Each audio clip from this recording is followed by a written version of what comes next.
fast, but my own past won't let me move. Under the pressure of the light, forcing myself to change so I don't hide from myself. Even when broken, I will fight, searching for that place where we collide together.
me blinded by the what ifs, times I did miss. Broke the silence, perfect timing. Sun is shining, Sunday morning, a house on the lake, far from LA. I'm not the type to obey.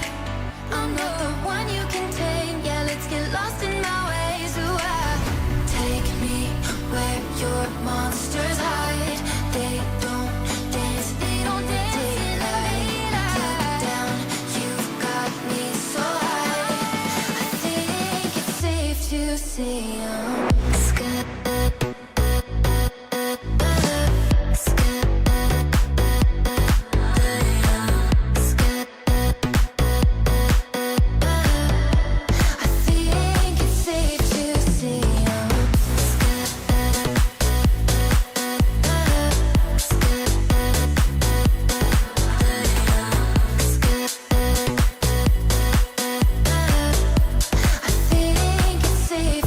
See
seconds.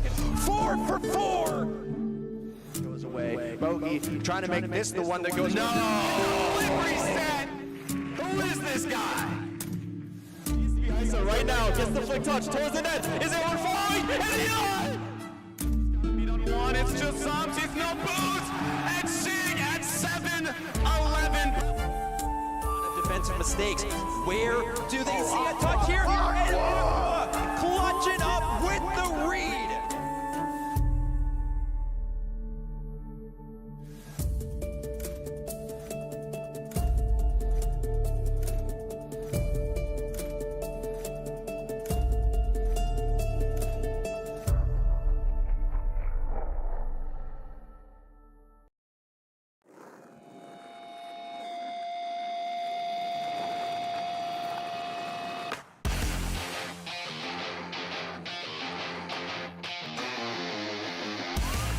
Welcome back, ladies and gentlemen.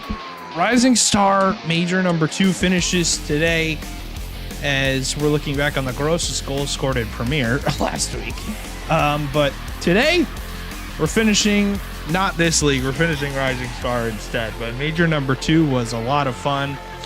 So far has been a lot of upsets, a lot of random moments that have occurred. Some very, very weird goals. And we'll see if that continues today.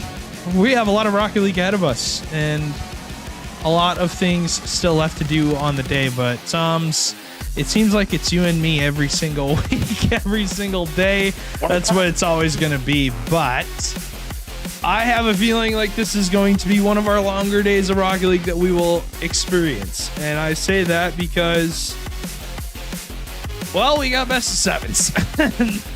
It's no longer best of fives anymore. This is all best of sevens all day long. And I'm excited to see looking at how this schedule will go. Should be a fun one. Should be a fun one indeed, Stewie. I think this is where the true test of these players, the true ceilings of these teams will come out and show. You know, we saw a lot of fantastic upsets, fantastic series, a lot of game 5s in the bracket, but now that we're getting into business, this is our schedule. Obviously, we don't know the matches ahead of us, but right now, we're going to be focusing in on the Fargo Steelhawks and the Kansas City Outlaws. Both these teams are definitely secured for LAN already, but it's where you get placed in LAN, and this season is a little bit different. It's not just you go in looking to make a top 4 seed. You're looking to make a top 2 seed so you can choose out your groups, because on LAN, we're doing those groups like a little bit new from the season, a little bit similar to how Prem has been operating, but now on LAN, it's going to be really interesting to see how that plays out, Steve. Yeah, and you have to remember that for this is... You know, this is important for sure. Taking a look at the bracket, you have to remember that this first match is going to tell the story of the day. If it's disgustingly bad, then the entire day is disgustingly bad. But we're watching the 3 versus the 6 seeds coming out of Swiss. That's on the bottom of your screen.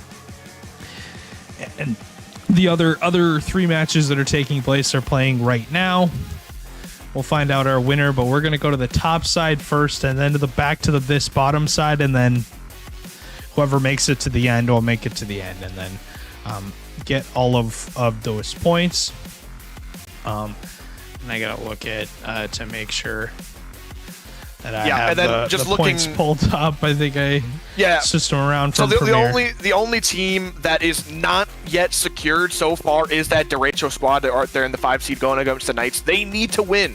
So if they do not win, they'll come up just short of the St. Cloud Flyers, who are desperately hanging on their spot of the 8 seed. So Derecho looking to make an upset right there against the Knights. But as we see the points here on screen, first place, you're going to get that whopping 51 points. Second place, you're looking to secure that 40. And then third, fourth, 30. And then all these teams have already secured themselves a nice 20 points. So it should be very interesting to see how the night plays out and who can secure themselves that top prize of 51 points to maybe push themselves over the edge. I believe it's still undecided who's going to be the top 2. All will play out today. Should be interesting. Yeah, well, they name a major MVP as well. Somebody who is going to play their best on the weekend, on the day, who's been playing their best for the past 2 weeks. We'll find out who that is at the end of the stream, and possibly get him in for an interview. So we'll see. but should be fun, and I'm excited to see what happens. So these guys have been waiting for far too long. We need to get into this first series, and this one purely for like we've been talking about, this one purely for seeding purposes. Both of these teams, looking at the standings, are locked for top 8. They can't be kicked out of it. Like you said, the only one that's hanging on is that 8th seed St. Cloud Flyers. They have 50 points, and Des Moines trying to overtake that final spot, but Fargo and Kansas City cannot be overtaken. That will play into our predictions. Fargo is on the blue side. Kansas City is on the orange side of the field. Zoms, who are you going with? It's going to be a spicy one out here today. Both these teams not only are close after Swiss, but even on the current standings, technically, this is the 2 and 4 seed playing against each other. So these two are very, very strong. But one of these teams went to round 5. I believe the Outlaws were the team that went to round 5. So Steelhawks last week, they went through pretty easily. They were looking extremely strong. So I'm going to be leaning towards the Steelhawks here. If that roster can be firing on all cylinders, and this is the same roster that won Major 1, so I'm expecting them to come out and show it again. They're the ones that took down the Outlaws last time, so I'm expecting a little bit of repeated history here, Stewie. I'm also going to go with the Steelhawks. I have to go with the higher seed from Swiss. The 3 versus the 6. A lot of points on the line going into that second round, so want to make sure that you're winning these opening round series. Looks like one player from looks to be the Fargo side not quite awake. Gotta wake up. It's time to go. It's time to win. It's time to play. And it is Rocket League time. Man, I am excited to see how the rest of this kind of week ends off, because we're going to see some teams that will emerge and be our high seeds going into that in-person tournament. And we're going to see some teams that are possibly going to fall off, but opening goal to Fargo. So far, our prediction more strong than ever. Yeah, not just an opening goal, but really just a really strong start. Newt just gets a nice beat out on like multiple players, and Spooky just has a clean little tap in right there for the first goal of this series. And I'll just assume that we'll have tons and tons of goals, as these two teams are very offensive. I do not expect there to be a lot of defense being played, as Bendy making a play in the air, outplaying 2 of them. It's just a tap in. Oh no, multiple players going missing. Maybe a little bit of a fake out, but it's going to get through. This one's going to find his way to the side wall. Divine's going to get a big touch over to Bendy Straw. Just a little bit of a kill. Ripping that one over to the corner. It's going to be met by Spooky, but Divine looking to turn this one around. Can't quite get that one moving, but I mean, so far, just a lot of high-flying balls, a lot of moving the ball quickly around the field and moving the ball quickly around the field. This one finds its way across the box into Schraxel's dome, who rips that one to the back of the net. You think this is a mistouch right away. It doesn't end up being a mistouch. The angle from that pass was created by the bounce off the backboard, and right place, right time was that Kansas City player to clean up that shot. Ooh. Is right off the kickoff. Bendy Straw, where in the world does the defense go? Remember, best of 7, so timeouts are in play. And Divine, just misses the ball, drives right by it. And you see the laugh on Wendy's face. And I hate to see it, but it can happen pretty darn quickly. Yeah, it happens, and you just got to move on. And this is, the first game of many for these two. Long night of Rocket League ahead for one of these teams at the very least, and you got to start off to a strong start. The shorter you can keep these series, the better. As we always say, these are most certainly, oh my goodness, maybe a chance the other post, can't quite get that one home, but these are definitely going to be, oh my goodness, that's a fantastic shot from Spooky Star. Cutting me off in my train of thought, but Spooky just ripping one to the back of the net, and these high quality shots are just all finding their mark right now. But like I said, this is a marathon, not a 100-meter dash. If you can finish out this series quickly, it could save you a lot of stamina later on. Yeah, definitely. Fantastic start. Oh, definitely fantastic. Opening goal there. Or opening goal. Third goal for Fargo. Devon looking for a 50-50, and that was going to bounce all the way back. Ranging back are the Outlaws to collect the ball and possibly look for some play to work through. Newt gets 2 players, kind of flip by the ball. Good touch from Divine to Schraxel. But Bendy was ready on the backboard, ready to go. How much of an impact will Bendy Straw have? So far, has done a pretty darn good job of, you know, I mean, played him earlier in six-man Zombs. He didn't look bad. So No. we'll see what happens if that continues on, if any improvement is made from since then. But so far, a lot of time still left in this first game. Windy looking for a second goal, is denied by two players from Fargo, who do combine to get the ball out of their half. My goodness, big touch from Newt, gets past one, but Wendy's going to find a break here and looking for maybe a drop down pass for Divine, who takes a shot on net, but easily saved away.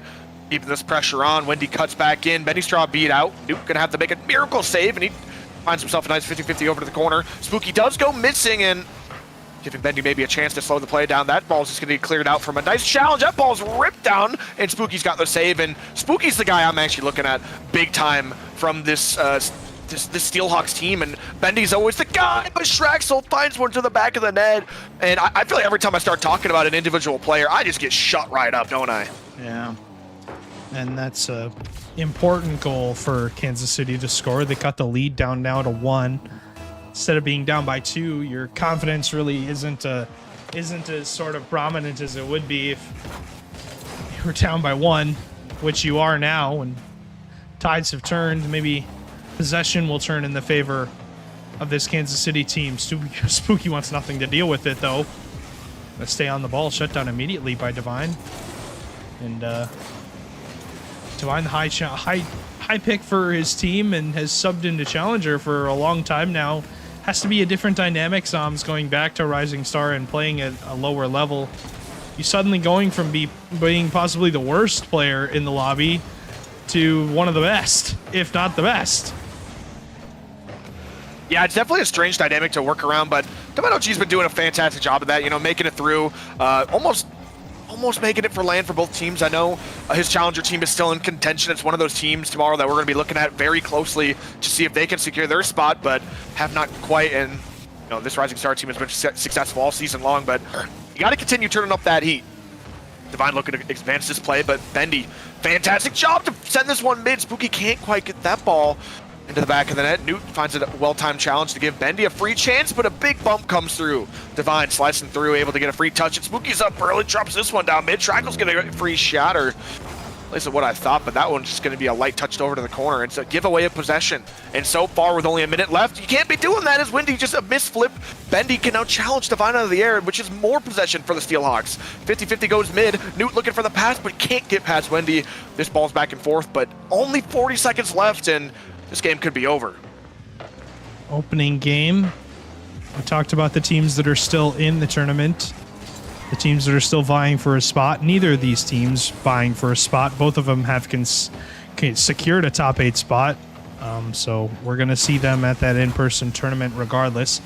And reminder, you're guaranteed 3 matches. So we'll get to, I mean, both of these teams are going to get to play 3 series. And what a change we've made since that season 10. But this game now closer than ever, and so far it has been dominated by Fargo. Fargo looking to win the game if they can just hang on and kill this ball. Schraxel will not let it happen, though. And as I say that, they're going to let it drop to the ground. Fargo takes game number 1. Yeah, well played for the Fargo Steelhawks here. Just kind of cruised their way to victory. It didn't seem like the Outlaws were... it didn't seem like they were turning up the gas this game. It didn't seem like they tried to find that last gear in them. This game, it just kind of moseyed on by, and Traxel did put 2 home, but although it was 2-3, it didn't feel like this. I mean, a lot of pressure given both ways, but a lot of the times I feel like their pressure plays fizzled out. I mean, really, this game was decided off that kickoff, so it clearly is closer than what I'm giving credit for. But no, 100%. It for some reason it just didn't feel like. I don't know if you have that same feeling, but I'm looking for more. I feel like Divine specifically, he's the player that I haven't seen him make any big plays yet. He had that fantastic pass in the midfield over to Schraxel, but if you take a closer look at that, I mean, it was an open net as well. And Schraxel happened to be there, but A lot of pressure from them so far this series, but not enough to get it done. No, definitely not. But going into this second game, we'll see what ends up happening here as we're going to Forbidden Temple. Only 98 points for Windy in that first game, so I mean anything is possible here, Zoms. But you have to think eventually, you know, we're gonna have to score more than 98 points, right? We are not gonna be able to win the game only scoring 98 points. I mean, they only lose by 1 goal, but I mean, points do tell the story of, hey, you know, maybe we're not hitting the ball as much as we should. Maybe we're not making the plays that are needed. But at the end of the day, you know, sometimes you can win just by not needing to hit the ball. Your teammates go absolutely crazy. Maybe Windy's looking to engage Shraxel and Divine, but I mean, if you're going to win a major, you need everybody firing on all cylinders. I couldn't agree more, and maybe it starts with the bumps. I mean, last game I wasn't exactly paying attention, but maybe just swiping through the defense, trying to take a player off the map could help. And if you aren't hitting the ball well, maybe you can start hitting some players. I mean, that's always an option. There we go, taking a word straight out of the book and finds himself a demo on Bendy, which gives his teammate a little bit of space, but that ball just gets immediately dunked and sent straight back towards his end. Divine given a little bit of space, but Newt with a nice early challenge. Windy flicks this one towards net. Divine's trying to get a bump out on Spooky, but it's just a little bit too late in the bump. You've got missed. Look at that bump, though. Divine can't quite get that ball on target. Spooky's going to have the save. Somehow this game is still 0-0. And, I mean, chance after chance after chance, eventually the ball's going to find its way into the net. You have to think at some point we're going to score goals, but just not the right formula, not the right overall play that we made, but simple miss and a simple demo on the back line. Yeah, backflip touch from Divine, able to stay on the ball. Spooky has nothing. Bendy spawns ball side, and nothing you can do if you're Fargo on that defensive stand. Yeah, just finally making the most of their chances. You know, we saw in the last game, Outlaws had an immense number of shots, and Steelhawks had an immense number of saves. This time, finding their way past the defense early to get themselves first lead, I believe. Shraxel going ahead for that bump, and oh my goodness, Bendy goes flying, and they are absolutely turning up the aggression this game as far as it goes for bumping players, just trying to take someone off the map. Windy going ahead to get another bump. That's a drop down pass. Windy looking to find center, but can't quite find the mark this time, but it is an excellent chance hit again, and already this Outlaws team is looking so much more dangerous. And, you know, obviously they are starting to turn up the heat, starting to play a little bit more physical, playing faster, challenging the ball a little bit better. Divine's good first touch there for chance to be made, but sometimes it just isn't working if you're Fargo. And as I say that, the ball is just going to pinch into their net from basically out of nowhere in the corner. You think this ball will drop down to the ground safely, but goes off of Windy's car into the bottom right corner and nobody available to make the touch. And the game can turn on its head in an instant. And that's exactly what just happened. Yeah, that's a ball that Windy should just know better to than even try touching. You know, from his corner, pinches that one straight to the bottom of his net. And although it's a little unlucky that it's found its way through the entire defense, it's still just a play that you shouldn't even be attempting. This is a nice midfield pass to Shraxel, but he can't quite get the shot on target. Does find himself a demo. Driving through that net. Windy, one touch, leaving it for Divine. 50-50 does come through. Spooky forces the challenge out early. Bendy looking to take some time, but that missed touch gives Shraxel a chance to challenge. Double mid goes right across the box. No one ready for the Outlaws, and that might be an opportunity that goes blundered. That one, yeah, that one's got to find its way into the net. And if it doesn't, so be it. Game's still tied. Divine follows on a double. It's a good first touch. And Spooky kind of gave him the ball, and yeah, didn't second guess himself, didn't second jump, didn't decide to even go. Divine's able to sit on the ball, and unfortunate for sure, because giving that up, not really what you want to be doing at this point in the game. After taking game one, you're, I mean, honestly, just wanting to close this series out and win game two, and then go to the third game up 2-0. Yeah, if you find yourself up 2-0, Stewie, it is a very why good give the other team life? Recipe to success. You know, yeah, why exactly. even bother at that point? I mean, you're you're basically letting them back into the series. Game 1, I mean, somewhat close, but you did blow the doors off of Kansas City for a majority of the game. That's a demo picking the corner, out of the corner, picking top right off the post. Good demo from Windy on the first man. No defender right away to make that touch, and yeah, Spooky not ready for it. And Traxel just kind of goes missing right there, but it's a blessing in disguise as Divine just has the perfect shot top bins, separating these two by 2, and with only 90 seconds left on the clock, in fact, it's gonna be 3 now off that kickoff. I don't know exactly what happened here off the kickoff. I mean, Windy just went up and killed the ball. I mean, it shot out towards Newt. Newt just dives first time. Divine, simple one-touch outplay, and it's finding its way to the back of the net after that. And this is a fantastic way for the Outlaws to basically secure Game 2 here, but Divine has just taken this game by storm. I mean, 4 goals single-handedly. Windy does have assists with 2, but I mean, it has been, for the most part, all Divine. Yeah, I mean, what can you expect? I mean, a step-up performance to try and get his team. I mean, obviously, I think got this team to land, but is making a pretty good case of making his other team get to land. And I mean, this one only improving your seed at this point, but yeah, interesting formula for sure for Kansas City to win this game. It's been all offense for them. As I say that, though, demo comes out on the other end. 48 seconds to go here. And this one getting a little bit interesting. Bendy Straw just sacrificing himself to get the ball out of their half. And finally, they're able to get a good open look. And, you know, you would think, gosh, that's what it takes? I mean, come on. Yeah.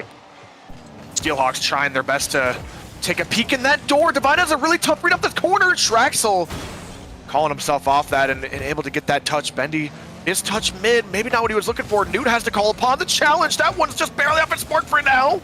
Spooky does find his way to its corner. Bendy now chasing after this high ball, looking for a sidewall read, but it's a bit too heavy. Divine does go missing, and in the later stage of this game, Divine defensively has been missing some easy reads. It might not be enough as the time is dwindling down, and that's a nice touch to the corner. A little bit scary, but Traxel's going to be able to keep this one close, and only about half a tank of boost with only 10 seconds left up to. You just got to waste as much time as you can. This ball's stuck in the corner, trying his best. Spooky's flying out, looking for a flip reset. Can't quite get the touch. Newt just pops one high. Bendy's behind the ball, and that is going to be game 2. We have a 1-1 series, and this could be, you know, this could honestly go the distance. Yeah, this could be a long one. It could go the distance. Yeah, best of 7s, remember, so anybody can call a timeout at any point, just not during the game, obviously, but we'll do our best to stay in the series as long as we can. Yeah, always exciting here as we're going to go to the beautiful 10th anniversary stadium for the 3rd game. I'm working on updating the standings right now, Zoms, to see what would occur here. Oh, cool. So trying to see, you know, where we're at, like, you know, where we would be after this series happened. And I think Fargo would gain some points. Obviously, if they won, they could leapfrog. I think Kansas City, I think if they get enough points, they would have enough to go up over them and get into the 2 spot. But like we said, like these guys are not improving their they're just probably improving their matchup. They're not improving, you know, their ability to go anywhere. They're already going to the tournament. I mean, they're already making it. Yeah. And I think a big part of it is just confidence as well. Oh, 100%. So I think they just want to get it done for the sheer confidence and like the ability going into land knowing, man, we could beat this team, we could beat any team. You want to take down this tournament the best you can, especially if just about every team, as far as you're concerned, every team is secured. Like you already know all the teams that are going to be there. If you win this tournament, knowing all the teams that are already going to be there, there's a good chance when you go and play the same teams. Yes, it's on land. It's a big difference in the actual experience, but it's still the same series. Still the same 6 players. Same 6 players. Same 7 teams for the most part. I mean, only one team has an opportunity to make that change. So, I mean, for the most part, if you can win this, I mean, you are looking to most certainly be the favorites going into land. I mean, most certainly. Anything's possible for sure. Opening goal for Fargo here to score right away. Good cut from Newt to stay on the ball. Beautiful ball texture that I thought we would start off the end of Major 2 using it. Haven't used it pretty much all season long, but decided to jump over to it, see how it looks for a series, and maybe we'll keep it for the rest of the night. But see what ends up happening here as a 50-50 from Bendy, not going to gain any ground. And you've seen that a lot from this Fargo team, starting to challenge the ball, and when they do, not really gaining anything from it. That shot from Bendy should have been on. Spooky's shot definitely should have been in. Newt's shot should have been in, and another save coming out for Kansas City. This one has to go for Bendy. That one saved away again, and somehow Fargo put up a wall. How is it possible? And now multiple players flying at this random ball. I mean, that was just a hopeless one to go for, and now it might have overcommitted your team. Now 2 players are going for the same boost. Newt now has absolutely nothing, just going to run ahead and try bumping. Bendy taking another shot. Top bits, gets King might put it home. No way, with so much pressure, surely this is going to be a goal at some point. Now, cleared away to the sidewall. Divine is actually going to get a chance offensively, but a team bump comes through, and I don't know what exactly happened right there, but so much pressure going the other way. We're in front of the box. Spooky does have the clear to the corner, but Stewie, how many saves was that on the goal line right there? How is it 1-0? I don't know. It should be a lot more to 0, but no way. Oh, my save! Another stop from Newt. These 2 teams getting after it on defense. That one's going to pinch. Another stop from Schraxel. Get some help from Divine. Maybe we'll stay on the ball here as Schraxel. The 50 comes out, goes middle. There's Windy down the field. Catch from Newt. Decides to pinch it to the ceiling. Doesn't end up gaining anything. Newt will sit behind the ball, get a 50 with Bendy. Full possession. A lot of boost to work with here. Looking to pinch middle for a teammate. Divine, though, I mean, you're expecting it at that point. High level, a decent level player like Bendy is going to get the ball to the middle with some possession, and just ended up reading it. Ended up making the play to the side. Divine, though, and his team don't need to be playing defense. They need to be playing offense, and so far they haven't played really much offense this entire game. Finally getting a shot off right there, but it's just going to be easily saved away for Bendy. Midfield pass comes through, and those are the passes you're looking for, but I don't quite know who that was. I believe it was Wendy. Just wasn't playing it, and Spooky's just going to run down the other way with the assist of Newt. And I mean, I feel like that was a fantastic opportunity for the Outlaws, but that midfield pass came in and just a little bit of open play or open space. Wendy tries diving in like maybe a step or 2 behind, and that is gonna it gets you scored on now, and now you got to fight back from 2 instead of it. Oh my goodness, make it 3 off the kickoff. And if there's one thing we've seen throughout these games, Stewie, is that these kickoffs have been volatile. I think this is 3 kickoff goals in 3 games. I mean, it's like a phase of the game that I think a lot of people skip over. It's a matter of like, all right, whatever, we'll have a kickoff, and then the kickoff doesn't go anywhere. Like this, it just goes to the side, ends up in one possession or the other. A lot of people overlook the value of kickoffs, and they're definitely playing a factor in these series. I mean, to start this one, I mean, the first game decided by a kickoff goal. They're a lot more important than I think people are really valuing them for. Yeah, especially at this stage of the game, Stewie, where we are basically this is all just the pregame for LAN, and if you do not have kickoff strats, I think you got to start, because I mean, it is a big part of the game that you should be looking at. And this may be an opportunity. That one's going to get hit backwards somehow. Bendy has to call upon this ball, and Divine are really challenged, but a big boost steal miss.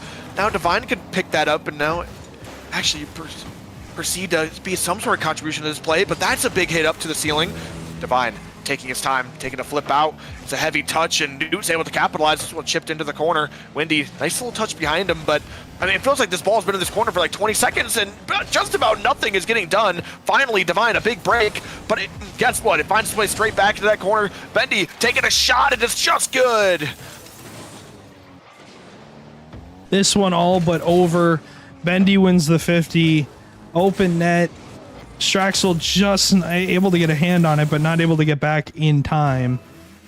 And an important goal for this Steelhawks team to pick up, because I mean, now you're The game's a lot closer. It's a lot more of our series is what am I saying? Series is not close at all. It's 2-1. It's close as you could want it.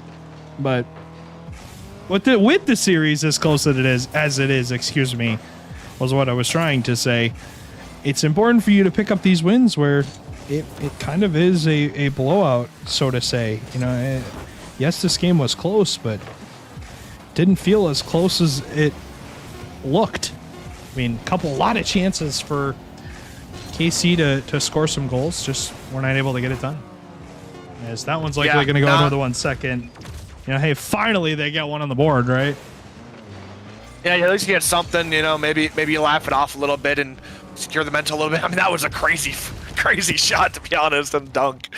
Finds way to the back of the net. You're gonna have to play out this last second, but it's just garbage time at this point, and you're just playing to get into the next one. Hopefully, you know, finding that goal at the end of the game will maybe resolve or maybe help the mental out a little bit going to the next one. But I mean, when do you call that timeout, Stewie? I don't know if this is.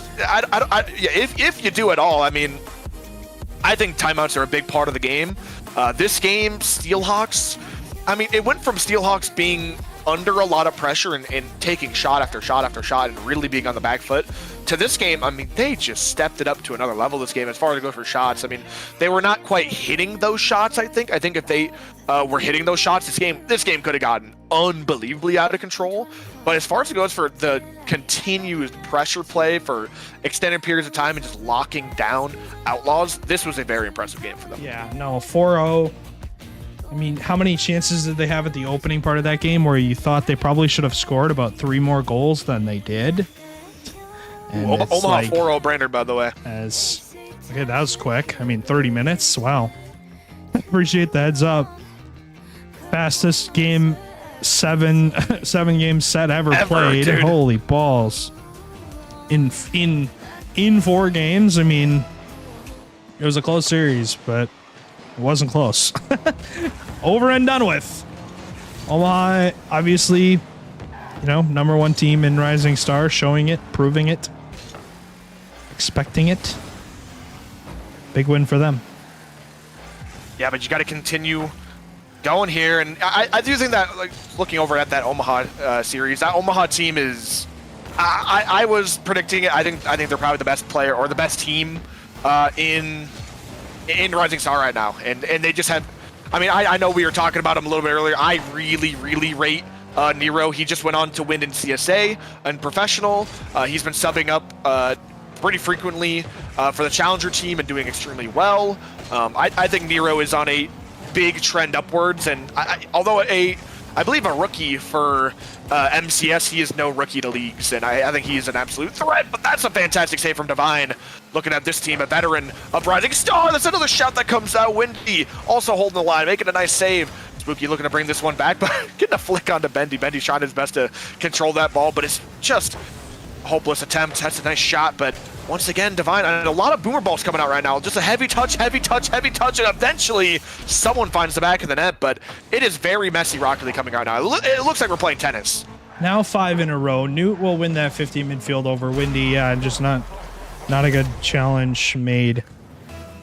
And, you know, unfortunate for sure for this KC team who just can't seem to get a clean shot on the board, a clean chance on the board here, but see what happens with them, as a lot of opportunities still left in this game to, you know, get some goals on the board, but so far they failed to do that. Failed to score in the last game, now failing to score in this game.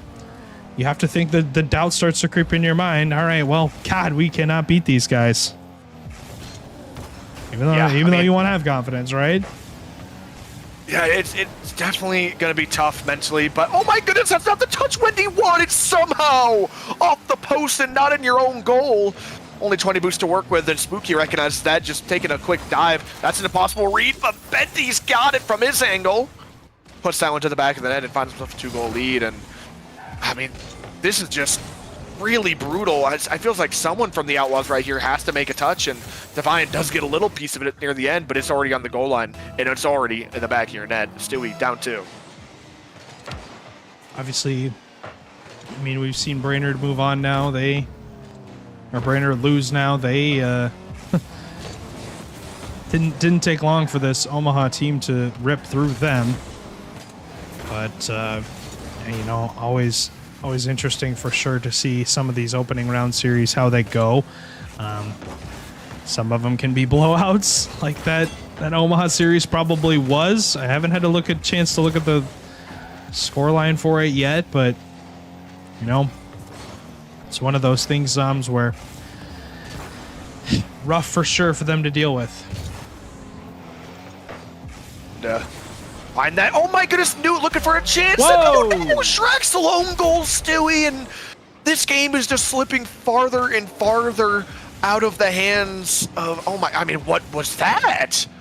Did you see that? He tried jumping up, Bendy goombed him down to earth, gets a touch over the defender. He's gonna find his way to the post and the own goal. I mean, this is just a ridiculous sequence that we just witnessed. 3 goals.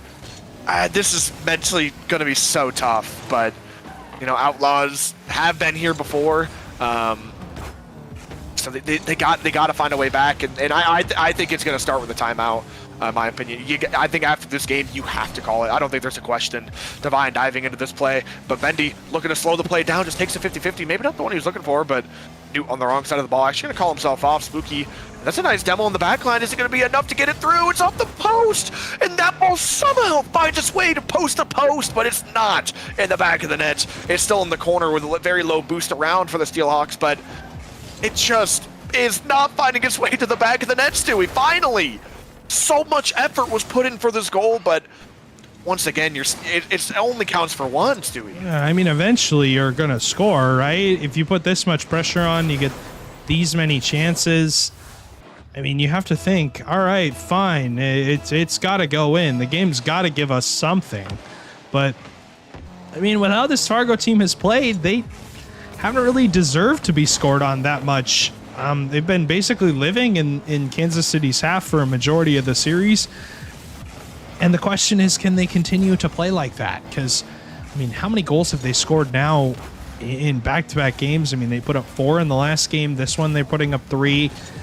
It's going to be very tough to win a series when you're giving up, 3-4 goals a game. Your defense just has to play better. And so far, haven't risen to that occasion. Haven't shown the fact that this Outlaws team can win this series with giving up that many goals. Yeah, luckily for them, they still have a little bit of time, but I mean, not too much time. At least, at the worst, you got one more game to figure something out, and maybe 2 minutes of a timeout. But I mean, you got to figure something out now. And although I will say that, I mean, it seems to have stopped the bleeding temporarily, at least on the defensive end. They've had, but I think that's more on the end of their offensive pressure. Yeah, stepping that's up really more than their exactly. That's really the only thing that's helped them. It hasn't been their defense. It's been the chances they've got on offense that have gotten them out of the defensive half. Yeah. And the second they get pushed back in this wall of defense, it just is so difficult for them. And they actually do have a nice breakaway here, maybe a chance. Midfield pass comes through, but Spooky stoically on the goal line keeps that one out. And that one will ring out the last few seconds on the clock. And the Outlaws are going to have to find this one all the way in 7 if they want a chance of winning. Bendy trying to put this one down in the dirt, but they just will not let this drop. Yeah. A couple more touches, but keep it up. I mean, this is going to have to go the distance for Outlaws, and it's going to be a really tough ask, and I'm not saying it's impossible, but 3-1, 3 straight wins, basically. I have seen 3-0 comebacks. Sometimes I have seen 3-0 comebacks. I've seen 3-1 comebacks. Anything is possible, but man, they have not shown on the defensive half that they can come back from this. Your defensive sequences have got to be better, and maybe that's getting on offense more. And the only way to do that is to get the ball out of your half quicker. That's why some of the better teams in the world that are not the greatest on defense get on offense so much and win games, is because they get out of their half so unbelievably fast. The ball's in their half for 1 second and then it's out immediately. And that's because they know if we live on defense for longer than 30 seconds, we're probably going to get scored on, because we don't have the same structure that some other teams have. But looking at the standings, you talked about it. I finally got them updated here is where we are at. So the green indicates on the left that they are safe for top 8 and they are qualified. The first 7 teams we are good with. You see KC at the top there with Fargo. Fargo did end up actually winning major number 1. That's why they're where they're at, why they have 76 points. St. Cloud is the team that is trying to hang on. They are trying to, you know, be the... They're praying. They're praying to the gods that they stay in that 8 seed. And they have no control over their fate at this Exactly. point. They are not playing. It is... They are dangerous done for for the weekend. They lost in Swiss. They are out. They cannot improve their seed any more than where they are at. The only team that can overtake them is Des Moines. Des Moines is still in the tournament. They are in the bracket currently, and they do have a chance to overtake that 8th seed.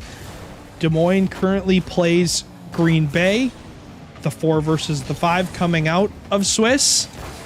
That series going on right now. We will update you guys as soon as we have info on it, but so far the only series done is Omaha and Brainerd.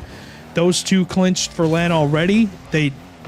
Omaha's just extending their lead. They're already the 1 seed. They're just baking an even bigger lead. Probably going for the points record. I don't know what it is, but it's got to be in the 120s. And they're doing a pretty good job of making a case for it, but we'll see what ends up happening to end this series. 3-1 advantage for Fargo. They've been on offense the entire time. They've been scoring goals left and right, really making things awkward and annoying for this Kansas City defense to deal with. If they can continue that, they can close out the series. But I always tell anybody I play with or talk to, Zoms, in a series, the hardest game is the closeout game. And this is why.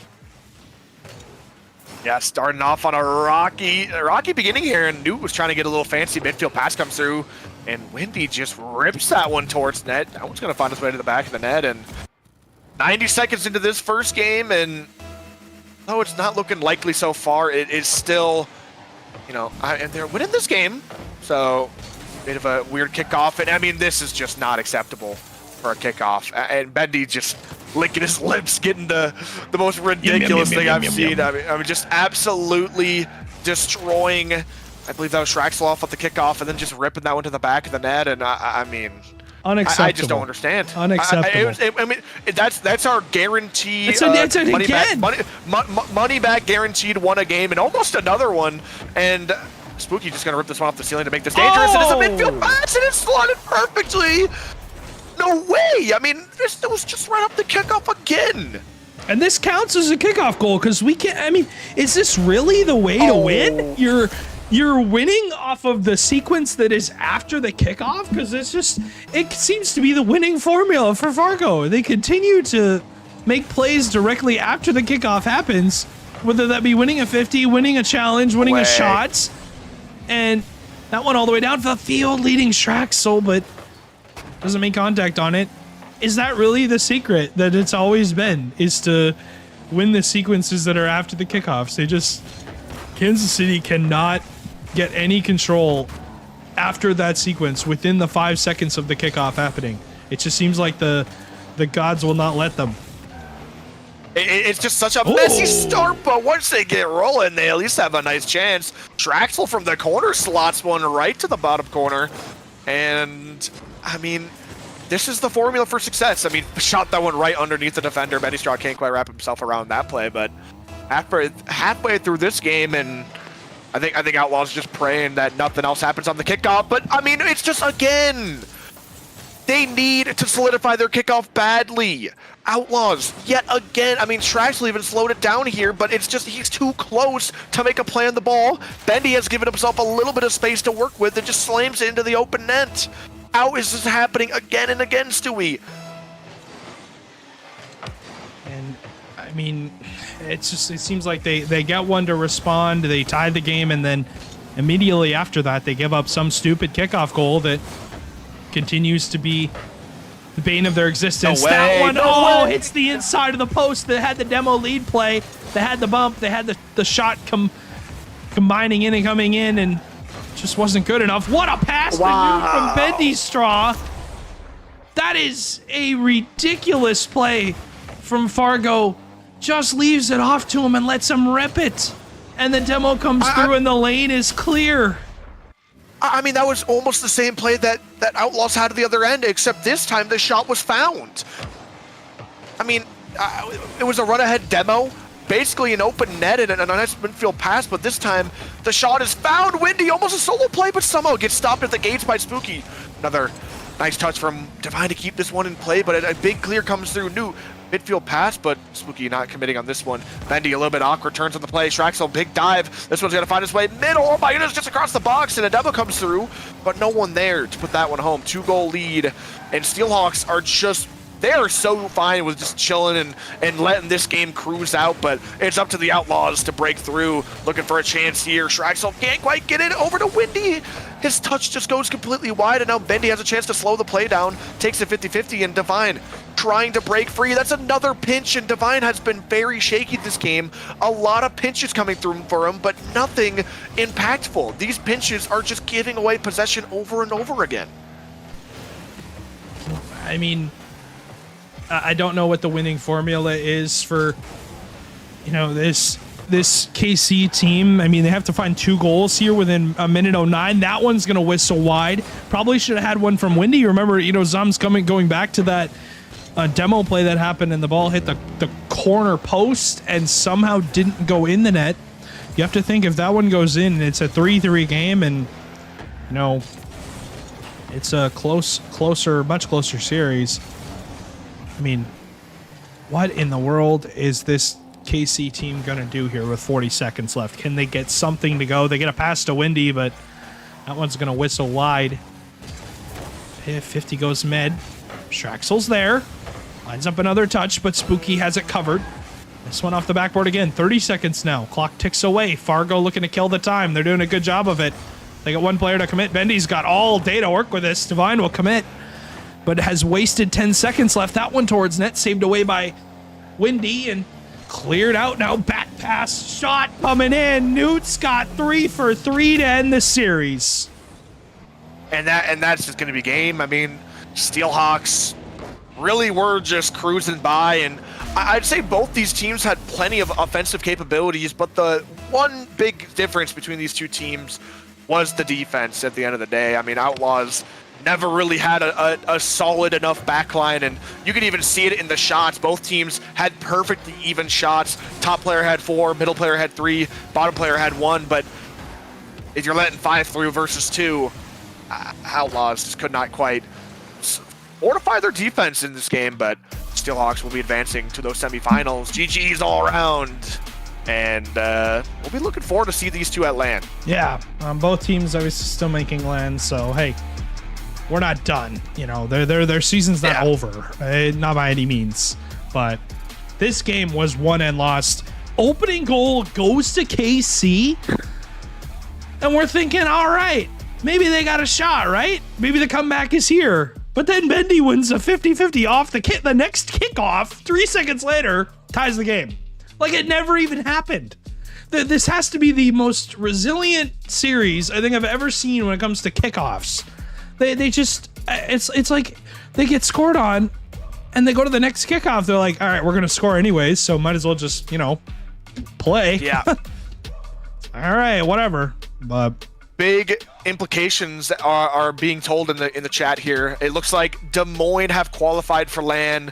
Congratulations. Rest in peace, my boys and St. Cloud Flyers. They have unfortunately fallen from 8 to 9, but it looks like we know the 8 teams that are at LAN now. Yep, and I see that Des Moines did take down Green Bay in 6, and Bloomington has beaten Bemidji in 5. And that was the 1 seed coming out of Swiss, out of the tournament. Yeah. Courtesy of the Bloomington Maulers, who in return get the Des Moines derecho. I'm honestly not surprised by that Maulers so much, because Maulers have had that Lumberjacks team number all season long. I really have. And I was kind of looking at that like, I think Bloomington probably wins it just because of how they have played each other in the past. It's not even a matter of like man, do I think that this Bemidji team is insane. They're really good, but Bloomington just can't seem to lose to them no matter how or who They plays. tried. They tried the last time they played. They tried, and they were just down couldn't. 2, and oh my goodness, the reverse sweep the last time they played. A little bit of hidden information. They ran it back in a bit of a scrim. Ballers destroyed them in the scrim, and now in the bracket, Lumberjacks can't quite get it done again. Ballers find themselves and look at how many upsets there are. On the top side of the bracket, at the very least, upset city. On the bottom, pretty much going exactly how we expected, but it should be an interesting match, and I cannot wait to see these next 2 matches, Stewie. But Now, next one's going to be a good series. We're going to go to the top side, so we're going to see that Bloomington team, but just working on the bracket currently, Zoms. But yeah, first series is done. Our next series is semifinal 1. We'll start in a couple minutes. We're going to take a short break, but we need to look back at that previous series, Zoms, and, reminisce a little bit, because it was a good one. Only went 5 games. I don't have the replays from game 1, unfortunately, but it isn't really going to matter, because it was the only game that was somewhat close. After this game, utterly dominated by Fargo. yeah.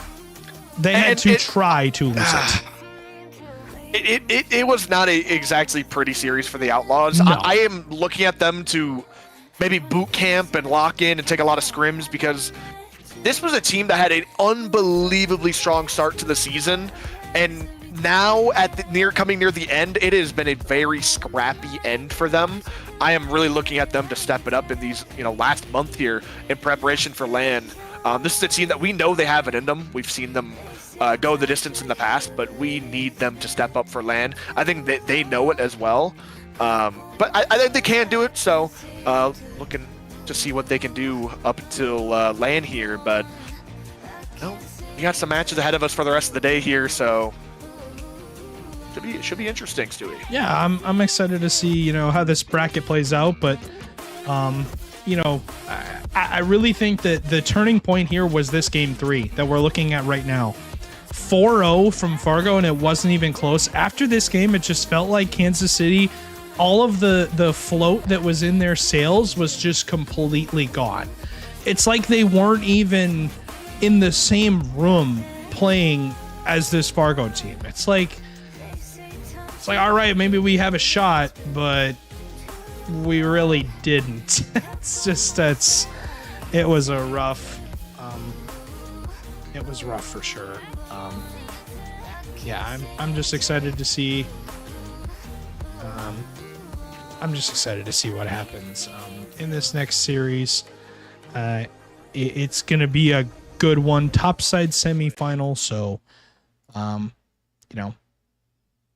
always a blast. Always a blast to get to watch these series. And it's a matter of who plays well on the day. Fargo played well to open the day, is what I'll say. Oh yeah. But no, we gotta roll. We gotta go. It's gonna be fun. I'm excited to see what happens. That's break. Next up, Smallers versus Derecho. I'm on the wrong screen. Now I'm on the right screen, I think. Regardless, semifinal 1 will start in just a couple minutes. Oh.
Welcome back, ladies and gentlemen, to some more MCS action. Series number 1 is complete. It was a 4-1 victory in favor of the Fargo Steelhawks, and they did not skip a beat. We'll see if that continues here, but I'm excited to see this next series. Zom's still with me. Bloomington and Des Moines, this is our first semifinal. And as Zom said before the break, we have our land teams. We have our top 8. Here they are. St. Cloud eliminated as the 10 seed way at up there at the top right of your screen. Des Moines overtakes their spot, gets just enough points to get over the top. And those are your top 8 teams from Rising Star. Quick and easy bracket. Top side.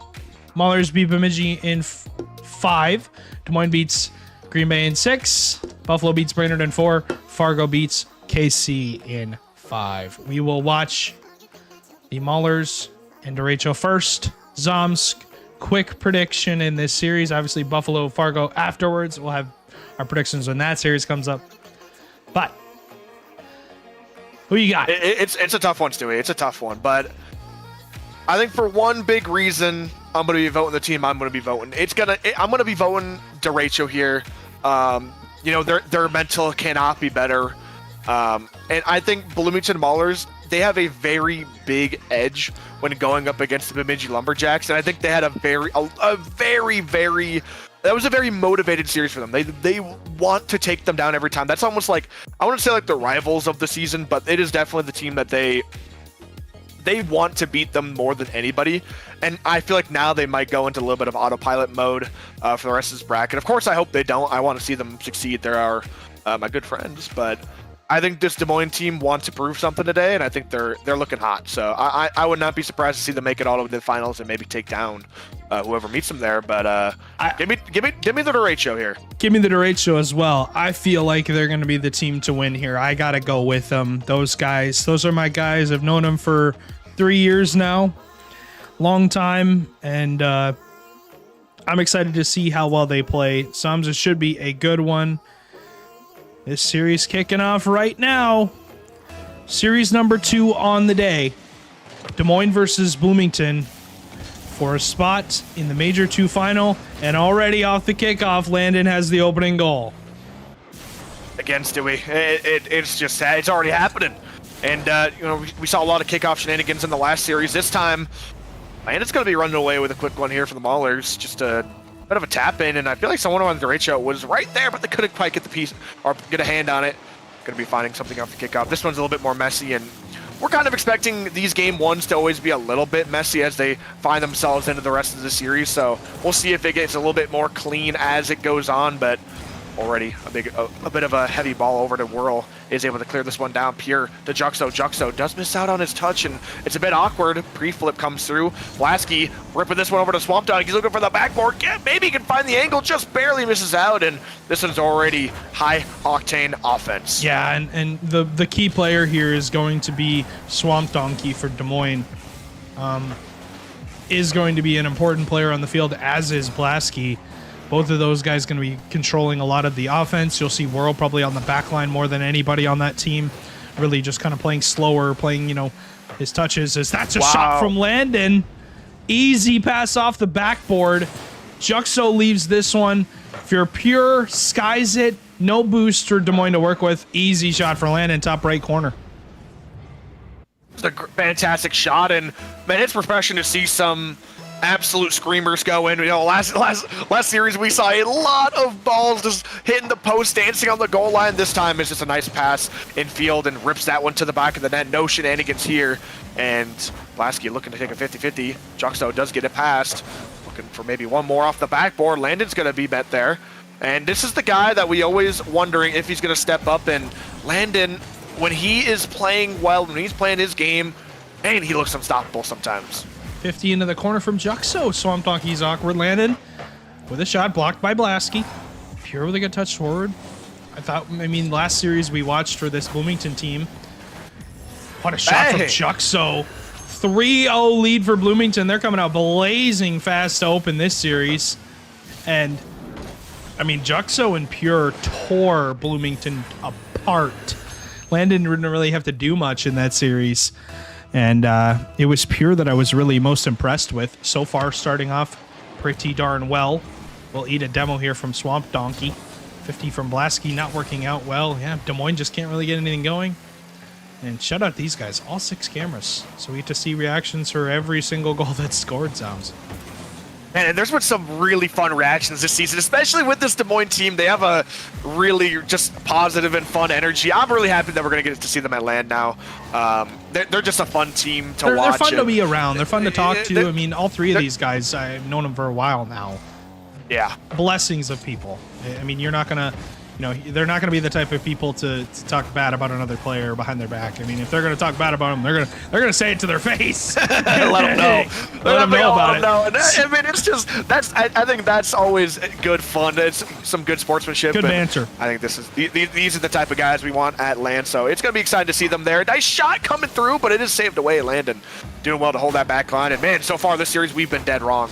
And Mahler's putting that first foot forward, and I'm honestly surprised that Juxo doesn't want to just get out of here and go bowling. That's the real reason why I was kind of betting against him, because Juxo, he's really the type of guy where, like, I don't know, if he's qualled through, I'm like, okay, well, he probably just, like, he's chilling, he's chilling, probably happy with the result that they've already got, but I could be wrong, and honestly, I hope I am, because I really do like watching this Mahler's team. This Bloomington team looks really, really tough to beat. So far, haven't really given this Des Moines team any sort of chance of a shot or a goal here, as Juxo will make it 4. Yeah, Swamp Doggy's face says it all. He's like, all right, whatever. That one's going in. Just can't read it. This was the 8 seed, Stewie. Coming out of Swiss, yeah. This is a 7 seed in the tournament, or in LAN. Going into LAN will be the 7 seed. Or could improve, depending on how many points they get here. To be fair, all season long, we knew that this team has had their fair share of struggles. We knew that this team was very hot and cold. But, they are hot right now. And so far, it is not looking like they are letting off the gas anytime soon. We look like morons picking against them. Dude, not even just morons. We look like downright just like... I don't even know what the word would be. Just... Unks. Like, we look like ants. We look like ants in the face of gods. What are we talking about here? But continue on here. Landon looking to turn up the pressure even more, and Swamp Donkey trying to prove us right, but can't quite get through the defensive line. It's not even the defensive line. It's just the midfield line. Blasky finally breaking through and taking a shot. Juxo slowing it down on his own goal line, recognizing the space, looking to get it past 2, and now 3, but the demo comes through, can't quite get through. And, I mean, the play was fizzling out, but it just doesn't matter. The Maulers are happy holding on their 4-goal lead and going into the next game, maybe even making it 5. World does make a nice defensive save, and, man, we need a lot more pressure from Derecho. When your midfield line, or when your defensive line is the midfield line, I mean, you know you're doing something right. you know you're playing well enough to win. I mean, come on. Like, that's just ridiculous. Absolutely insane game here to start for this Bloomington roster. They look like they're going to defy the odds here and get all the way to the grand final, even as the 8th seed. But when will Des Moines wake up? Really, when are we going to see them, really step it up here? I have to think that eventually it's gonna come. But man, opening game dominated by the Maulers. They ran over Des Moines to start the series. It's a 1-0 edge. I mean, it was pretty dominant. I wouldn't even say pretty dominant. This was just very dominant. Maulers storming home with game 1, and off the backs of just all 3 of these players, I wouldn't say there was a single weak link. Derecho need to step it up right now. It's going to be up to them to figure out just getting on offense for starters. They had 5 shots this series, which was absolutely horrific, but nothing so solid, which made me think that they were ever going to have an actual chance of scoring the series. I mean, genuinely, I feel like every shot they put on were just testing shots that, they were like poking at the defense a little bit, but I mean, there was like, I think 1 or 2 good chances here and there. I think I'm discrediting them a little bit, but I mean, right now, Derecho are looking really, really, looking a little weak in the midfields here, and I think they just got to piece it together. This was their warm-up. You're not going to get too many more chances before this gets out of control. No. As, everybody's got to lock in here. Shout out Clash observing his team. Got to be giving them some sort of, strength here as we go into the second game. Not many GMs do that. Not many GMs will hop into their team series and watch them play and give them some advice. But remember, to make sure that we're not in their voice comms while the game is going on. That is against our rules, but I don't think Clash is in their VC. I think he's sitting outside of it, probably messaging one of them, telling them, hey, keep doing what you're doing because it's working. They're dominated game 1, looking to dominate game 2. And looking to continue on and to a nice victory. Oh my goodness, a nice shot, but it's just not good enough, and we were talking about maybe lack of quality of chances, but that was a quality chance, but just saved away. Landon continuing on the pressure, midfield pass. Juxel got a nice cut, but Blasky better to it, able to save this one on the way. Pure going up the sidewall, looking for an opportunity, looking for a flip reset. Nice pop, but World's going to be better to it. Awkward touch, and going to hit this one down. Landon's in such an awkward position, but Swamp Donkey opts to go for the that was a... Okay, I'm gonna shut up because Blasky does go ahead and get a goal, but look at them all. They do manage to get a goal, but I mean, I feel like that was a very good opportunity to go ahead and bump. But hey, I'll just shut right up. Somebody as they needs to clip that. Score. Somebody needs to clip that and turn that into a chip. All right. I absolutely love that reaction from Des Moines. Their first goal, all 3 of them. Get as close to their cameras as possible and make sure the world knows that the Des Moines Derecho just scored a goal. And opening goal for them, their first of the series, and one to remember for sure. But 3:45 left to go here. Blasky trying to stay on the ball for his team. And so, one thing that we do talk about, Zoms, is maybe you aren't getting the grade A opportunities, but if you're creating your own opportunities, whether those might not be the cleanest opportunities, but hey, a chance is a chance. And sometimes, it has to be a sidewall read or has to be a shot from a ridiculous angle from the corner. Make this Bloomington team make saves. I mean, they're a team that has, like you said, been up and down. And if you can get them doubting themselves on some of these opportunities, that's where you can score some goals. But we'll see if this Des Moines team can keep this lead. That first game utterly dominated by Bloomington. Demo and Swamp Donkey here leaves his team on the wrong side of a 3-on-2. But they're able to clear it to the side and collect the ball. Made it 50-50 comes through. That one's a little bit dangerous, but World's going to be there to capitalize. going to be a rough ball to work with, but Pure, full boost, a nice little 50-50, but that's just not what he was looking for. Juxo rips this one to the sidewall, but with absolutely nothing to play with, he has to give it up. Whirl, pass down to Swamp Donkey, looking for the corner, can't quite find the read, but Pure goes missing. Juxo with the follow-up, finds himself a 50-50 off that ball. Whirl chasing after, rips this one to the sidewall. Pure just getting behind it, getting a nice 50-50. This one's launched all the way down, it's not quite in. It's going to be a tough ball, but Juxo some funny way to center it, Landon not quite ready, and Whirl just bulldozes through and gets a shot. Wait a minute, oh my goodness. I thought Whirl botched that for about a quarter second, but not quite able to get around that, and it's just every single time they score, we're seeing something go on the camera. They're all getting up, and they're just dancing. What are they doing? They're in sync. They all do the exact same thing. They all get up at the same time. All make the same decisions. Unreal. Absolutely unreal. They might be a hive mind. They might actually all be the. Oh, here we go. Here we go. We got a third one coming in. Oh man, what a game so far in this game too. Dominated by Des Moines. This looks like a different Des Moines team. Man, I'm crying, man. This is so funny. This is so good. This is the best series we've had in a long time, and I've watched a ton of MCS series. This is one. This is one to remember.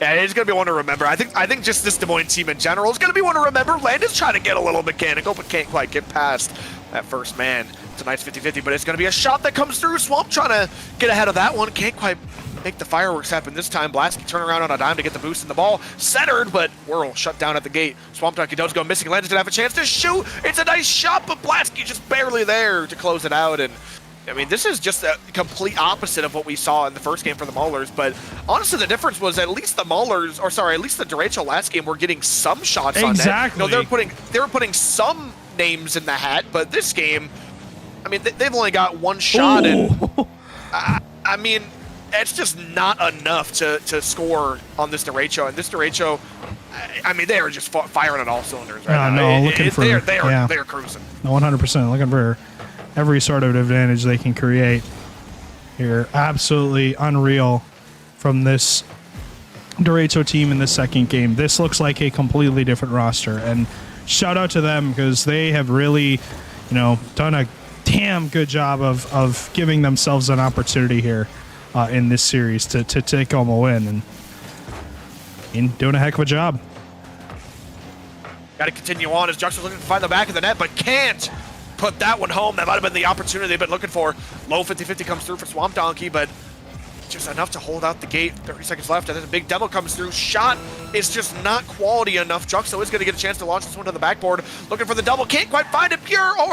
Landon looking for the shot, but just can't get it home. Swamp Donkey turn on a dime. Pure is going to be there for the touch, but nothing Whirl can't take care of, and just launches this one down to the corner. Juxo doing his best to just rip it out, but once again met by another player from the Des Moines derecho, and oh my goodness, it's just bouncing between players on the goal line, and I think the derecho have finally woken up, and there's definitely a storm loose and going absolutely crazy out here on the field, and this is just a completely different roster than what we just saw. I mean, it's not even, it's night and day, dude. Game number 2 looks completely different to game number 1.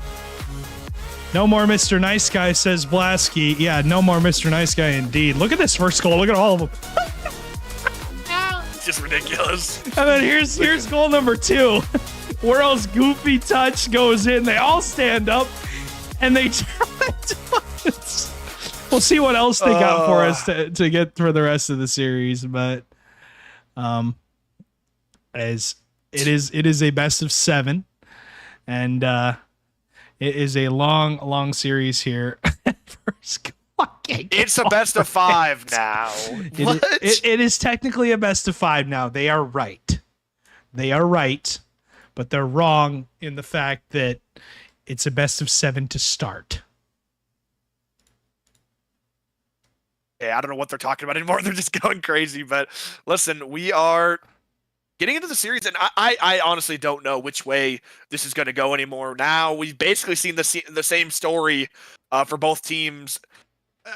Derecho have a lot of good energy, though, and I think they're going to transfer that into this next game. Maulers, I want to see them respond. It's pretty much a now or never situation, in my opinion. This Derecho team is the one that looks like they can get firing on all cylinders and just never stop. I'll be interested to see how the Maulers respond to this. Time will tell, but Pure looking to make a difference here. I'm not entirely sure. I didn't quite look at the end of that last game, but it really felt like the Maulers only got 2 or 3 shots by the end of the game. Yeah, it was completely different from that first game. I mean, game 1, a lot of shots, a lot of chances, a lot of goals scored. Game 2, no chances, no goals scored, all Des Moines. What ended up happening for the difference? I don't know. I feel like it's just Des Moines playing better. I don't think there's a secret scenario here of like, Des Moines positioned better, Des Moines hit the ball better. They did everything better. It's not a matter of doing one thing. They did everything better. I mean, this also boils down to what we were talking about before, how it is very hot and cold with this Maulers team, and we got if they want any chance to get back in this series, they got to start turning up the heat again. And I mean, already in this series, it has been nothing but derecho pressure. Maulers are just trying to break out of their own third. I mean, we were talking about how impressive the derecho was for holding up, and they do find themselves a shot, a long one, and maybe this is what Juxo, or sorry, not Juxo. Maybe this is what the Maulers needed. Just a nice lead, just rip one down from the entire length of the pitch, and finding the back of the net here. Still got a lot more work to do. Yeah. Good opening goal, though, for this Maulers team. Get on the board here. Blasky trying to answer. Hits the post. Follow up from Whirl. Hits the shots. Juices up that goal, and they all hit the dab. Yeah, all hit it. Absolutely we're beautiful in a new territory, shot. We're in the end game now, Zums. I mean, we actually had a game. We up until now, it's been one team scores and they go on to score a bunch and they just absolutely would dominate. We've already got ourselves a tie game, and oh my goodness, World's looking to make it. Oh my goodness, the lead, but he just goes missing. It's a tough shot. Can't quite put that one home. Maybe he had a bit more time than he was given credit for, but a little bit of a rush kickoff, and Juxo outplaying almost the entirety of the team. He's on top of the goal line, can't quite put it home, and Swamp Talk, he's just falling in front of the ball. Ho goes up and gets the save. I can't believe my own eyes. That should have been a goal for the Maulers. Still tied at 1-1, though. Juxo follow-up is going to hit the backboard. Doesn't go in, though. Good opportunity there for this Maulers team to try and get a lead on the board, but aren't able to get anything out of it. Now looking to get something on the board here on the pressure. Could clear from Whirl. Finds Swamp Donkey. Sort of a 1v1. Will wait. Pure doesn't go. Oh. And that's the kill. They have to go for that ball. You cannot leave that open for that chance. As Swamp Donkey's going to hit that, and even Landon gets a hand on it, but he helps it go into the back of the net. Yeah, that's just a ball you got to dive on. And unfortunately, Landon, just, driving back to the back post, is not able to get the hand on it that he needs to.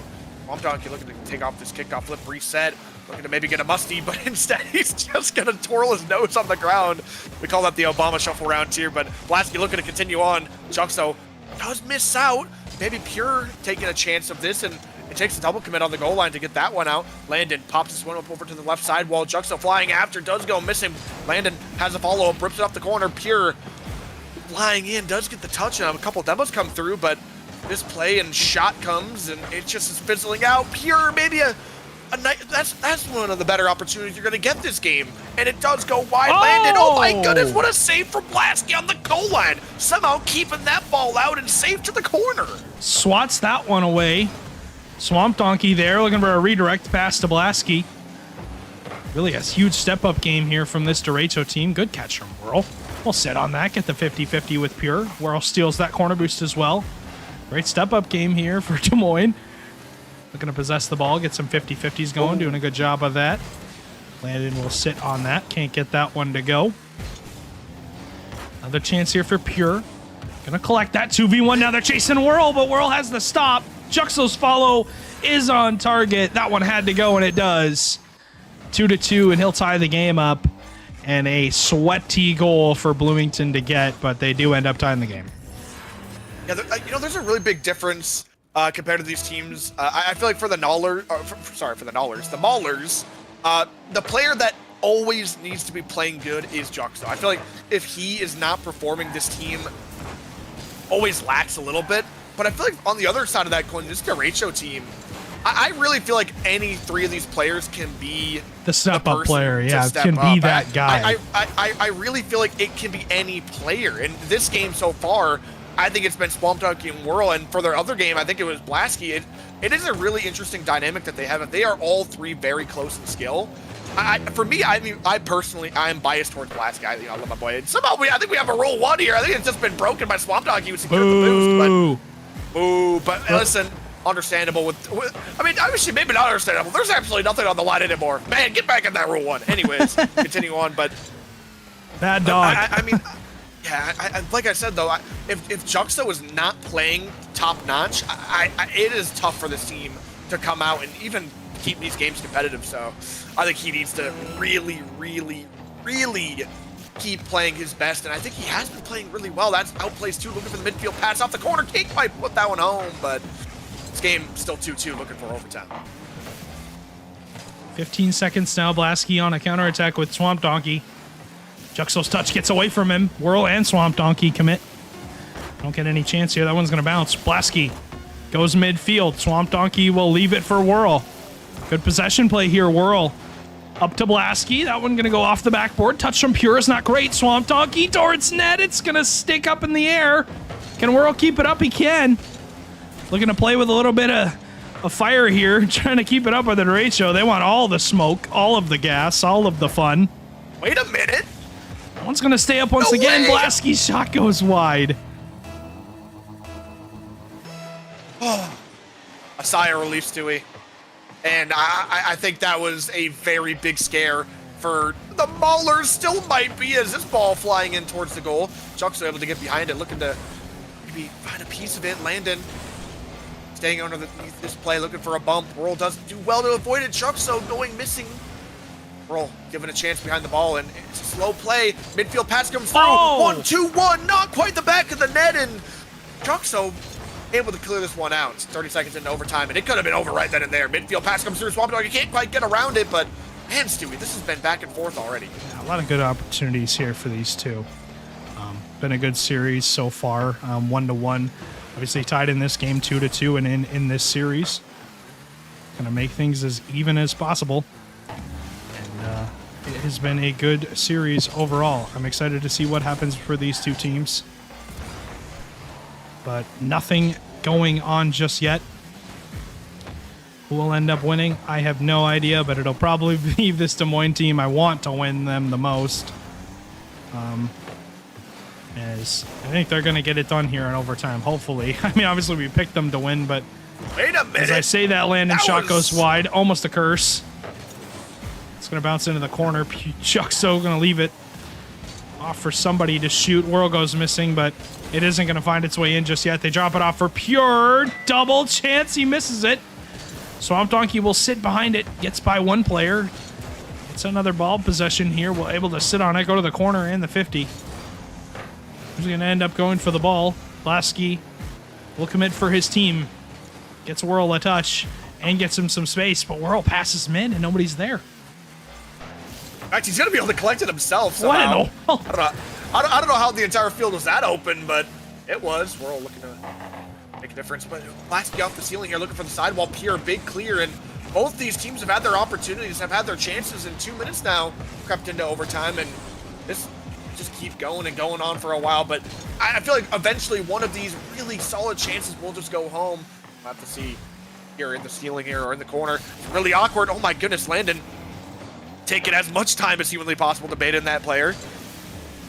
Juxo looking to take this one out of the corner. Pure going to advance the play, but it's actually going to be Juxo to force the play. Swamp Donkey almost getting a pass, but now Landon chasing down. No boost off the corner. Rips one. Looking to maybe find it center, but Whirl and Blasky able to keep this one out. Midfield pass comes through from Juxo. Landon's up. Swamp Donkey has to get a piece of it. Pure flying after, but it's going to be Whirl to shut that down onto the sidewall. Juxo taps one to the corner. It's a light touch, but pressure's building. Pure looking to make this one mid, but can't. And Landon playing a little bit more passive than we're used to seeing is honestly worked out very well there. And another big clear comes through. This is a tough ball for Swamp Donkey. Backboard's found. Is anyone there to put it home? It's Pure! Back of the net. Bang, bang! Maulers stealing away game 3. That will do it.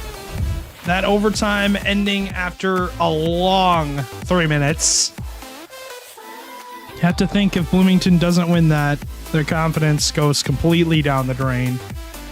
But because they're able to take it down and take it home, more confidence now than they could want. And this is a long game. This is a lot of Rocket League that we played. Not a ton of score, not a ton of shots, not a ton of, overall plays being made. But yeah, love that dab from all three of them after they scored that goal. Yeah, it was funny, but man, this was a confusing game for me, Stu. I really felt like the derecho were the ones with the reins for most of this game, but then I look at the scoreboard, and the Maulers have 4 more shots. I mean, technically on paper, this Maulers team were the ones keeping the pressure for the majority of the time. It didn't feel like that all the time. It felt like the ones with the really, really, really solid chances, at least in regulation, were the derecho.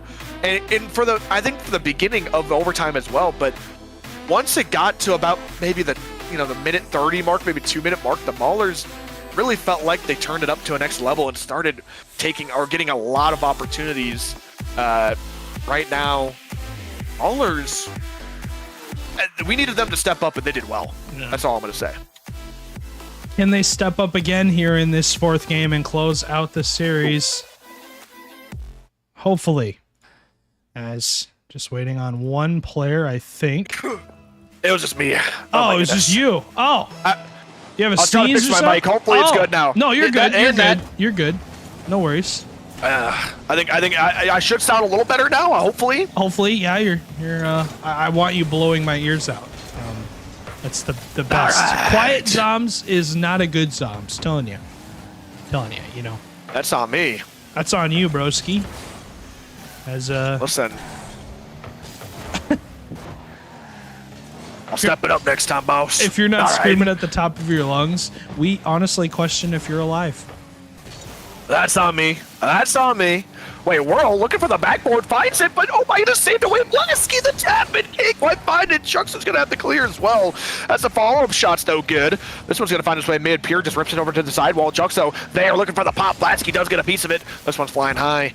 Whirl takes a rip, but it's going to find its way to the corner. Pierre does go missing. Blasky maybe doesn't have to shoot on, but having faith in Pierre put him in a little bit worse of a position. Can't quite convert. Flick near post. Landed, keeps it out. And a minute into this game, and it is just constant pressure for the derecho yet again. It feels like the same story, but can they find the back of the net?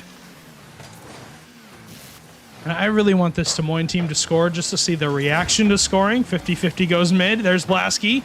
We'll sky it. That one going to go straight down. Does he end up reading it? He does, and nobody does. Yeah, they all show $1 and money. Whirl's got a $100 bill. Love that. Yeah. Blasky's got $1. Whirl's got a $100 bill.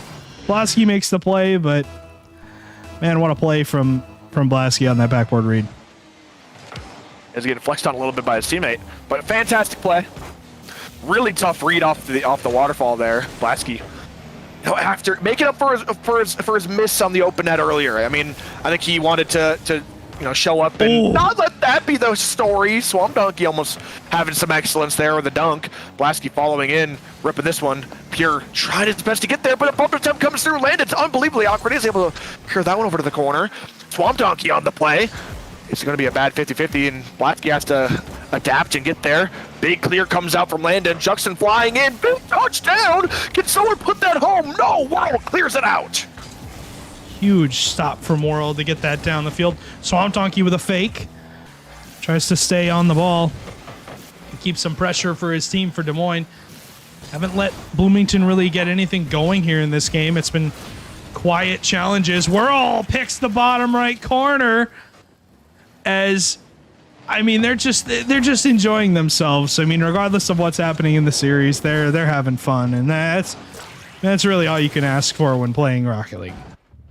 I mean, this is kind of a similar story to last game. I mean, it felt like there was an unbelievable amount of Des Moines pressure, but they weren't finding the back of the net.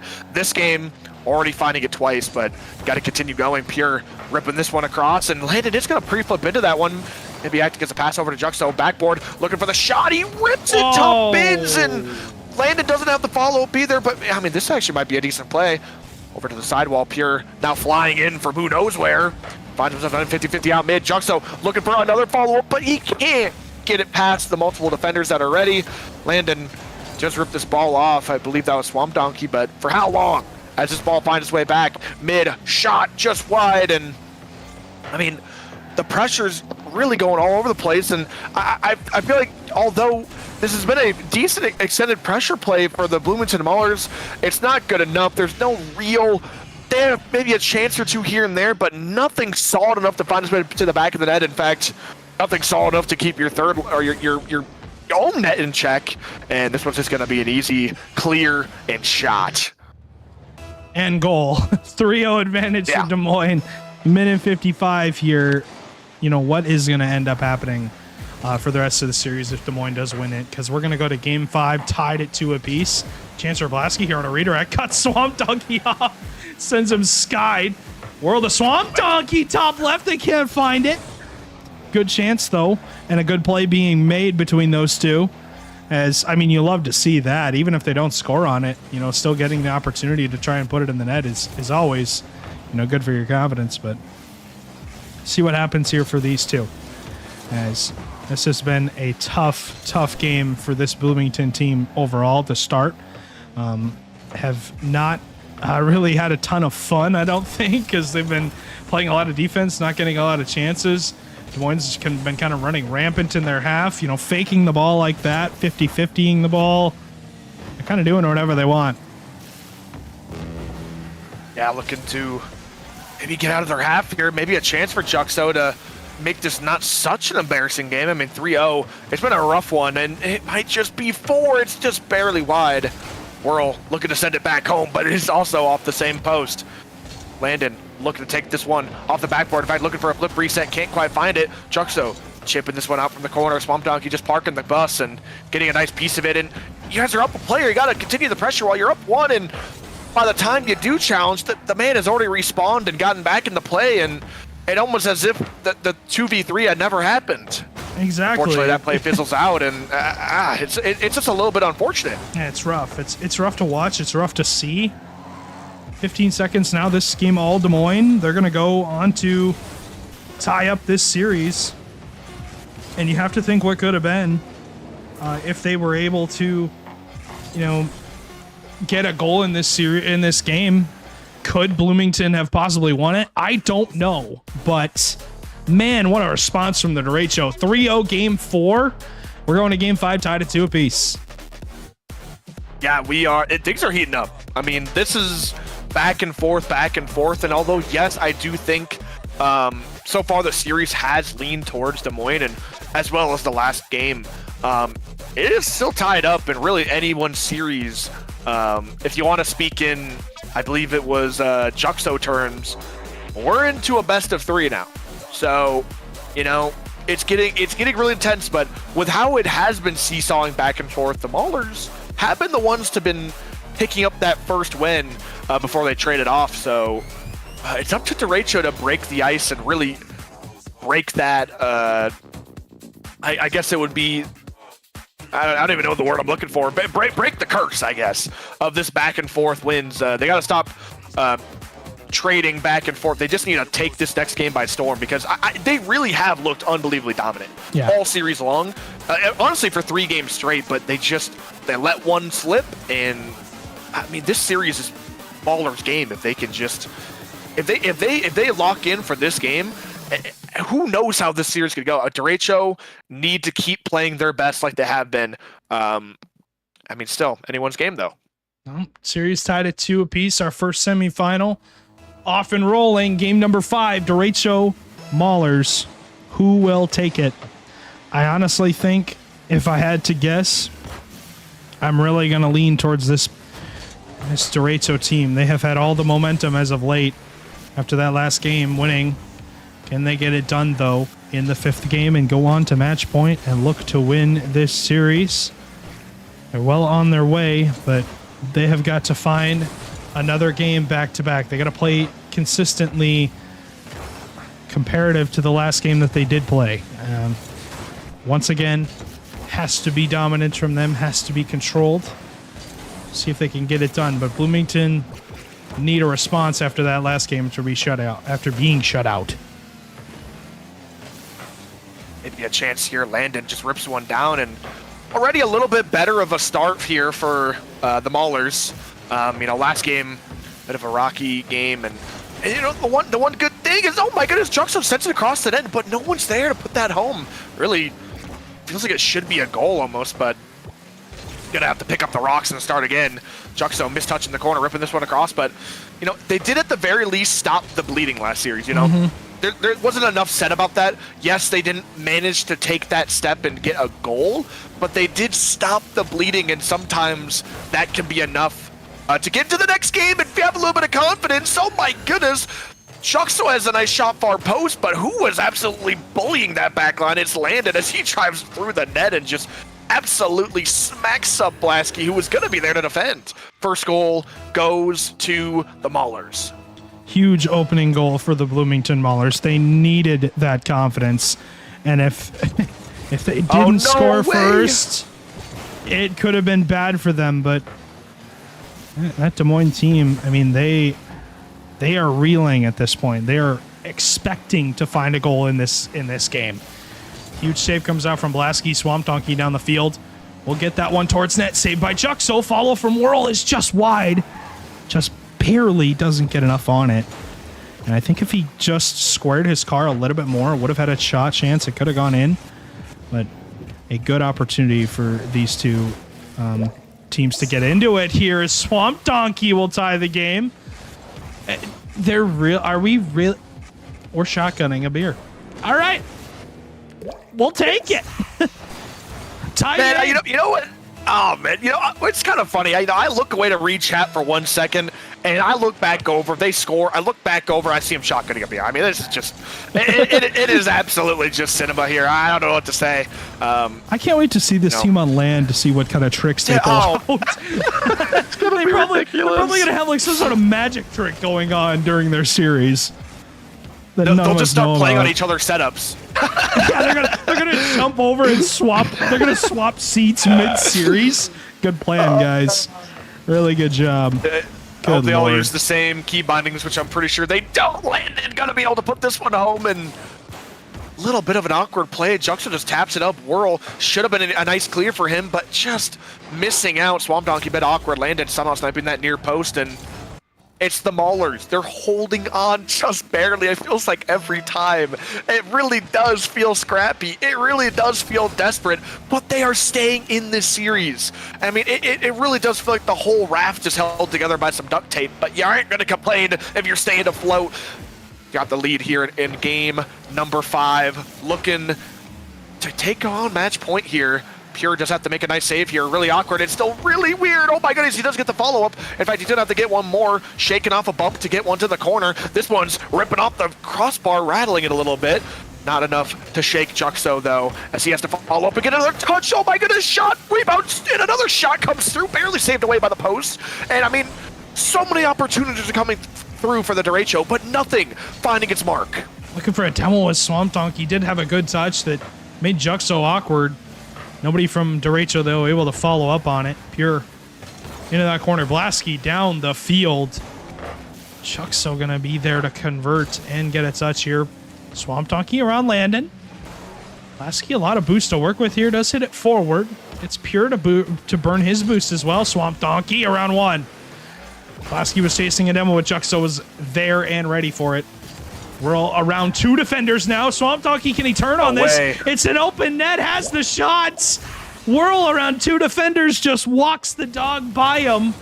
And nobody back in time for the Maulers. Yeah, that was a really big misplay for Juxo. And honestly, we have not seen many of those. But finally, he makes one missed touch, and it's just in the back of his net. Can't quite, you can't think about that. You got to brush that off. If you want any chance, but off the kickoff, Juxo is going to be there for the shot. In fact, it's going to be an awkward ball. Another one comes through. Pure does make a diving save. He does.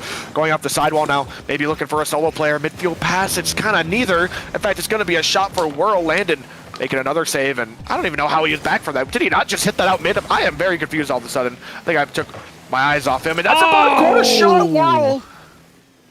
Finding themselves the lead, and for the Maulers, mentally, it has to be devastating. You have to find your way back, and with only 50 seconds left on the clock, the momentum might have shifted completely. Yes.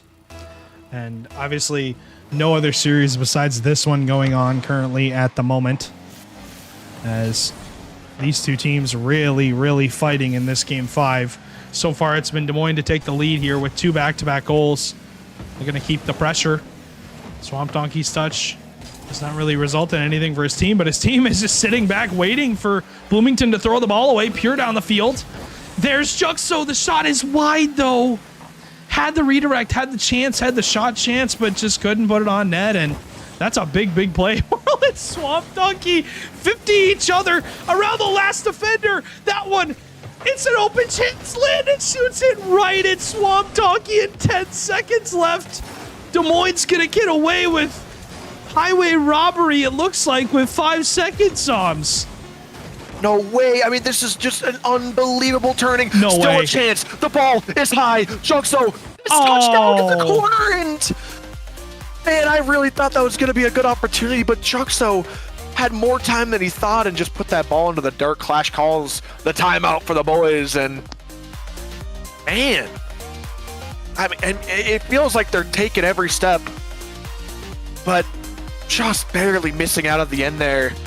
It feels like, they're on a long journey up a mountain, taking step by step, and they just slipped right when they got to the summit and fell back down another 100 steps. I mean, oh my goodness. Had 2 really nice chances in the end there, but couldn't get it done. And I mean, just looking at the entirety of this game, not just the closing moments, Derecho. Look at the shots. 9 from Swamp Donkey, 4 from Whirl, 3 from Blasky. Absolute disgusting performance for Derecho, and they just need to do one more of these absolutely masterclass offensive games, and they done it, Stewie. They finally broke the way the pendulum has been swinging, back and forth. Now they've held the ball, and I don't think they're going to be throwing it back anytime soon. And no, definitely not, but we're going to go to a timeout. They have a minute now, as we'll see what ends up happening for the rest of this, but a timeout has been called by the Maulers, and I will tell them, as I have a clock counting down right now, and it will be interesting for sure to see what ends up happening here. But yeah, Juxo on the cam. It does not seem like he's. It does not seem confident. It does not seem like they're here. Like they look out of it. I mean, you can just tell. A little bit exhausted, maybe a little bit nervous, but I mean, if there's one guy I know that's probably not nervous, he probably is Juxo. Landon and Pure, I'm not so sure about. It seems like they're just kind of chilling, relaxing. And I'm not entirely sure what the strategy should be here. Meanwhile, on the other team, I mean, Des Moines, they're just chatting up a storm. I mean, it almost looks like this is their timeout. They're the ones talking. They're the ones actually discussing stuff. And I mean, they're looking like they got so much energy to spare. Looking to get into this game here. I mean, what are we expecting to see here after this timeout? I mean, I think typically timeouts, they, in my opinion, have a great deal of changing momentum. You get a chance to cool off the other team, especially if they've been going in hot. This Derecho team has been burning at 3,000 Celsius. I would be surprised if they cool down much. Can they get to that final and win this game? I really think they can. I think this is their chance. But they have got a lot of work to be done here in this series. I think they can definitely do it, but they're going to have to go through this Maulers team that, I mean, early part of the series, they didn't look like they were, outclassed. They looked like they were going to win right away, just completely blow the doors off Des Moines in the first game, and then after that, it's been back and forth, but Des Moines has dominated a majority of the games here. Great catch from Juxo. Can he stay with it? Goes off the backboard. Follow up from Landon is wide. That one just has to be on target, Zoms. That has to be a shot. Yeah, can't quite get that home, and that has been really I would say the Achilles heel of this entire series for the Maulers is they've had a lot of honestly very solid opportunities, but nothing good enough to really even get a shot on net sometimes. Just it's off the backboard across mid, just maybe a nice demo comes through, but nothing to capitalize on it. And meanwhile, a big whiff comes through and almost a fine opportunity for the derecho here, who have already tallied up 3 shots to the Maulers 0. And I mean, looking to make it 4, can't quite this time. Blatsky up early, opting to leave this one for Whirl. Whirl rip this one to the backboard. It landed, can't quite get a touch in, and a shot is just perfectly slotted in the bottom right corner. Whirl just taking this series by storm and securing the lead here and potentially the last game of the series. And they're having fun. They're enjoying this, Zoms. They're 100% here for it, and definitely having a step up performance for sure. Are the derecho, the 10 seed coming in, have made land now, are looking to improve their seed, get all those points, those available ones. Juxo will be demoed, so it's a 2-on-3 for Bloomington, but they can't get anything to go, man. Nothing will go their way. It just feels like every shot chance they have is out of the corner.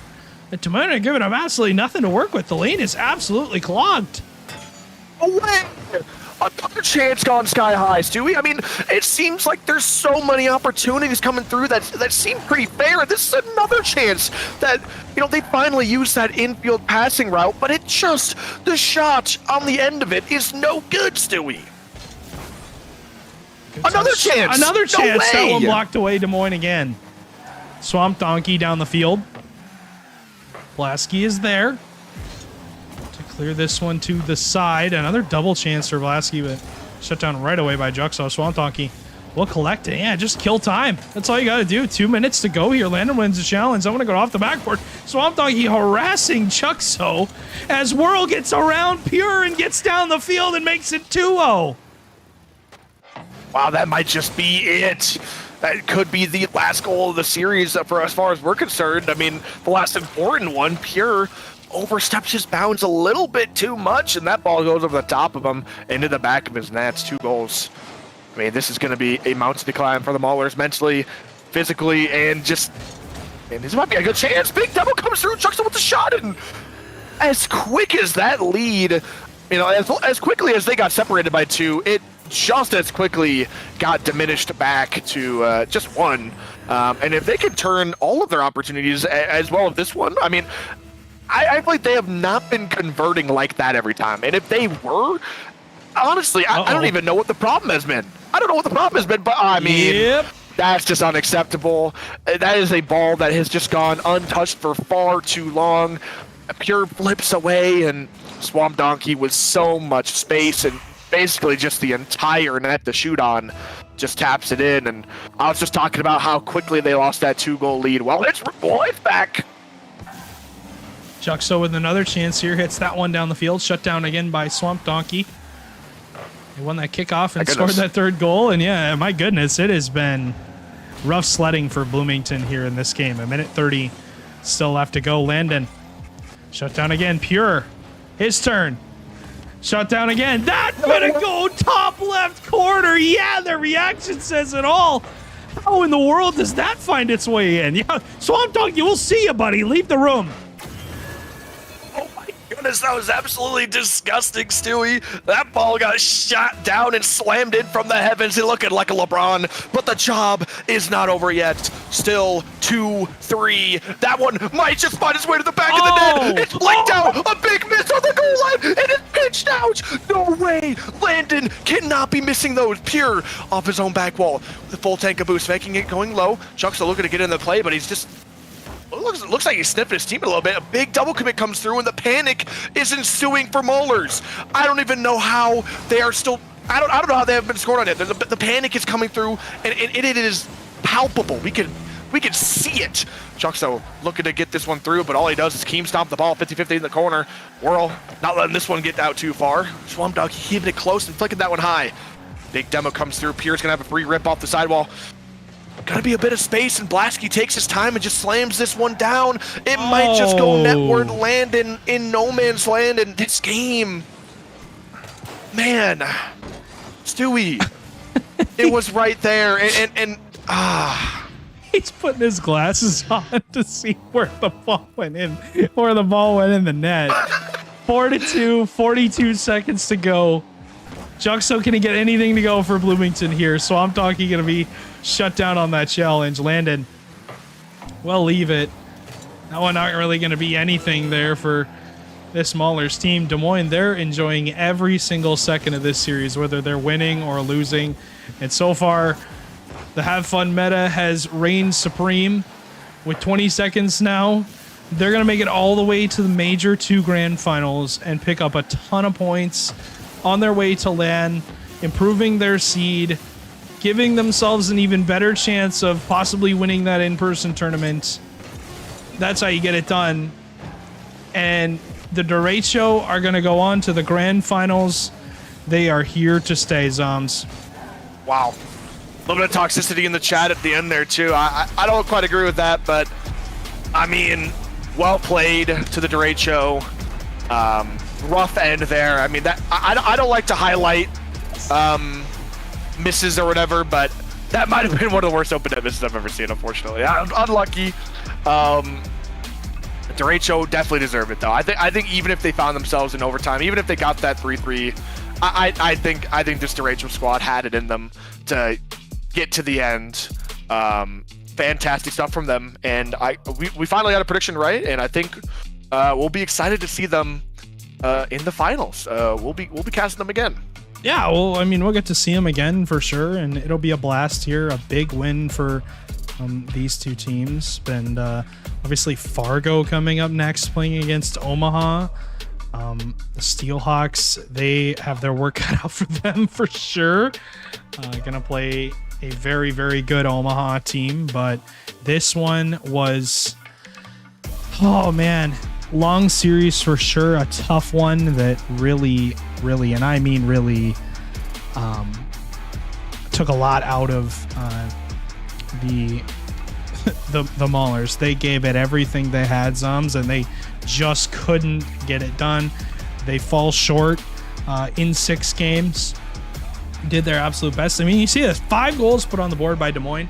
They looked like they were the team that played the smarter game. They played the more aggressive game. They played the more confident game, I really think is what the difference was there. They had built-in confidence for sure. They looked like they were going to win the series before it even started. Yeah, I can agree with you there. They just otherworldly confidence going into this game, and I think going into the finals, they are going to be having that. Just I don't think they care who they're playing. They're going to be playing their own game. We'll be excited to see more of them later, but coming up next, we're going to be having a very good match. Should be an absolute banger. Our other semifinal in the Buffalo and the Steelhawks. Coming out of Swiss as the 2 and 3 seed, so should be one of the best matches of the night on paper. Off paper, who knows? I mean, it could be messy, it could be clean. We'll find out coming up next after our break. Yeah, we gotta get to it. Gotta hop to it, ladies and gentlemen. We're gonna go to a break. Appreciate you guys sticking with us. But coming up next, like Sam said, Buffalo Fargo.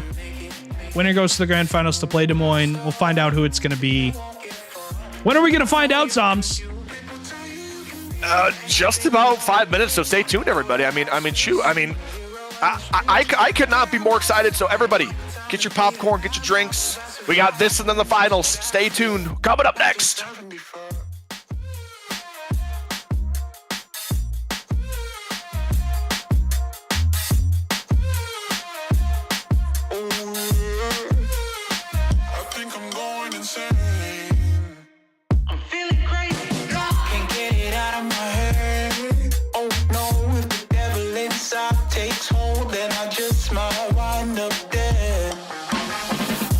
Wasted, face it, you'll never go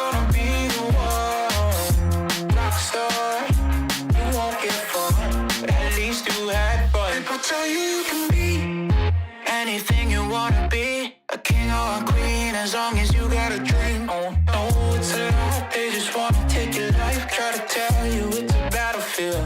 People tell you you can be anything you wanna be.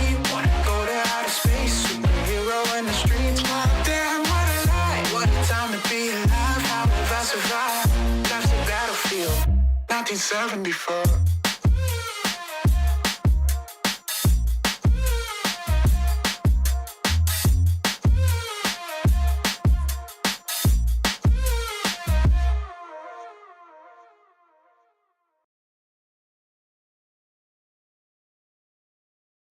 I don't know what I'm supposed to say, baby, before you walk away. No, I'm in the war, I'm in the race, chasing the time. I've been meaning to find a way to face that I'm out in the water just every day, trying to keep my head above the waves, staying alive. And I don't mean to be the guy that wanna push you to the side, and all the line and not the lie, you know. So when I leave your shit alright, and you're only cycles in your head, baby, I'm just trying to stay ahead.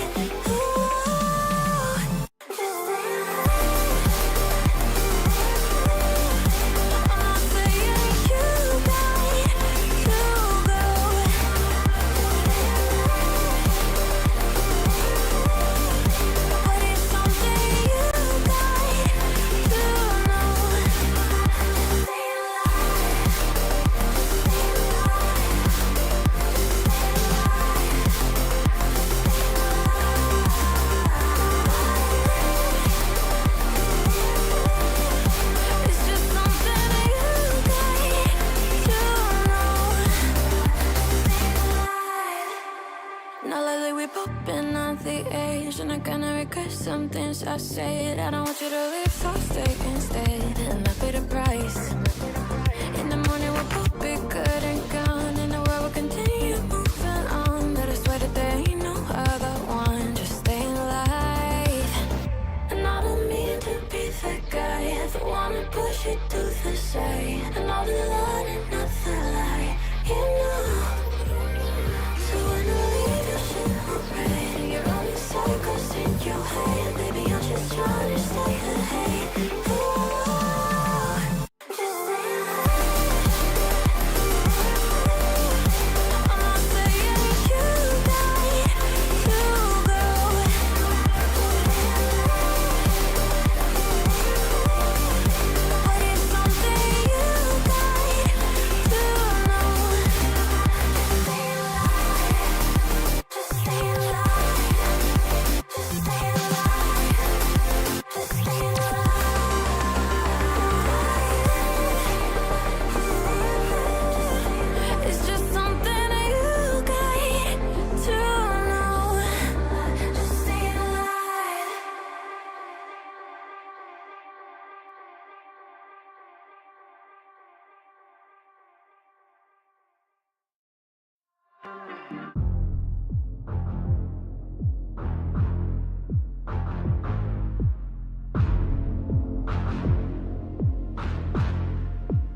Well, boys, we're back with some Rising Star action, and we're finding ourselves in the lower semifinal round here. We got some Titans to cover, and I'm joined with Cabbage. What's up, Cabbage? How you doing? I'm doing pretty good. It's always great to be back for some Midwest car soccer. I love it. I love to be here. And again, great matches from start to finish tonight. This one set to deliver just like the one we saw moments ago. And then the grand final after this. I mean, it's a great night of Rocket League. Can't wait to see the rest. Yeah, for sure. I mean, we got some bangers coming up here. But, I mean, guaranteed we got that derecho team waiting in the finals. Buffalo, Steelhawks. Let's talk about the match right now, though. This is going to be a bit of a... I mean, these two teams have been competing near the top, and on your screens, we're looking at the schedule. We went through our first two matches of the day, and now we're looking at semifinal 2 and then major 2. And we already see on the left there, Des Moines is waiting there in the finals, but... looking at the match that we have right now in front of us, I mean, it's going to be a good one. You can see how the night has gone. We've gone through quarters, half of semis, and we got the majors waiting for us. But Buffalo and Fargo, I mean, these two teams, they got a little bit of history. It should be an absolute banger. I think Buffalo, in standings-wise, are the 1 seed. I think Steelhawks are just trailing at the 4-ish. No, never mind. These on paper going into this were 3 and 4. So on paper, this matchup should be an absolute crazy battle of titans. I mean, these two teams have been competing up there for 1 through 4 just about all season long, after all season. So we're also going to be, you know, after this match, and then we're going into our finals, we're going to be crowning ourselves an MVP. So we do not quite know who that is yet, but we're getting an idea. We're watching many stories play out. This will be the first time with Omaha on stream, so see if someone there can impress us, and we'll be announcing that on stream. But looking at the point spread here right quick, just looking down the journey we've gone through. You know, we've worked our way all the way up until that 3rd and 4th place. The only points left to be distributed is 2nd and 1st. So at the predictions, Cabbage. Man, this is a tough one. I'll let you go first here. Okay, I've got an easy pick here. I got to go with Buffalo just because, based on the standings, I mean, 12-3, best record in terms of league matches in the Rising Star. So, you know, they're, I think, the better team. If they can play to that level, that's always kind of a question because this Fargo Steelhawks team sometimes surprises us. But I think I got to go with Buffalo because they, on paper, are the stronger team, and that's what we've seen prevail more often than not throughout the season. Yeah, I do agree with Omaha being, you know, the higher seeding, not only in season but in Swiss. They've been dominant all season long. Honestly, I predicted them before going into this that they were going to win the entire tourney, the entirety of Major 2. But I think I'm going to backtrack a bit here. I love how my boys in Fargo are looking today. I got to cast them at first there, so I'm going with Fargo. We got a split desk for the first time today. I think it's going to be good either way, though. Really. I think this could go either way. But I'm going to be backing my boy on Fargo here. But game time, ready to get going in the game here. Let's tap into the match as they're on kickoff and they're ready to get rolling. Yeah, and it's going to be the Buffalo in the blue there. That's going to be, of course, the team we expect to see, Nero, Desi, and Newt. And on the other side, it's going to be Newt. The other Newt we have, of course, Spooky and Bendy Straw there on the other side. So it's kind of a Newt versus Newt battle, too, if you want to get into it. Yeah, it's a little bit interesting. Casting might be a little interesting, but Nero launching one across the box and in blink of an eye. I mean, I looked away for about a quarter second. Newt pops this one up, a little bit of a mistouch, and I don't think Nero cares which Newt's passing to him. He's fired to the back of the net. Yeah, a good start there. I mean, you cannot ask for a better start into this, you know, first step here. Just get yourself off on the right foot, get yourself into a strong spot. And, you know, I think there's also that discussion to be had of, oh, they're not playing with one of their starting players, but it is the team that we see. You mentioned that when we were talking in between the matches of just due to the salary that it's always these three playing together on the side of the Buffalo. So it's the chemistry that's been built up. It's the strength of these three players to really carry them through. And, I mean, a great start here, just trying to carry that through. Yeah, and I think Desi, despite, oh my goodness, what an outplay. Nero just has a tap in, and Desi has been a puzzle piece that has fully unlocked this team. He got picked up, I believe, right after Major 1, and I mean, since then they were not losing much. I'm just going to be honest. I think after Major 1, I think they went on something like a 6 or 7 game win streak. It was pretty. pretty dominant for them. So I'm not surprised to see them carrying on this momentum. That one's going to fly across the entire length of the field and just off the post. And into this game, still trailing 2. Looking to maybe get a flick here. It's a nice shot, and Newt's been pushed back into the back of the net, but somehow prevails, and a big save comes through. Desi looking to find the back of the net, but can't quite. Newt locking this door. Big midfield pass comes through. The other Newt taking a shot towards the backboard. Maybe the follow-up from Nero, and he's just been unstoppable. It's been a minute and 20 seconds, and he's already got himself a hat trick, shooting 3 for 3. Yeah, and I mean, what a great play there. We saw both the defensive and the offensive skill of the Buffalo. It looked like they were on the back foot. That one gets kind of awkward in the corner, but a great save followed by good pressure at the edge of the box. They take it the length of the field and find the back of the net. I mean, the transition play is beautiful, keeping that pressure up, knowing when your opponent is uncomfortable, and just capitalizing on it. So the Buffalo, I mean, 3-goal lead is always going to be a great start, but this team looks ready to go today. And I don't think the Steelhawks are really looking like not warmed up. They don't look cold or anything like that. It just looks like such strong chemistry and such good team play. Yeah, still lots of time left in this series, and Steelhawks maybe using this game to figure things out and warm up. I mean, we saw how different a team can play from game 1 to the rest of the series. Just last series, I mean, Des Moines looked like they were about to get absolutely rocked, and they turned it around. So still lots of figuring out left to do. I will say I feel like this Buffalo team is a more well-rounded and more experienced team.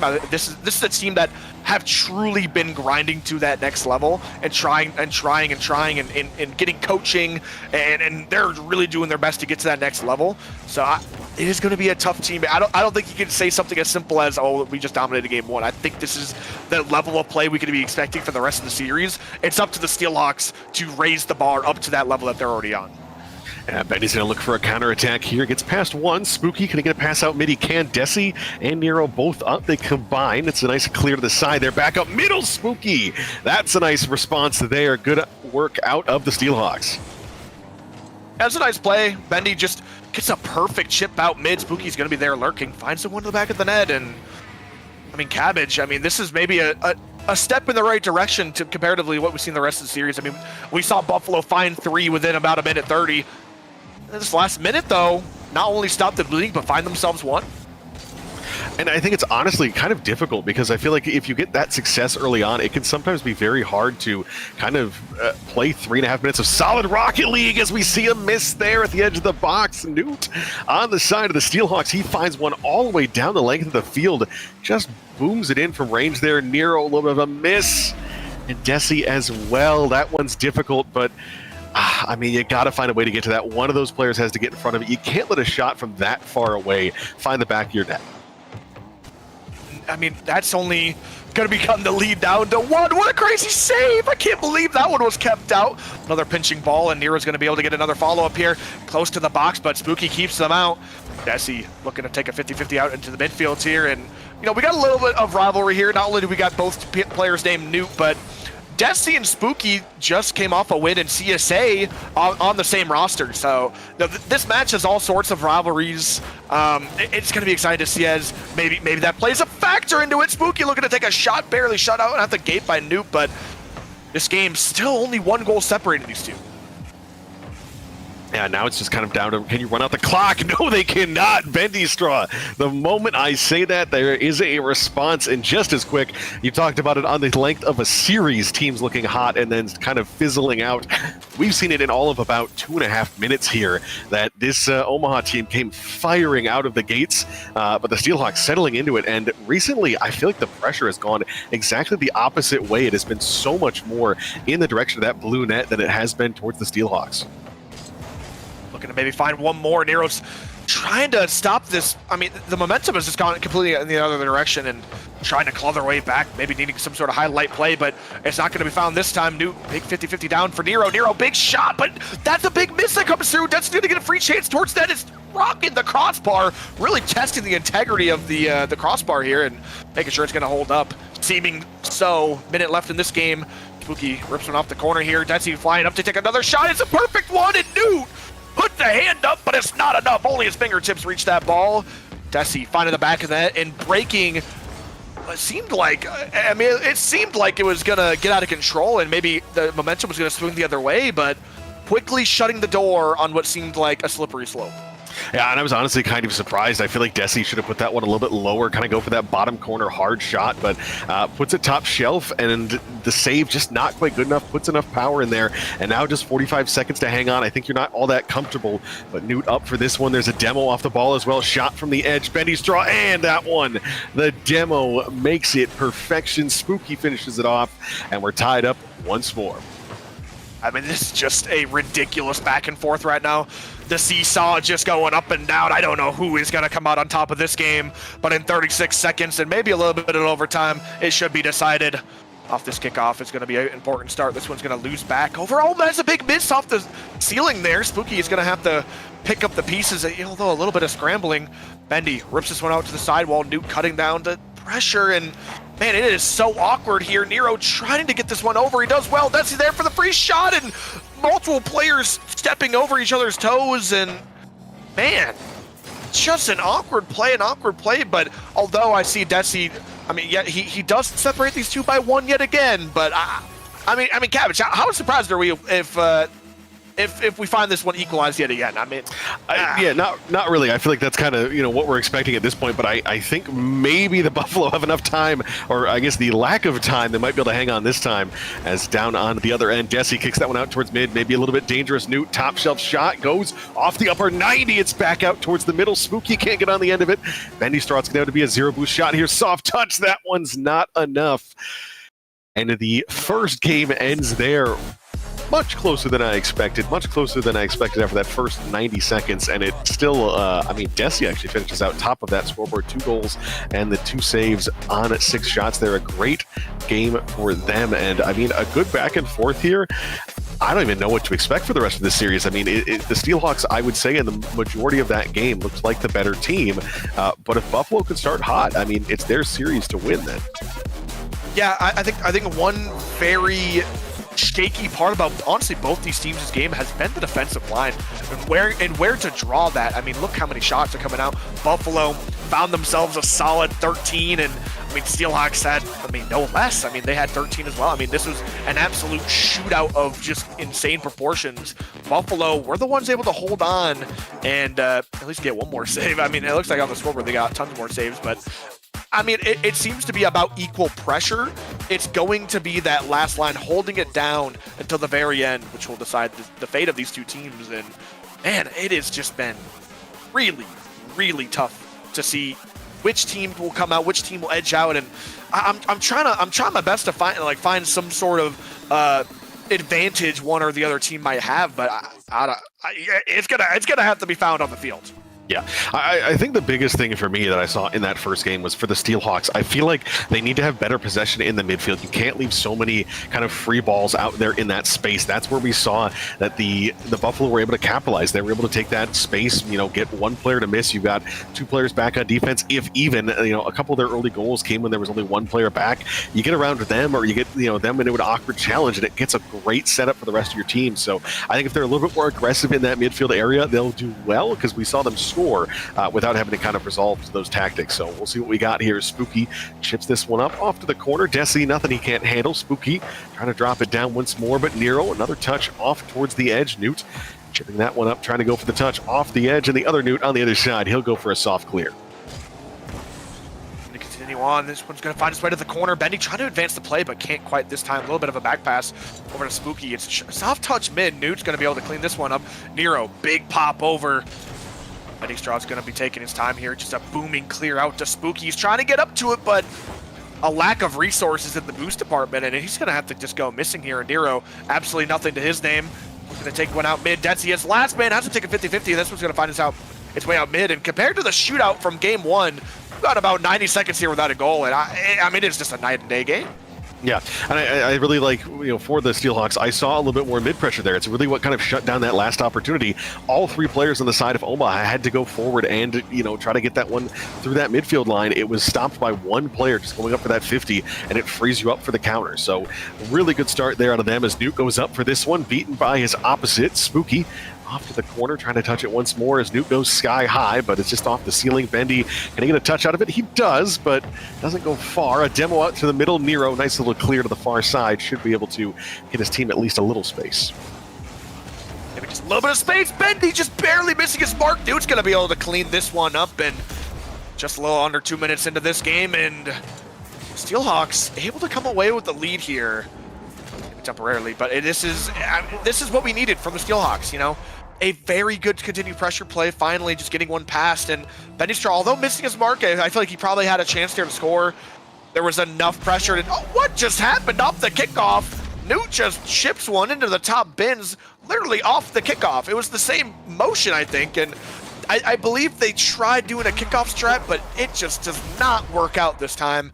I love the kickoff strat attempt, but the guy cheating up right there has to fully cover the box if you do that kickoff. I know the exact kickoff strat they're trying. I mean, it's the one NRG uses in professional. I mean, no one goes for the ball. You basically just both half flip towards the goal, but you didn't have anybody, one, turn back towards the goal, and two, the guy cheating needs to play the ball at least enough to at least cover the goal temporarily. Stop any shot directly like that from coming through, and it just was not good enough this time. But I do love the variation on the kickoffs, just needs to be executed a little bit better. Yeah, and really right now it's just kind of seeing what the Buffalo have to offer. There's got to be something. There's got to be that spark once more, because when you see that flurry of goals early on and then just 2 more after that, it's a question of, is there enough to actually get consistent offense, or is it really the Steelhawks just entering it maybe a little bit slow? We'll have to see as Newt gets beaten out there. Spooky's going to charge on this one still. Nero has to get a touch. No, 2 players go missing. Newt soft touch once more. Desi off to the sidewall. Bendy is going to turn around for it. Go for a little chip here. Has to try to cut this one back towards mid. Newt drops that one down. A little bit of a misplay, but nice 50. Able to recover, and Desi with the clear. Clear as well. A little bit of pressure is gone and resolved, but I mean, immediately finds its way into the hands of Benny Straw. This one's going to be chipped out, and that one's over the hands of Newt. Desi is going to get the chance to slow the play down. It's a heavy touch out to the corner, and although he does get past one, a bump comes through, and man, it just does not seem like the pressure really does anything. It kind of dissolves and fizzles out into a nothing burger play, and this one's going to be chipped out again to Newt, but I mean, it is just constant pressure for Steelhawks. I feel like every single meaningful touch has been for the Steelhawks so far, and Buffalo need to turn this around now, and that's a good shot. It might just be a completely open net and shuts me right up, and I'm happy to see so. There's a big double commit comes through, and no doubles found. Nero fires on that open net, and Newt playing a little bit of cleanup, just kicking out that player that maybe could make it back. I don't think they had any chance, but cutting that lead down in half. Buffalo getting themselves on the board. Yeah, you said that Omaha needed to do something there. I don't know if that's quite maybe a caster's blessing, because it's not really a curse. I think they'll be happy with that one, but a nice response there. Finally something in the right direction. Desi kicks it out mid. Nero the combination there. They've got 65 seconds to find the equalizer in this one, as Desi picks it up in the midfield once more. He's low on boost, but can he get it off to the corner? Does. Now Nero just going to play patient, wait for a touch out towards mid there, and possession kind of given up. A lot of space given over. Newt gets that over all 3 of them. Can he kick it out towards mid? Trying to drop it down is opposite with the clear once more, and he's going to chase it the other way, trying to get that full boost. Newt, nice 50 out towards mid, dropping down, takes a player off the play, but again, just nobody there to follow up, so it kind of fizzles out and leaves it up for an open clear the other way. When it rips off the backboard, Newt has to make a diving touch, just barely putting that one to safety. Desi to the sidewall, shut down yet again, and now he's flying. Looking to take this one back. Newt has to make an important touch here, looking for the infield pass, but Newt gets shut down by Newt. Now a big clear comes through. Bendy trying his best to take his time here, but with low boost, that touches, honestly, makes Nero awkward enough. It's not the path he thought he was going, and now a big clear finds his way over the top of Newt, and Nero has to turn this one on the dime. Midfield pass comes through. Desi open at the shootout, just barely goes wide. Nero able to put that one home, but somehow slices to the defense. There's only 3 seconds left on the clock. It's absolute money time. They got themselves the equalizer, and we're looking hot and prime for overtime. And where has that chemistry been? I feel like we saw glimpses of it early on in game 1, but right there, beautiful pass, the little touch over towards the center, and then the nice flick on to frame. There's boost in the tank for the Omaha Buffalo. There is none for the Steelhawks. Desi looking for a highlight play. Does not get that one, but the overtime is secured. We'll see our first bit of extra Rocket League on the series. Can the Buffalo find a way to kind of surge back here? It looked like they were really flat in this game, but back-to-back unresponded goals in this closing frame, and maybe they can take that 2-0 lead. Yeah, 15 seconds left or into this overtime, and it's been nothing but pressure for the Buffalo squad here, looking to maybe break out for the first time. Bendy chasing this one down. Newt does get it past. Newt just rips this one into the ceiling, and Nero's going to be there to respond, looking to maybe make a reset. Actually, does a big touch over. Newt's going to be there for the tap in, and oh my goodness! Cabbage, this game was ripped away from the hands of the Steelhawks, and Buffalo just charging through have got themselves a 2-goal advantage in this series. Or sorry, a 2-game advantage. And that's going to be absolutely brutal. 2 goals in this game specifically, where the Steelhawks, they just go too aggressive. I love the aggression. I love it in most situations there. I feel like it's what they needed. But right there, it's just... it was nothing. It wasn't enough. They had a 1 player charging for the ball, 1 player at like 10 boost in the midfield. Spooky had all the pressure on him to try to go up and make that boot or make that save, excuse me, or at least get a touch. Unfortunately, can't get on the end of it, and that's just where this one ends. Another 1-goal game is what decides it. And for the Steelhawks, I feel like you're going to feel a little shorted. I feel like you were the better team to start that game off, and you just couldn't convert. Kind of flipping the script from game 1, but you know, going into game 3, do you think the Steelhawks really have a shot in this, or is it just kind of Buffalo's series to lose at this point? I want to say they still have a fair shot. You know, I really do. I personally, I really love the Steelhawks roster. I think this is a very, you know, strong team that can pull themselves up, but I mean, mentally, this one is going to be tough. This was a game that you definitely should have won, and only 3 seconds left on the clock you concede. Especially, I mean, I think even then you probably could have put a hand up and blocked that shot out, but it's going to have to be found with a lot of struggle and a lot of effort. It's not going to come easy. Steelhawks looking to make a bit of a comeback, but players are a little bit confused as they're joining and leaving the lobby. I think someone might have lagged out as they're making a preset change, but hopefully all it takes is 1 single preset change to switch the momentum for the Steelhawks. But getting into things, we're on a kickoff here. Steelhawks just need to step up in a big way here. Yeah, and for them, I don't know who necessarily you need to turn to if it's one specific player, but for them, I feel like it just is find some way to take a lead and hold on to it for this one. You know, you've played well, you've had those good moments, but it needs to be more consistent. It needs to be a little bit cleaner on the rotation. So if you do go for that mid-pressure, find a way to back your teammates up, maybe give away possession every once in a while. You don't need to go for every ball, just enough to make the other opponents uncomfortable. Yeah, you're talking about a player that maybe needs to step up and really shine. For me, on this roster, especially even just in the stage that we saw, it was Bendy. Bendy Straw stepping up in massive ways. When he is on mechanically, he is a menace. And so far, we haven't really seen much of that today. Looking to take a shot here, bar down, it's just barely going to come out, and that's the accuracy that he's been lacking today. Looking to maybe put those home, and this could be a completely different series. I mean, a little bit of an unfortunate start, and that mentally cannot bow well, but for me, Bendy is the guy. He is the guy to step up. I believe in him, and I believe in this team to step up and do it. This one kicked out towards mid. We're going to see a player up for it. That is Newt of the Buffalo. A little floater towards Ned. A nice bump attempt there. But Bendy comes up. Nice goal line save. He's got a shot and a save in the first 75 of this one. Now Newt's got it on the sidewall once more. Kicks it over Spooky. Bendy back there with that sweeper roll once more. Kicks it out, and Desi sky high. Newt, he goes missing, but maybe some space here as Spooky hangs it down the field. Newt soft touch to the corner. Nice team play to put this one into a good position for a moment. Nero ends up having to kick it forward on an awkward 50, and maybe an opportunity for the Steelhawks. A demo off the ball as well, but a nice clear there as that one's moved out of the way by Nero. A lot of heavy touches coming up from Steelhawks, but nothing that's making the Buffalo awkward. That they may need to try slowing it down. Oh my goodness, Newt was bumped off that ball, or so he thought. He actually ended up getting one more.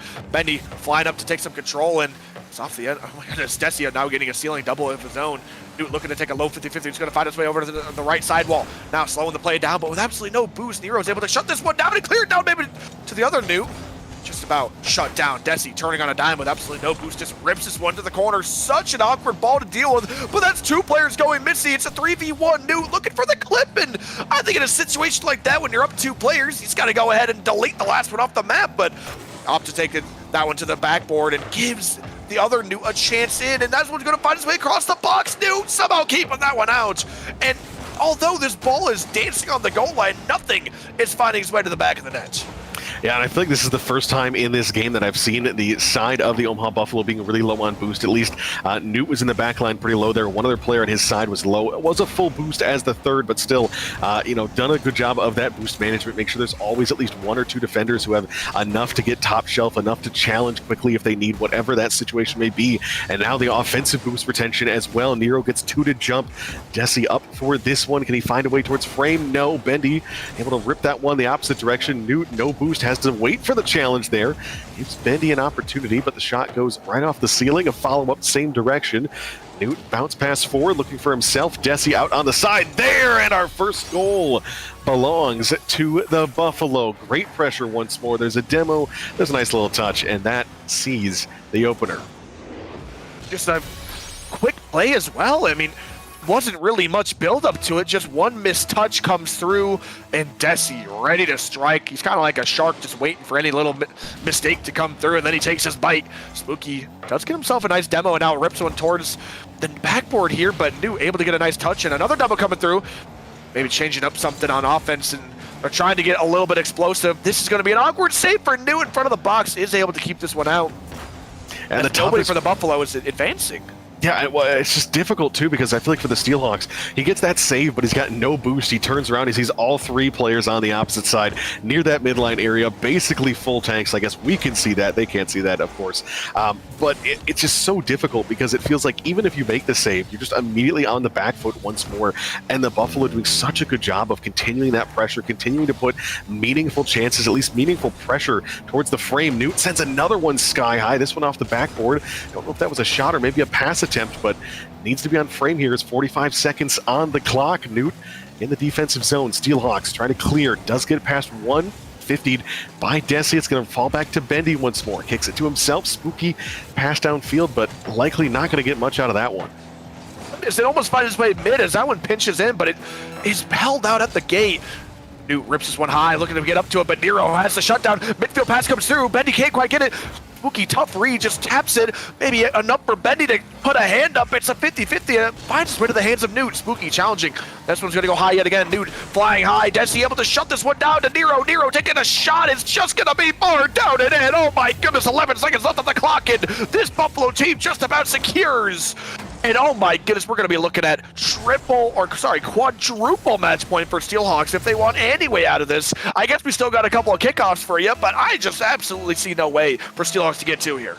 Yeah, no, I think this one's done and dusted. I think it's just kind of that reset for Game 4. I don't know if you want to even call a timeout. Maybe just try to go quick in between the games. Maybe try a card change something, because you need to find a way to break this team. I think really for the Steelhawks, good news is you've made it to the semifinals. You still get a lot of points for making it this far in Major Number 2. So it's not like you're really, going to be too defeated by what happened here, but I think they would have loved to have some, maybe some revenge later on, as, of course, well, it's not revenge, a chance to beat Des Moines once more, because, of course, the derecho lost to the Steelhawks in the qualifying stage. But I digress. For the Steelhawks, find a way to win here in game number 4. I don't know what it is. I mean, Bendy, I feel like he stepped up in this one. We saw those defensive plays. We saw the attempt at getting some offense going. But it can't be a one-man army. When the Buffalo are playing this well in their rotation and managing boost, positioning, kind of just everything on that defensive side, you need something more. You need that extra step. I don't know quite what it is for the Steelhawks, but hopefully they got something here in Game 4. Yeah, and the Steelhawks, they played about 3 minutes of honestly really solid Rocket League, and they made one mistake. Desi immediately capitalized. And one thing I loved after that, what the Buffalo were doing was they weren't extending on any of their plays. You even saw it when I believe it was Newt on the goal line. He made a really awkward save, and it almost felt like on maybe if it was a different time, someone would have been there to smack it in, but Buffalo just knew all they had to do was, wait it out a little bit. They were all basically behind or near the, a timeout just went down, I think. Oh, wait, no timeout. I don't know what just happened. I heard in my ears Stewie say, I thought I heard timeout, but it was no timeout, and somehow, I mean, to be fair, I feel like the timeout should have been called last game when he went down 2-0, but I don't know, Cabbage. This one might be over. Yeah, and especially I think going down 2-0 on the overtime loss when that game felt like it was yours to win, or like it felt like it was kind of in the palm of your hand midway through. You had that 2-0 lead. You were looking strong. You were looking like you were in control of it. Either way, I mean, we're back into it here. These teams are just going to have to battle it out here, see if the Steelhawks have any sort of response. There's a demo, but I mean, off ball when you're on the defensive corner, not going to be all too useful, as Newt of the Buffalo goes for an offensive demo there. Jesse kicks this one back out mid. Spooky shot from range, but two players with full tanks back in net. Spooky a demo. Nero off the ceiling, put this one in towards the back line, but again scooped up there. Jesse gets beaten as well, so maybe a chance for the Steelhawks for the moment. Yeah, looks like they're still aggressing, still putting on the pressure. This was going to be a decent chance. Newt's going to have a hard time turning this one on the dime, but nice catch, and 50-50 comes out mid. And somehow Desi with no boost is the first one there, even getting a shot on target, and that felt like a Steelhawks ball that no one was brave enough to go for. Double commit comes out now, and a lot of silly mistakes that we weren't used to seeing previously in the series for the Steelhawks, and the Buffalo are playing their same old game of pressure, and finally cracking through. Desi just ripping one onto the open net. Yeah, and I mean, you could feel that building there. You could see that the pressure was starting to mount against the Steelhawks as much as they were trying to play that good rotation. Just one player facing the wrong direction, that one player just trying to help out in the corner, but that awkward double commit definitely not doing them any favors. And for them, I mean, desperation has to start soon. You've still got plenty of time in this game, but a solution needs to be found. Otherwise, it is wraps on your major number 2. A good attempt there, Jesse. A nice save and a chance the opposite direction. Booted downfield, Straw. Bendy Straw, rather, picks it off in the midfield, going for the flick. Newt, he'll send it the other way. Spooky chips it in as well now, trying to go top shelf, but it's guided wide there off of that 50. Now Nero, nice little touch. Up the sidewall, does not have boost, so maybe a chance once again for the Steelhawks, but again, the 50 there, just the support around each other for the Omaha Buffalo. So nice to watch. They're able to help each other out. If one player's low on boost, another one's ready to step up and take over. Take over mention, but Desi looking to put this one high. I mean, this is good. We're going to need a response quickly from the Steelhawks here, but the only response is Nero in the top right corner. Oh my goodness! Slamming that one top bins to make themselves 2-0 in this game 4, and it might be lights out, done and dusted. There might be absolutely nothing left for the Steelhawks team to do. Buffalo are just running with it. Yeah, and I want to mention it too at this point. I always like to look at the streaks for how long teams have had since they've scored. And at this point for the Buffalo, it is this entire game. It is all of last game, and it is about the last, I was like 2.5 to 3 minutes of game number 2. So we are approaching it over 10 minutes of gameplay without them able to find the back of the net. And I feel like there haven't really been that many opportunities even. These last 2 games combined, it's just 11 shots for them, and most of those have been saved. No. So it's... Oh, more than that? I'm off on my totals, I think, but... Oh, no. I just thought that goal was about to go in. I was saying, no. Okay, oh, no. I think you're correct about that. But, man, look at that. Hey, there it is. There's... Shut up. Yeah. Timing was just about perfect. I mean, we had another one of those earlier in the night, but Bendy, nice shot there, but it's...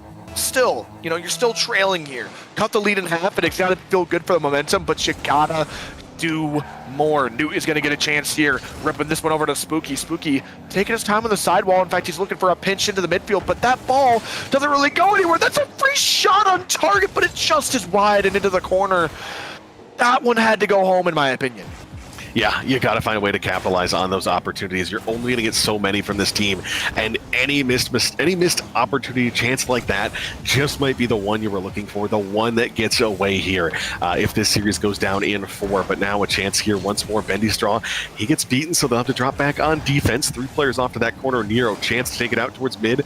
Bendy Straw, another nice touch off towards the corner. He's going to need another one on the sidewall. Just keeps on playing that strong defense. Can his team come up on the offensive side? Spooky got a combination there now, trying to go over 2, gets past 1. Nero chips it off to the corner. Nice touch on by Desi as well. But a chance for the Steelhawks to reset and go for it once more. Just about 65 left in game 4. Steelhawks back against the wall. A minute left on this clock to change their fates. Newt trying to keep this ball close, but Desi just slices in and rips that ball off him. Bending on the backboard with about 50 boost to play with. Looking to get this one fast. He does a nice 50-50, giving Spooky a chance to pop this one up for him. It's towards the backboard, but Desi's already there waiting with the full tank of boost. It's awkward. It's a tough ball to work with, New. Finding it past Spooky, takes a shot. It's just gonna trickle into the back of the net, and with 40 seconds left on the clock, they got themselves the equalizer. They are still alive. Yeah, and it's not all too pretty, but you definitely take it. The bounce shot there, we always say, unsavable in most instances. And now, I mean, is this the start of the comeback? Is this the start of something more for the Steelhawks? You need to have that next step. Desi going to try to get some offense going here, and it's building towards a heartbreaker. I'm hoping the Steelhawks have something. This one a low 50 there. Nice follow-up. Newt able to put it off towards the corner, takes out his opposite, and now drops it down once more. He's going to go for the 50, beaten by Desi. Spooky, he's up for it as well. Soft touchdown. Bendy trying to go for the low shot, but 3 players there. Not much power behind it regardless. Is Newt trying to keep the offense going. Steelhawks, 10 seconds here. Do you have that final dagger in regulation? Bounced out towards mid. Bendy, nothing on that one. Newt, can he go for the pass? No, it's intercepted there. And that one should see overtime. A second one in the series. 2-2 in game 2 and 2-2 in game 4. Steelhawks find a way to win it. I mean, that felt like for the first time in forever, Steelhawks had a continued pressure play, and they just get... It all fizzles out because of the clock, and now a big clear comes out for Buffalo, looking for the backboard. Nero, one touch, looking for 2, can't quite find it, and Desi, the follow-up, gets demoed out. New chasing after, looking for a 50-50, that's going to find his way across mid. Bendy, off the sidewall, rips this one across. Nero just chasing after and letting Newt take the reins here, hits this one high. Looking to chase after it. Nero takes a midfield shot. Newt should be there. Desi flying after now, looking for the backboard. In fact, it's going to be a nice shot towards target. Bendy able to cut this one down. 50-50 comes through. In fact, it's just going to be a dunk. Desi closing the space, takes a big shot towards target. Newt's awkward, barely gets the touch. Ripping it to the sidewall. Nero's closing the space. Big dunk comes through. Spooky looking to take a 50-50 and a dunk. Oh my goodness, it's flying high. Bendy gets the outplay down to Newt. Newt looking to take the shot. It might not be enough. Nero there with 0 boost with the save, and a minute into overtime. It's been nothing but back and forth. Yeah, but I need the Steelhawks to play a little bit more rotational defense there. It can't always be Bendy using the last of his boost to get the save. You need him on the offense. He's been a huge defensive piece of these last 2 games, but you just need something a little bit more. You need him to help out in that offensive rotation if you want to find the game winner, as he's going to be able to carry this one just as far as the corner. A pinch goes the opposite direction. Spooky able to chip this one past 1. Does he able to get it past the second? No, Newt shuts him down. Now Newt, that one's an awkward touch back towards mid, but Bendy able to pick up some space here, trying to go for that full boost instead. Runs dry. Now Desi out towards that top corner. Nero out at mid. Nice save there. Team able to get up for it. Spooky able to touch it down, but that might just be a giveaway, and it is, as it goes the opposite direction once more, and low boost starting to be a problem here for the Steelhawks. Yeah, I mean, the Buffalo are just circling through their backlines, taking a ball. The big boost midfield pass comes through. Nero can't quite find the mark. Newt maybe has a chance here, looking for the top ends. Newt does get up and able to get the touch. Nero flying in. That might be the dagger, but oh my goodness, Bendy just barely able to get up and get the touch. Spooky, lots of space here. About 40 boost to play with, looking for the flip reset. Gets it, pops over 1. It's a tough touch for Nero, but somehow, some way, that ball has Elmer's glue, and it keeps it just barely on his nose and in the corner. My goodness, I thought that was game. Yeah, and it really looked like it was going to be, but able to find a way to survive 2.5 minutes roughly into overtime, seeing if we have a sweep in this one or if the Steelhawks get at least 1 on the board. Do they have a response? Newt trying to go inverted here. Gets it only as far as his own corner once more. Spooky popped it up. Nero staying in the air on this one. Newt, another good clear there, out as far as Desi. Just soars it back in, just trying to kill some time here, saying, we'll give it the ball back to you, let our team regroup, let ourselves get some more boost in the tank. Now Bendy's draw. Does he have a pass out middle? No, there's a demo out mid as well, and that should be a clear once more on the side of the Buffalo. Spooky passes this one down to Bendy, and that might just be it, but a good defensive stand for Newt. Another demo comes through. Newt slowing the play down. The big fake comes through. Shot as well. It's just going to be wide enough the post, and Desi with the half-up clear. Absolutely no way as we march our way into 3 minutes of overtime. Big midfield pass comes through, and Nero, no boost, and the tank just comes up dry. Spooky now running ahead to steal all the boost, but it's not going to be enough as Newt able to get behind it with a big clear down the entire pitch of the field. Pinch comes through. It's a dangerous ball. Desi looking to take a shot. It's close post. Oh my goodness, Bendy has the clear, but like you said previously in the series, it just seems like Bendy Straw has to commit everything on defense, and then when it's time to transition onto offense, there's nothing left in the tank. Yeah, but somehow right now, 5 saves and 7 shots. He has more than the rest of his team combined. Top Shelf, another opportunity. He just needs to find one in the back of the net. At some point, quantity doesn't matter. You need to find that one good quality shot. Is Spooky. He'll carry this one up the sidewall, has 2 players out towards mid, drops that down. Newt can't get on the end of it, but it was a little bit of a triple commit. Now Bendy, he'll just bang this one off the backboard, trying to find a spot for his teammates to make something happen, but unfortunately, it's sent all the way down the field the other way. Nero shot looking Top Shelf, and there's the finisher in OT. Heartbreaking for the Steelhawks. It felt like just, they had chances, they had those opportunities, but Buffalo, so strong. One poor touch towards the corner. He was looking to control it, maybe take it up the corner, but instead it chips off and flies, and it just results in a pass for Buffalo, almost acting like they got 4 players on the field for just a moment there, and that'll be the difference. Buffalo looking unbelievably dominant here in the semifinal, and I mean, right now they're 8-0 on the day. Yeah. Buffalo have not lost a game. I understand that the first team that they played was a handicapped version of Victory. The victory. It was a handicapped version of the victory, as they had a player who typically plays on KBM. Unfortunately, his KBM or his keyboard was broken. He had to play with the controller. So maybe not the typical thing you're expecting to hear. That's pretty. That was one of the funniest things I've heard. But so I mean, this was unbelievable. I was really not expecting them to be hot going into this series, but I mean, maybe just being cool, calm, and collected is all they needed. Buffalo taking this one down in the sweep. Yeah, well, and I think the biggest thing, it's the surprising part too, is the sweep over such a strong Steelhawks team. Of course, we've seen them kind of struggle in the league matches of just being 7-8 throughout the regular season so far. But I mean, it's been close series. It's been just weeks where they maybe just not on their A game. But they are a strong team. There's a reason they are so high in the standings. You know, their performance in Major number 1 and just their not chemistry. I don't really want to say chemistry. They all have chemistry, of course, but just their strength throughout the season so far. So who knows what that really gets chalked up to, but they'll come away from the Major 30 points in that 3rd, 4th slot. And for Buffalo, I mean, they get a chance against the Derecho once more. And I mean, if you're that Derecho team, I feel like you got to be kind of worried. I mean, you saw the Buffalo bend there, but you did not see them break. You did not see them give up much. And when they were on their rotations and on their team play, that is a team that looks like they're going to run you over in the grand final as well. So it's going to be a great one. I mean, they always are, right? It's always what we expect, even if it's a sweep. It's still a great sweep. A couple of overtimes in there, a couple of close games, all things considered. And one more match for the evening to find out who our Major 2 champion is and figure out who we will see at LAN in a couple of weeks' time. I mean, anything else from this one, Zoms? No, I think this one was a pretty quick series, done and dusted. They might, for the first time ever, maybe be on schedule here. Yeah, hey, we're a little ahead of schedule. Yeah, fantastic series all the way, but we still got more Rocket League with you for tonight. We got ourselves the grand final, so stick around. It should only be about 5 minutes after this break. Oh, hold on, we're still making the graphic. I lied. But I mean, once again, going into this finals, unexpected. I mean, Omaha have had an unbelievable season.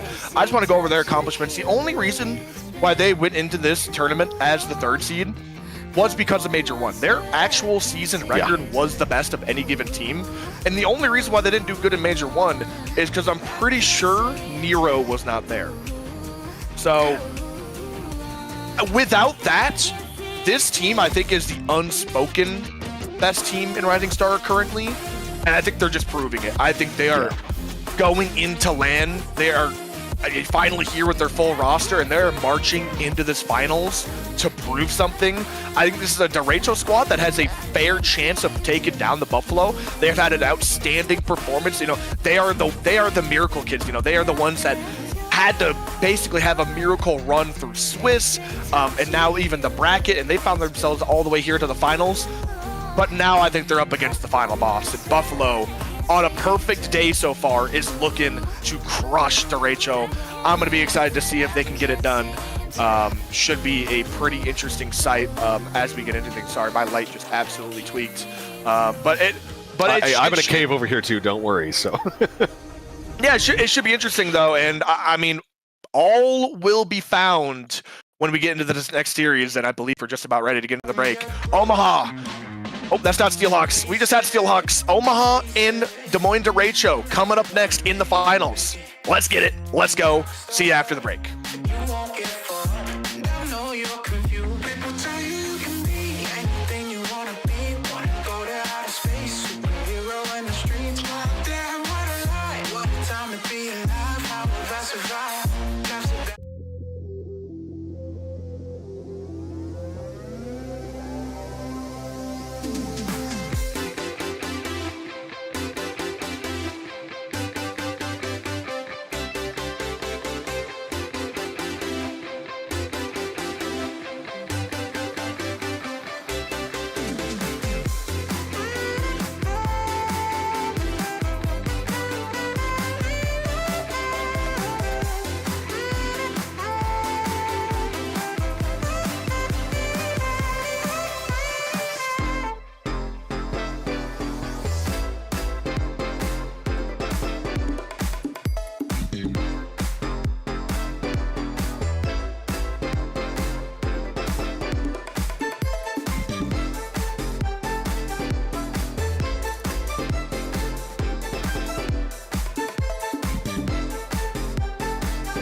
I wish we stayed the same.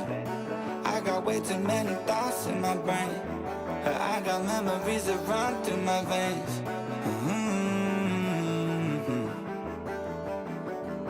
I'm not one to blame, but I could point out every way that you changed. Some things stay up while others go right down the drain, and lately we've been going down in flames. But if I'm honest, I get in my feels when I want you. Say you feel it too, I'll haunt you. Hold on till I'm lost in nirvana. But if I'm honest, I get in my feels when I want you. Say you feel it too, I'll haunt you. Hold on till I'm lost in nirvana. But if I'm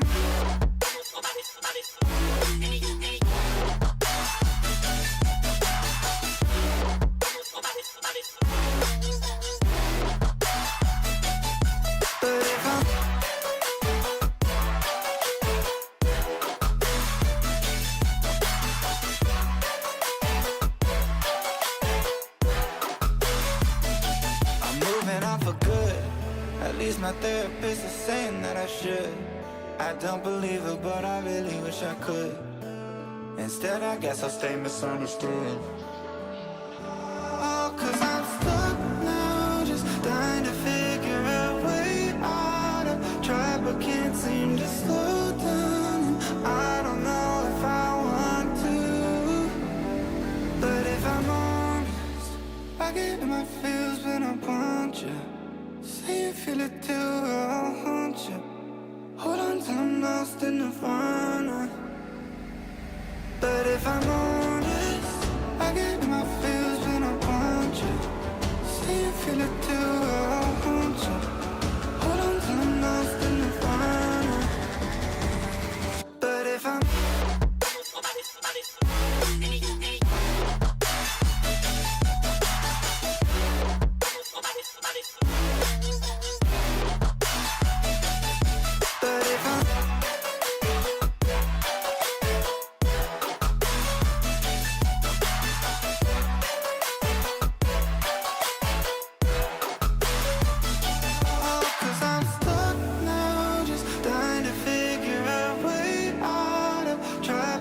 seem to slow down, and I don't know if I want to, 'cause I'm stuck now, just trying to figure a way out. I've tried but can't seem to slow down, and I don't know if I want to.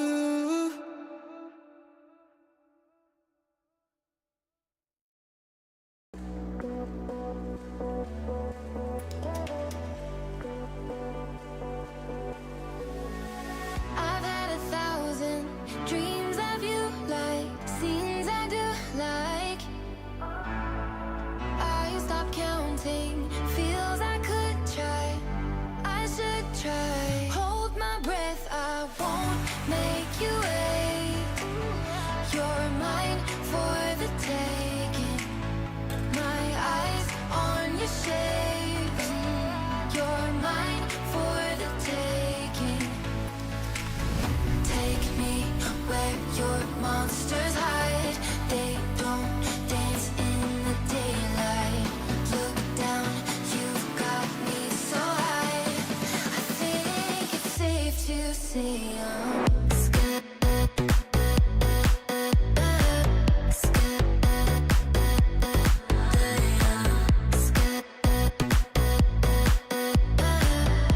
I think it's safe to say I'm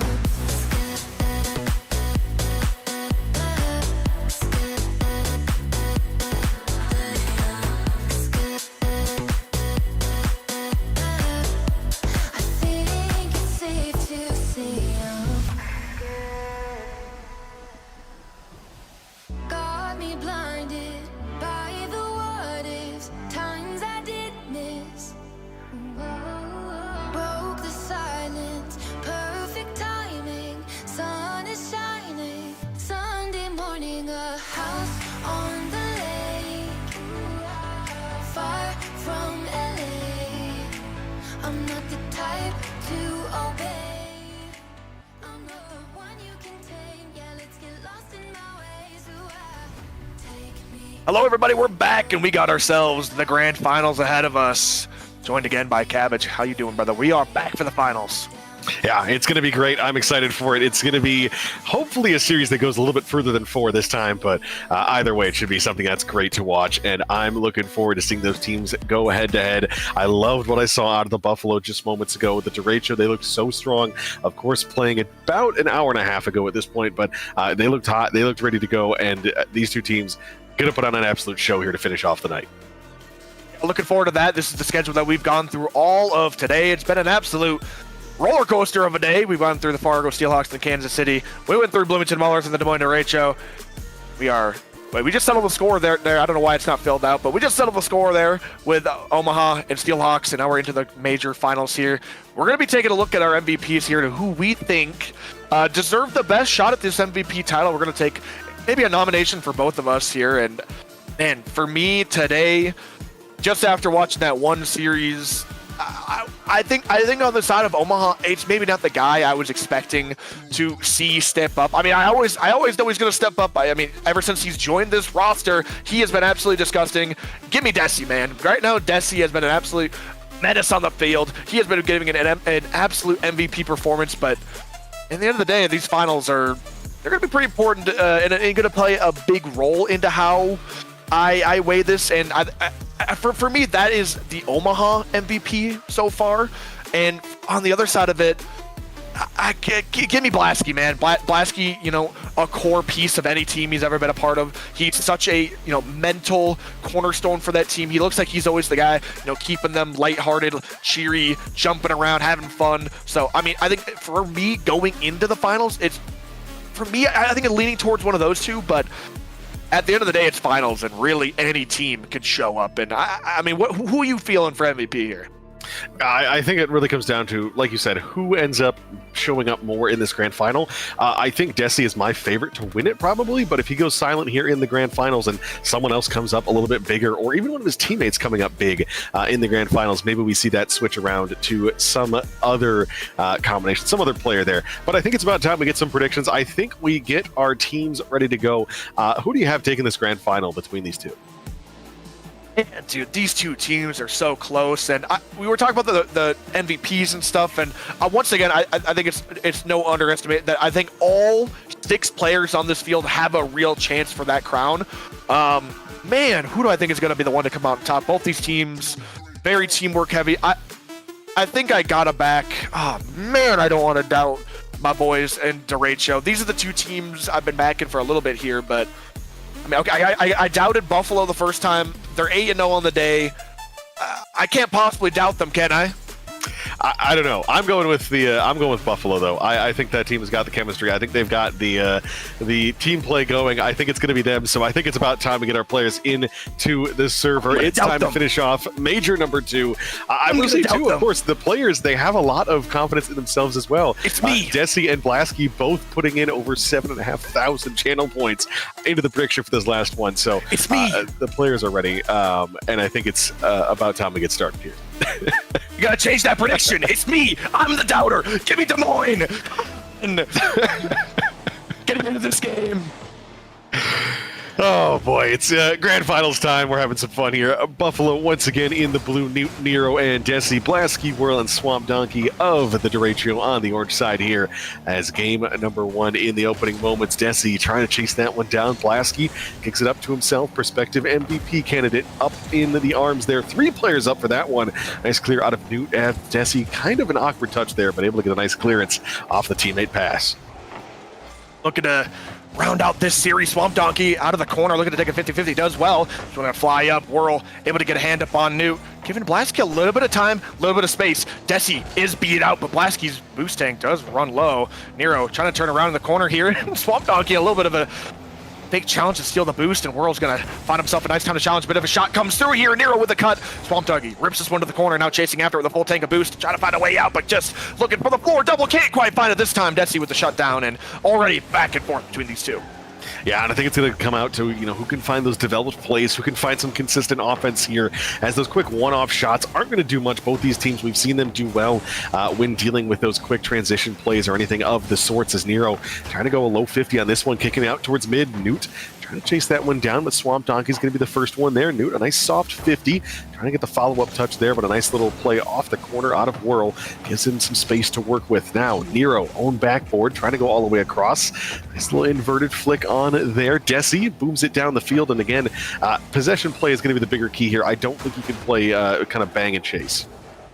Yeah, we'll see, but so far both teams just doing what they can. They're not really overextending. They're not willing to take that risk, but that might be the opening goal. Blasky running ahead and just chasing down the defense, and that is one thing this team does so well. Just run and sniff and take out any defender, and that's one thing that this Omaha team had as their cornerstone in the last series. Buffalo's defense was holding so strong. Derecho looking to just bulldoze it down here. Yeah, and for the first time, I feel like I saw Nero make kind of a rotational mistake there. I feel like he was on the backboard, he drops down and kind of moves his way towards the corner. He's got no boost in the tank, and it just makes it such an awkward situation for his team because there's nobody there to help out when that first player misses. There's just that second challenge and not much else. So really kind of an awkward situation. Got to clean that one up. You got to be a little bit more precise there. Newton almost finds a pinch into the back of the net. Whirl, nice catch off the corner. Now out towards middle once more. Swamp Donkey. Good follow up as Newt takes it off the sidewall once more. Whirl, soft touch. Desi will chase in on this. 2 players to contend with in the corner. Popped up mid. Nero, good challenge there, but not in time as it falls back on Newt once more halfway through game 1. Looking to take this one to the sidewall, but getting shut down yet again. Desi looking for the corner. Gonna get the read. Can't quite this time. Bit of a chip out mid. Over the top of Nero's head. And Blasky looking to flick this one over. Desi does barely just get a piece of it. Now securing the 100 boost. And Newt and Desi looking to take out the same ball, but not going to quite work out this time. Bit of 50-50 comes through. Nero looking to take one here on the sidewall. Absolutely no boost in his tank, and that's been one thing so far for this Buffalo team that has not been going their way. They have an extended pressure play, and surprisingly, it's just them running completely out of boost offensively. Usually it's the team dying down defensively, and oh man, we eventually can't make this offensive play any longer. But right now, it's been their offensive plays just so slowly whittling down, and this defense has been holding so unbelievably strong for Des Moines. Maybe this is a chance for Nero. Yeah, and again, a nice pickup there off the corner. Maybe a bump out towards middle as well. Oh that one a miss. Newt was hoping it would stay high, but instead it just falls down. Nobody's able to touch it. And it gets into a position for Swamp Donkey to take. Goes for the soft dribble. Ends up getting kicked up there by Nero, but kind of kills all the momentum behind it. Has to use all that boost to restart it once more. It gets inverted and all wheels onto ball for just a moment. So now Nero, does he have something to say? No, instead, just another touch away. And really for the side of Omaha, I feel like it's not enough. It's not enough of that continued play. And maybe it is due to that boost, but for one reason or another, it's just a little bit too disjointed here. And it's quite a difference from what we've seen in their previous series. And maybe, I mean, they have not been shut out yet. We have not seen this Buffalo team go this long without scoring yet. This is already a first. So Derecho, hold your head high, as this is already an accomplishment. But looking to maybe close out this game as it finds its way to the backboard. Desi just barely able to keep this one out. No boost, looking for an infield pass. He finds it. Blasky getting chopped up as well. Nero looking to destroy the entirety of the team, but Swamp Donkey finds a way out. Now, offensively, into the corner. Newt has to make a touch. He does. Nero looking to chase after this one with full boost, but he takes too long, and Warrell's able to close the space. This one's going to find his way center yet again. Blasky taking the boost. Desi trying to advance the play, but just gets beat out. Newt up early, does have the beat out. This one's going close. Blasky shuts this one down to the corner, now chasing after. Looking to take that 50-50, but actually just gets it past. Nero is going to have the chance to slow the play down. Full boost, last chance. Miss flips and flips past the ball. The beat comes through. Oh my goodness, does get a piece of it. Newt looking to take a shot here. Rips one to the backboard. Swamp Donkey has to fly high. All he has to do is find the bottom of the ground, and he does. Derecho taking the first game off this Buffalo squad tonight. And there goes their perfect Pearly record. I think that's absolutely crazy because not only is it their first loss, but a 1-0 loss there. A really nice shutout, and it doesn't take much on offense. Just 4 total shots between the two sides. And that really tells you, too. I mean, I talked about the midfield. I really highlighted how good the Buffalo side was in the midfield in their previous series. And really, for this one, that feels like where this really went down. It feels like it was that midfield battle back and forth that saw the side of the Derecho able to come out a little bit more on that in those battles and able to take that possession and convert. So it'll be interesting to see what that looks like going into the next series, because I feel like for the Buffalo team, if they can just kind of figure out how to rotate a little bit more in that center, how to keep that boost a little bit higher on offense, I think they've got the recipe to win. It just kind of falls on that. And really the big thing I want to highlight here, Desi and Blasky at the bottom of the scoreboard on their respective sides. Not something we expect to see here. So that's a really interesting one there. And I don't know what that's going to mean into game 2. I don't know if we get one of those players to step up, because those are the impact players. If they can find a way into the series, they give their team a huge boost either direction. Yeah, I agree, but I really do think any 6 of these players can be the one to step up and be, that wrecking ball, really just create a hole in any given game. And that just wasn't really a high-scoring game in general, just the one goal and maybe a couple saves here and there. But right now, looking for Buffalo to step up, and now going an entire game without scoring, I mean, that is clearly the first time that has happened this entire tournament, I'm pretty sure. I don't think this has happened for, I don't even want to know for how long. It might honestly have never happened in the entire season. I would not be surprised if that was a stat. I would love to see if we could find that out. But going forward, they got to continue marching on. Buffalo needing one goal here. Stopped in the corner, looking to turn this one around. But, I mean, just so far, a lot of pressure plays that are fizzling out early. Yeah, and I mean, right now it's just finding a way to get some sort of opener. I think I really want to see the team play start to develop as the series goes by, as you see your team kind of warm up into it. But right now, even if it's an ugly one, even if it's a kind of a maybe a solo play, maybe something looking nice, but not, it doesn't need to be that team play that we're looking for. Just find something to get the wheels off the ground here in game number 2 as Whirl shot on net there. Nero jumps up, trying to look for the second touch. Swamp Donkey, nice defensive pinch there, sends it down the field. Maybe looking for a cookser, but a little bit off net there is now Desi. Off the sidewall on this one once more. Blasky kicks it downfield. 2 players on top of it there, and a little bit of a double commit. I feel like we saw a few more of those double commits out of the Buffalo side than we're used to. So, maybe the comms, maybe a little bit of nerves here in the grand finals, but we'll see them likely warm up into it. Whirl tapping this one down. Swamp Donkey, very awkward, trying to get involved in the play, but Nero just ignores him and gets right past him. That's a awkward 50-50. He's going to find his way over to the corner. Nero taps this one mid. New big side flip. Oh my goodness, multiple players going missing for the Des Moines Derecho, who had complete respect for him. Oh my goodness, I can't believe that might be a crucial miss. Newt was the one that could have stepped up right there and really get a goal. Flip reset, not found for Nero, and now the counterattack begins. Desi able to slow it down, gets past the demo. Swamp Dog, he slows it down, he gets a big fake, looking for the low 50-50 now, finds his way over to the corner. Big demo comes through, Blasky's waiting mid, he's shaking it, he's wagging his tail, and he won't go through. Blasky just waiting patiently as Swamp Donkey works his way around this ball, and well, the patience pays off. Nice pass, nice shot, and finally, Blasky finding the back of the net. I feel like the Buffalo are going to take exception to that one. I think they're going to be real mad they didn't find a goal on offense there. 2 players go for the touch at the top of the box. They both miss, and it ends up being a counterattack goal in the opposite direction. That one's really going to sting. But love to see if they've got that, that metal. We've seen them, like I said, bend not break. But right now, breaking, at least cracks starting to form. As Blasky, now they're going to attempt there. Nero demos him to try to get some space. Swamp Donkey able to still kick it over one. Newt sends it down the field, but 2 players out of boost. Actually, all 3 players out of boost on the side of Omaha. They're going to have to regroup here as Desi does find a full tank, but will have to spend most of it as he goes up to 50 against Blasky there. Now Nero on that sidewall, kicking it out towards mid. Whirl can delay on that one and keep the pressure going here as this Derecho team really looking good here in game 2. My goodness, thought they might have another chance right there, but so far, just a shotgun one that absolutely should have been a goal.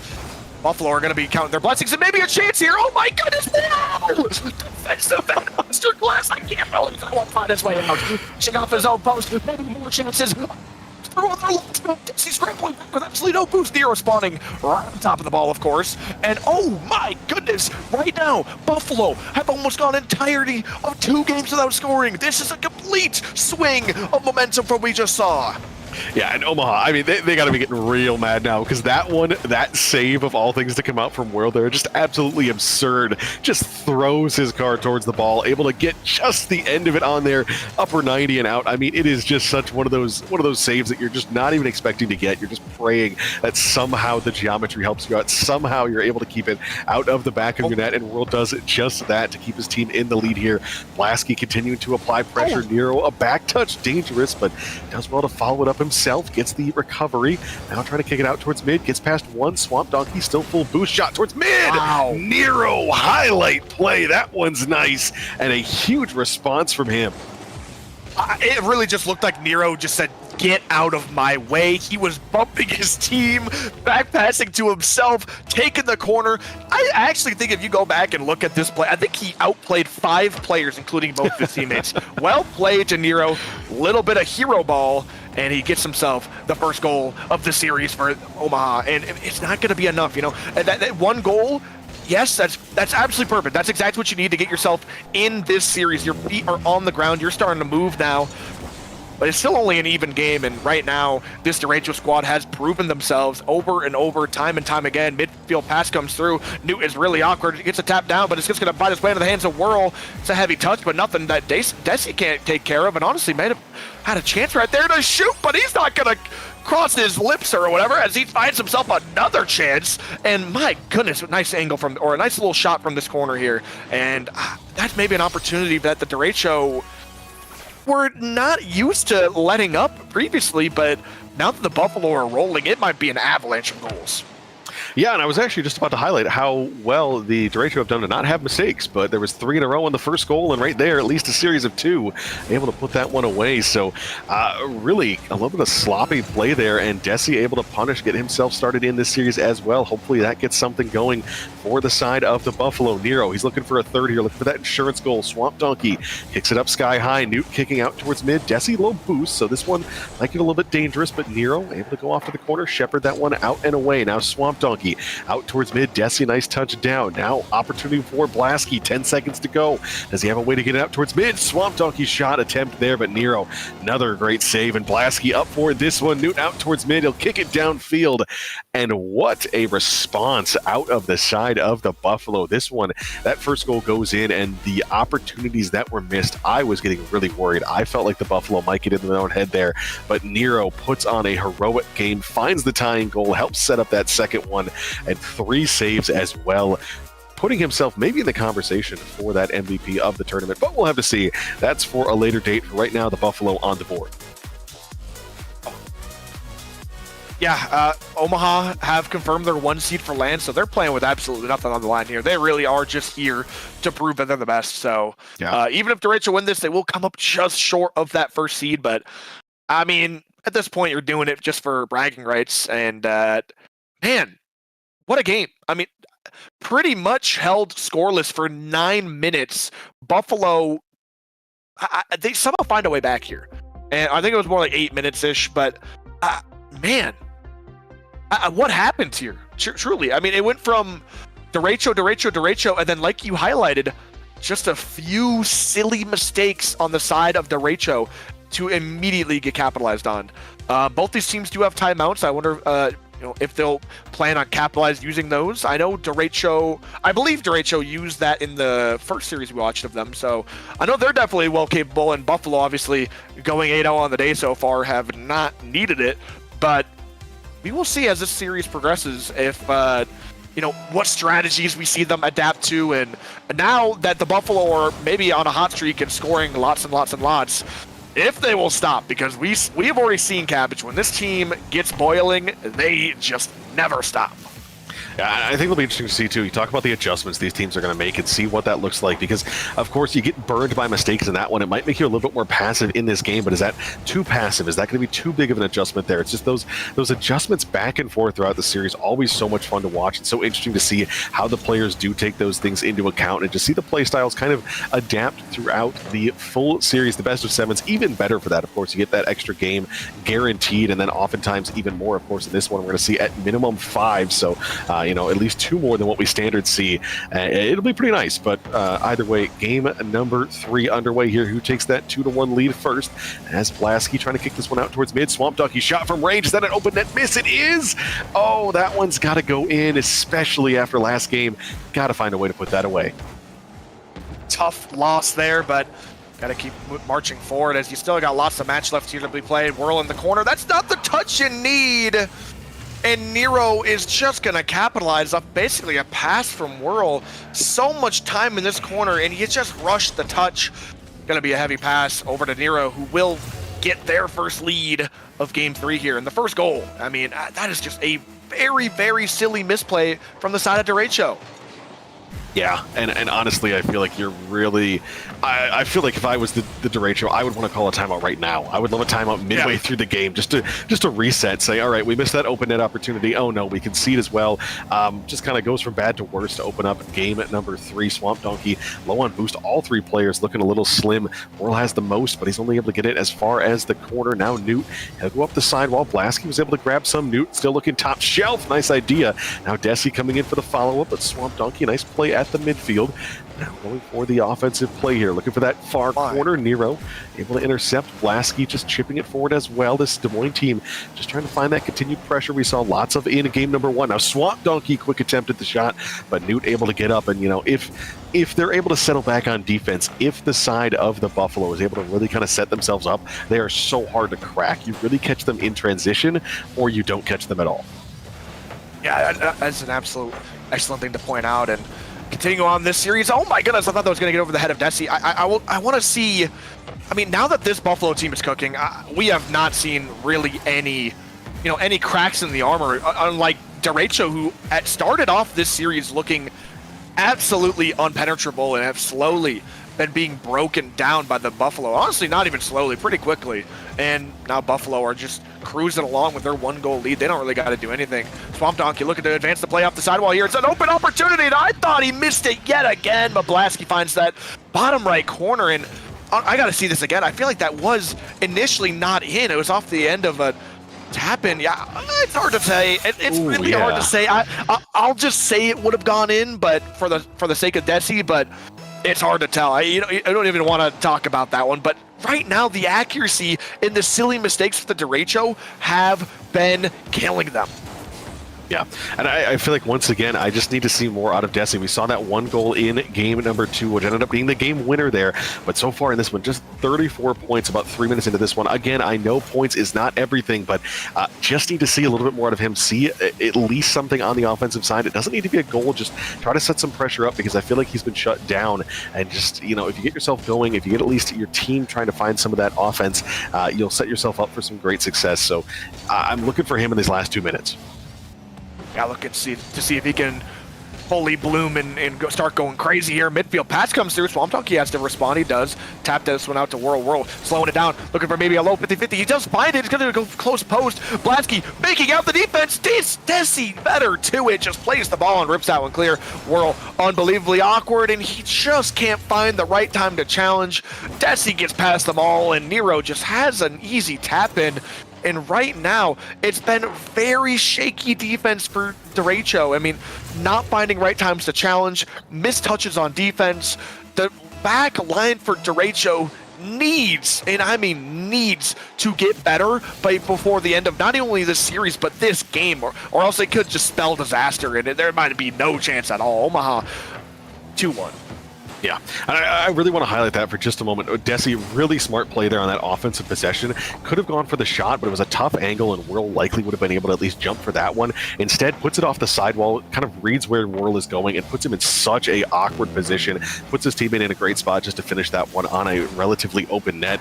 And it's great team play. It's exactly what I wanted from him, and it's looking really good. You see that the Des Moines side just kind of awkward here. You can sense it. Of course, we can't really see it so much without seeing physical, cams or anything like that, but you can kind of just tell, is this one a shot from range? As I say that, Whirl, great response there. Not too awkward, or at least if they're awkward, maybe they thrive in the awkwardness. I mean, honestly, it's been Whirl who has had a lot of silly mistakes this game. To see him get that pass and slam it home is a great sign. Mentality and whatever aside, that is just a good play for Whirl to put home. And I think going for the rest of the series, I think he needed that. I think he personally needed that. But Desi looking to do it all himself, looking for the backboard, can't quite find that impossible angle. A big demo comes through. It's still dangerous in front of the box, and Nero just has a tap it off the end of Newt. What happens here on the side of Derecho? Just a really nice bounce out middle. I think that one, honestly, if I'm the Derecho, I think they just got really unlucky that one just got such a nice bounce out towards mid. There was the demo on that sidewall as well, and just Nero able to react, go up with all that boost, and just speed his way to the ball, beats it out, has a hat trick in this game. I think he's been the best player on the side of this Buffalo team by a wide margin in the grand final. Of course, still a team around him. I think his teammates have been setting up well. He's going to find a fourth here in the closing moments. This one is just the Nero show right now, and I mean, Buffalo, they're starting to look real good, look like that team that we expect to see. And I mean, can you slow him down? Is there a way to slow this player down, or is it just kind of for the Derecho praying that you're able to find enough offense yourself? Can you find a way to win a game 5-4 maybe? And Nero looking to take this one home. Big challenge from Blasky, still looking to put a name in this hat, but Nero looking to make it 5. Can't quite find that angle. Whirl clears it out. Blasky needs to basically get this one going right now, but as the time hits 0 and the ball hits the ground, Buffalo securing game 3, making this a 2-1 series. And man, Buffalo, ever since finding their stride, have not stopped skipping. Yeah. And I mean, look at that offense there, 11-5 in the shot category, saves pretty similar. So that tells you that the Buffalo really generating those opportunities, really able to make it difficult for the opponents to play. And I mean, really, again, there we saw those moments out of both sides, but really it was just better out of the Buffalo team. They're able to capitalize on those mistakes, even those small mistakes. Like we say, you know, they're always going to happen. They're always given back and forth. But in this case, anytime that one is made, just an immediate response, able to get something and put it away for the side of Omaha. And I mean, helps them cruise to a nice victory here in game number 3. They'll take the 2-1 lead. And I mean, I think Nero can continue doing this. I don't think I see him slowing down. I think it's either the Derecho need to find a way to shut him down. Maybe that's demos, maybe that's physicality. Otherwise, I think it's just going to be them cruising even more. I completely agree with you with the physicality part. I think one really good way to slow down this Buffalo team that we saw even in the first game was the demos. I mean, they were running ahead. That's how they honestly got their opening goal and how they shut them down for a very large portion of time. Boost steals, demos, bumps, whatever.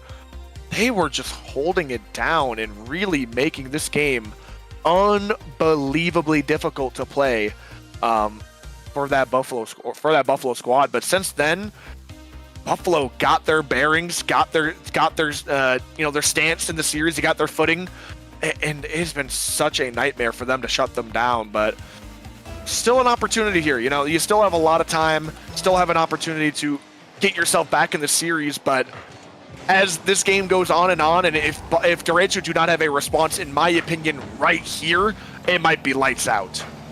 And I want to quick highlight it too, because it's just interesting to see that the side of the Buffalo here showing a lot of resilience. You know, in that first series, we saw them take an early 3-0 lead. It looked like they were going to run away with it. Ends up having to kind of fight it back and play a couple of overtime games. But they were the team that looked more comfortable in that series. In this one, looked so uncomfortable in game number 1. A couple of good opportunities, but just had to really warm up into the series.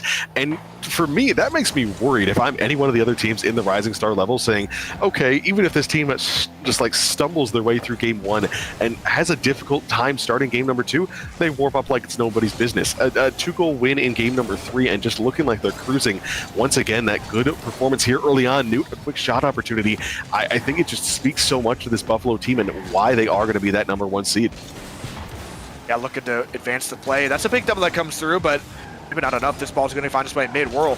Hunter boosting the ball. What can he do? Just takes a shot from his own corner, and Nero's going to have no trouble saving that one away. Maybe looking to do a bit more with these free chances you get. I mean, how many are you going to realistically get against this Omaha team? Just completely free possession. Maybe a bit more than we're giving credit for. This ball's just trying to drop down in front of the box. Swamp Dunk, he can't quite get the touch he's looking for. 50-50 comes through. He's going to find his way past. Big shot comes through. Just barely shot down in the corner. We're all big 50-50. Swamp Donkey looking for a shot out of the corner. Can't quite get through. Blasky looking for the slot top bins. It just goes wide. Desi has the clear. Oh, and a bit of a team bump comes through, giving Whirl another chance to go netward. But just shot after shot, and nothing is really looking that threatening, despite so much pressure being built for Derecho. Oh, Buffalo are just holding so strong. None of these chances look threatening. Yeah, and I want to shout out Newt real quick as well, because we saw it in 2 really nice plays on that last one. Just able to dive for it with 0 boost. Has the awareness to say, okay, you know, teammate's not going to get there in time. I needed to at least put a hand up, is what we usually say. You just kind of find a way to get in front of it, find a way to make it awkward, just make it more difficult for your opponents to shoot, and does it beautifully there. And it's what makes them so hard to crack on defense. That, you know, it's just good rotations, good team play, good things all around. Now Newt trying to look for a pass up top here. Nero, does he have another goal? No, that one's saved. Whirl able to get up and read it. Now Desi kicking this one back out, a pass mid once more. Lasky drops that down. Desi chips off his own car. Newt, a little bit of a miss there. Probably wasn't expecting that second touch, but now Desi trying to get the offense started once more. Swamp Donkey, soft touchdown towards the corner there. Nero, awkward pinch all the way the other direction. Newt, this one's going to be tough to handle. Does he have a way to get out towards it? Blasky drops it down. No, that one off the post. I thought Blasky had a crazy angle for a moment, but it's still 0 apiece. Yeah, 0-0. And one good thing for Derecho is, although they're not scoring a whole lot, they are at the very least holding on. And honestly, I think they've put their name in the hat more times than Buffalo this series. But all you need is one good chance, and that one finds its way to the top bin. It's a fantastic save for Blaski here, but it's going to take more than that to get yourself on the offensive end here. Desi looking to take this one down, looking for the backboard, maybe a double tap. Can't quite find the double. Whirl looking to take this down the other way and gets absolutely faked out. I don't know if he was faking or whatever, but Nero now giving himself a chance out of the corner. It's going to be an awkward ball across the box, and somehow, some way, found his way out. Oh no! Disaster! Swamp Donkey rips one up the corner. Triple commit comes through for Omaha, but will it matter? Blaski keeping this ball close, looking to take a 50-50. That one just dunked all the way to the back of the net, and Blaski, just a big, strong boy, drinks his milk at night, doesn't he? All right, my bad. My bad. I don't know what came of me. My bad. No. I'm chuckling at the Swamp Donkey. You guys can probably see it in that top corner there, but Swamp Donkey shouting out his 0 for 2 on the empty nets, and he's going to be thanking his lucky stars that he's got Blaski to back him up there, because that may have been the opportunity that got away, but Blaski's able to find a goal just moments later. Not too much cause, or not too much kind of compounding because of that empty net miss. So really nice response there. Derecho looking strong here in this one, and I mean, it doesn't come down to just those gritty 1-0 wins. Is that maybe what it's going to have to be? Because we talked about Nero, we talked about his offense, kind of silent in this one, still top of the team, but just doesn't have that potency that we saw in the previous one.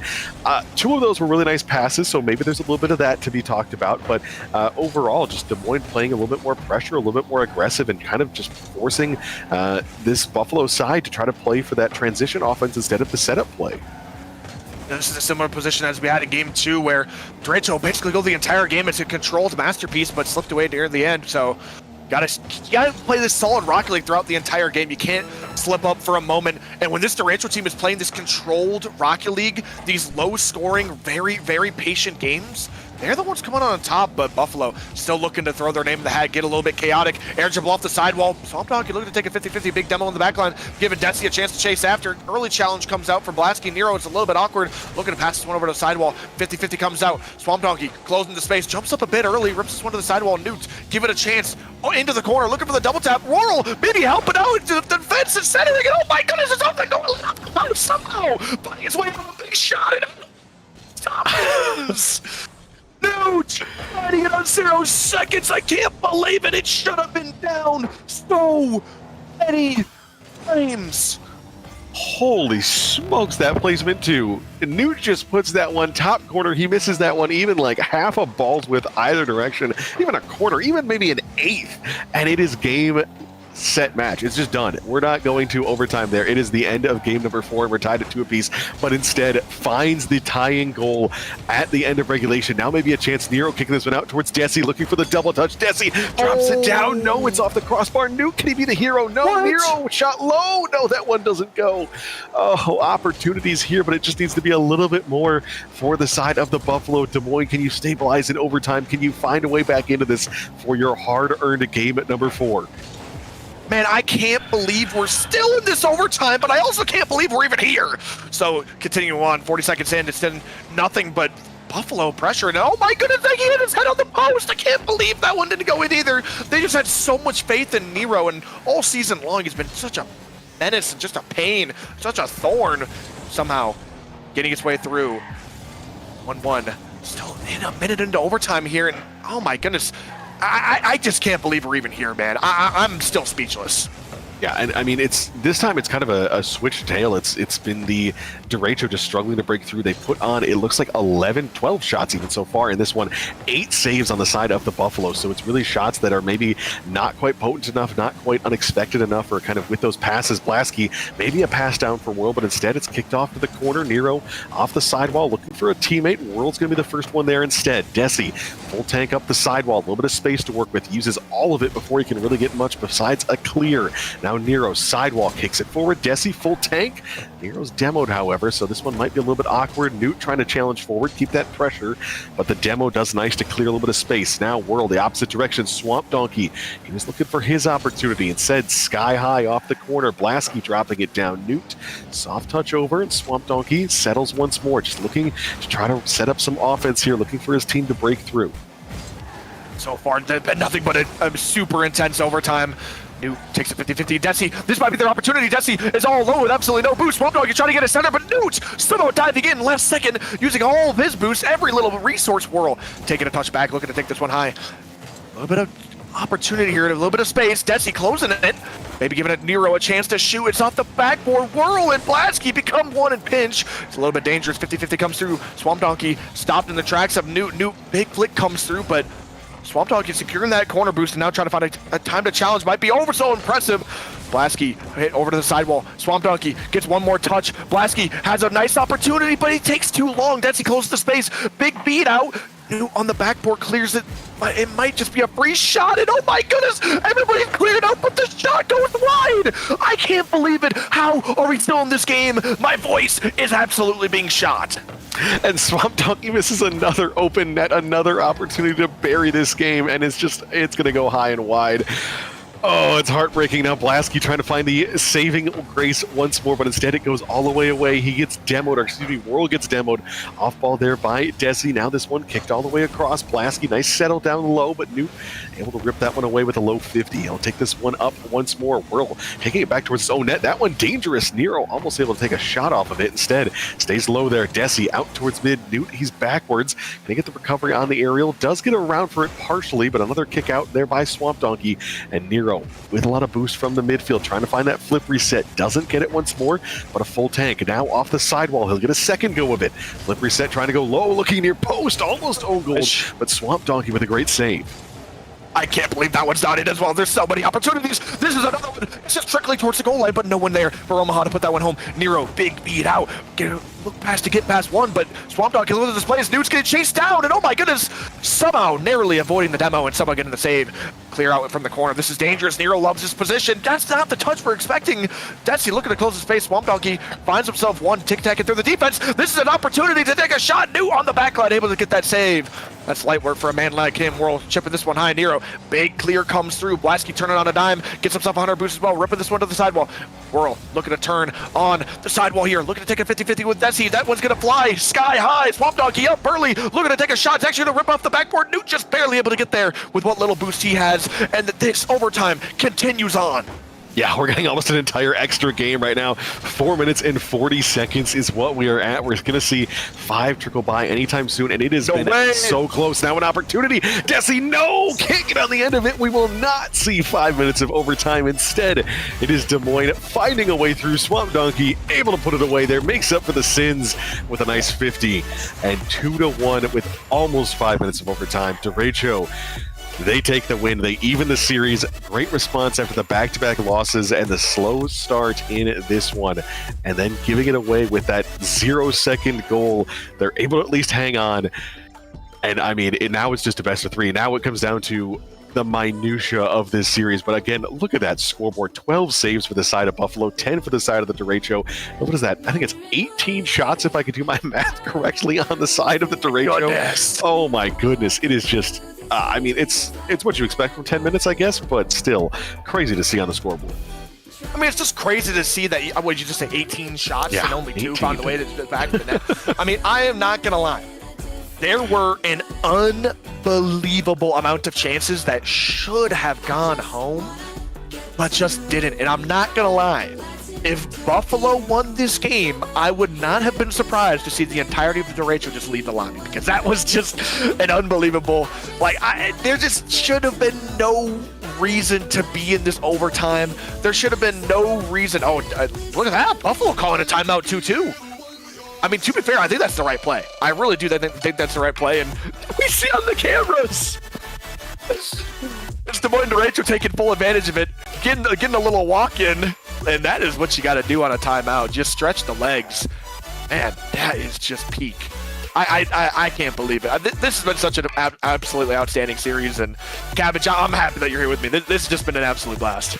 I think really for Buffalo, I think this is probably just a moment to calm it down. I think there's so much nerves in that overtime, and it kind of just carries over. You feel that adrenaline rush. I like to see here Nero just kind of chilling out, just taking a moment to relax, just saying, all right, let's take your hands off the keyboard, take your hands off the controller, just relax for a moment as you can kind of just figure out what you're looking for in this next game. Because I mean, right now it's crucial. You got to win this game 5. Give yourself 2 chances to close it out because it gives you that opportunity to make a mistake. Gives you a chance to kind of just fall asleep for a game. Find a way to win game 5, and the series becomes so much easier to claim there. You don't have to go back to back again.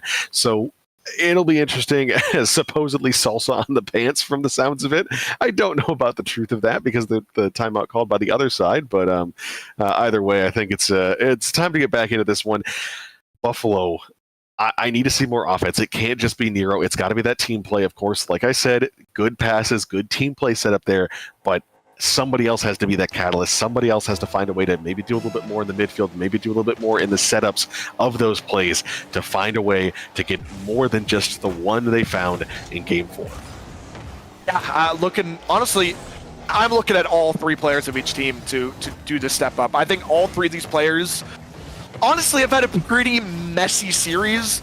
But, I mean, they're still playing fantastic Rocket League. They're still here to shout. They're still here to give us some absolute fantastic content. So I would not be surprised to see this one continue on and keep giving us the series we're expecting. But this has been a pretty messy series as far as we're concerned. I mean, that series, that game went 5 minutes of overtime. That should have never been. But, hey, continuing on, we're looking for the back of the net. And we'll see how that timeout maybe helped Buffalo and maybe helped cool them down and just find their way back on to the track. Yeah, and really in the opening moments here, what I also want to see too is honestly maybe even give the opponents a little bit of space, give them just kind of some opportunities to work with if it means you can get some possession play set up. I think you don't necessarily need to be too aggressive. I think you do your best work, even if there are 3 defenders in between you and the net, if you can really set up your team to the style you want to play. So we'll see what that looks like here. Nero trying to go for the offensive play, looking for that low 50. Blasky does well, guides it off to the corner. Desi going to drop this one out towards mid. Nero's going to be the first one there. I thought it'd be Newt on the attack, but instead he's going to go for that 3rd shot there. A little bit slow, the bounce pass. Now Blasky, another save there early on in this one. Already a couple of saves both directions. Now Nero, he'll take this one off to the side while Blasky jumps early. Nero could have gone slow, but now Desi kicks this one up high. Newt can't get to it in time. Swamp Donkey still on the defensive pace, does well. Outstanding touch from Swamp Donkey to get themselves out of it. Just a hole of just absolutely, it looked like honestly a hole despair. It looked like impossible, but that is just not it from Swamp Donkey. I went from praising him, and of course, immediately, as it usually goes, you immediately regret it. That play, he just needs to hit the ball, man. I mean, just hit it to the corner, jump up with it quickly, but unfortunately, he lets that one bounce. He does not get up to it quickly enough, and it's just in front of his box. It's a free tap-in for Newt, who, I mean, for me, Newt has been the one quiet this series. He's been the one I'm looking to step up. And, I mean, that's a good way. I mean, just capitalizing off a mistake. Yeah, and I think the tough part for Swamp Donkey, too, is it felt like the mechanics were correct. It was just a little bit too late. Is this one a pinch the length of the field? Is that it? Bro. It is! Blasky! Able to respond. That just, I mean, is it luck? I think so. I think that one's pretty lucky. 3-player pinch there.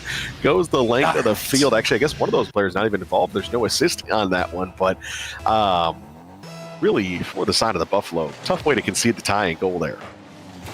Yeah, that is just not a fun way to get scored on. And honestly, if I'm on the Buffalo team, I am a little bit mad that I am conceding that, you know? That is just a very frustrating goal to let go through. It's like you worked so hard, and although it was off the end of a mistake, you still, I mean, you have not scored. I mean, that was your first goal in, I mean, I guess since the 0-second goal. So, I mean, you wanted to at least hold on to that for a fair period of time, and it just immediately gets given up by just a bit of a silly pinch. Swamp Donkey looking to find the top of the net, but it's going to be saved out by Newt. Blasky now taking a turn, gets past one, but Nero has a nice clear. Newt taking a touchdown. Nero looking to take a shot, but his low boost has just been his kryptonite. Can't quite follow up on that play, and has to just concede not only, you know, possession, but also a lot of space in the midfield, which just gives so much breathing room for Derecho, and I think that's really been helping them pad their defense, just securing the boost and not letting Buffalo just get all up in their grill and continue these pressure plays. I mean, finally, yet again, I thought Newt would have an opportunity, but that one goes wide, and the follow-up is no good as well. Yeah, and I think that's the thing is Nero does his best work when he's able to put that pressure on. So great point with the boost there. I think that's been the defining factor. We're seeing that a little bit more of a struggle on offense to maintain it, and that's, or I guess, I think that's, like you said, credit more so to the derecho on their side of putting good pressure on and able to keep that going. But now opportunity the opposite direction. Nero top shelf. That one a good save by him. Swamp Donkey trying to continue the pressure here. Desi looking the opposite direction, but again, cut off at the midfield line. Swamp Donkey up for this one. Not going to be an open net, but maybe he's got a clip in him instead. Kicks it out towards mid. World can't get there in time, and Desi opens this one up for a 1v1 opposite direction. Top corner, Blasky puts that one off the crossbar. It's saved. I thought it was going to be an own goal, but a great touch there. Maybe a little bit lucky, but either way, it keeps it out of his net, and his team able to kind of go to 60 seconds here, find their way, maybe a chance to win this one late in Game 5. I mean, it's just in the cards. I don't know what to say. Blasky, somehow, I mean, I feel like at any point in time, if you take a freeze frame from that, it looks like your own goal. Oh my goodness! World from the midfield line just has it open at the shoot on. The third man commits way too heavily, and they get punished immediately. Desi cuts in for the challenge, but I think if he just drives back to goal, he's going to have an easy save. Maybe a nuke could cut in, but a poor decision leads to an immediate counterattack. Blasky and World that is, just shoots on the open net. I can't believe it. It's out of nowhere. I think really now for Des Moines, the real goal is just honestly don't play in the opponent's half. Both your goals have had the last touch on your defensive half, so just play defense. Just bang the ball in from your half of the field. That's what it feels like you need to do. Of course, a full-length pinch and then a little bit of a missed rotation there.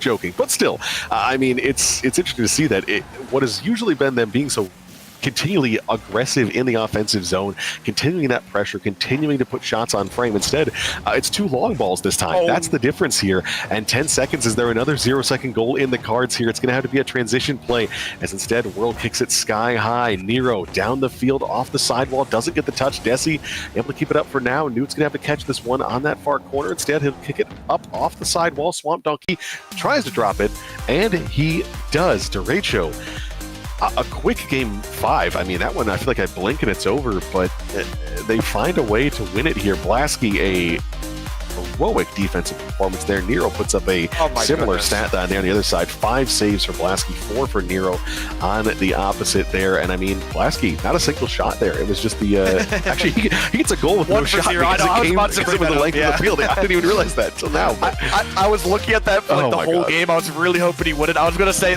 blessed be the gods. Blasky truly has been like a blessed human being this game. He had the pitch across the field, the goal that just like at any freeze frame, it looks like your own goaling, and then it just like pinches out. I don't even know how that's possible. I'm gonna need a replay on that. Blasky is the one, stoic as ever, able to hold on to this series in the derecho. Match point. I mean, this looked like an impossible outcome, but it turns out it's very possible. Not only very possible, but it is happening right now. Buffalo have already used their timeout. They have nothing left but, I mean, about the 20 seconds that we had, and whatever time it takes us to load into this next game. But I mean, what do Buffalo do here? It just seems like everything's going wrong. Yeah, and it's hard to pinpoint something exactly, because I feel like we've brought up kind of different things about, like, the boost, the possession, the weird touches there.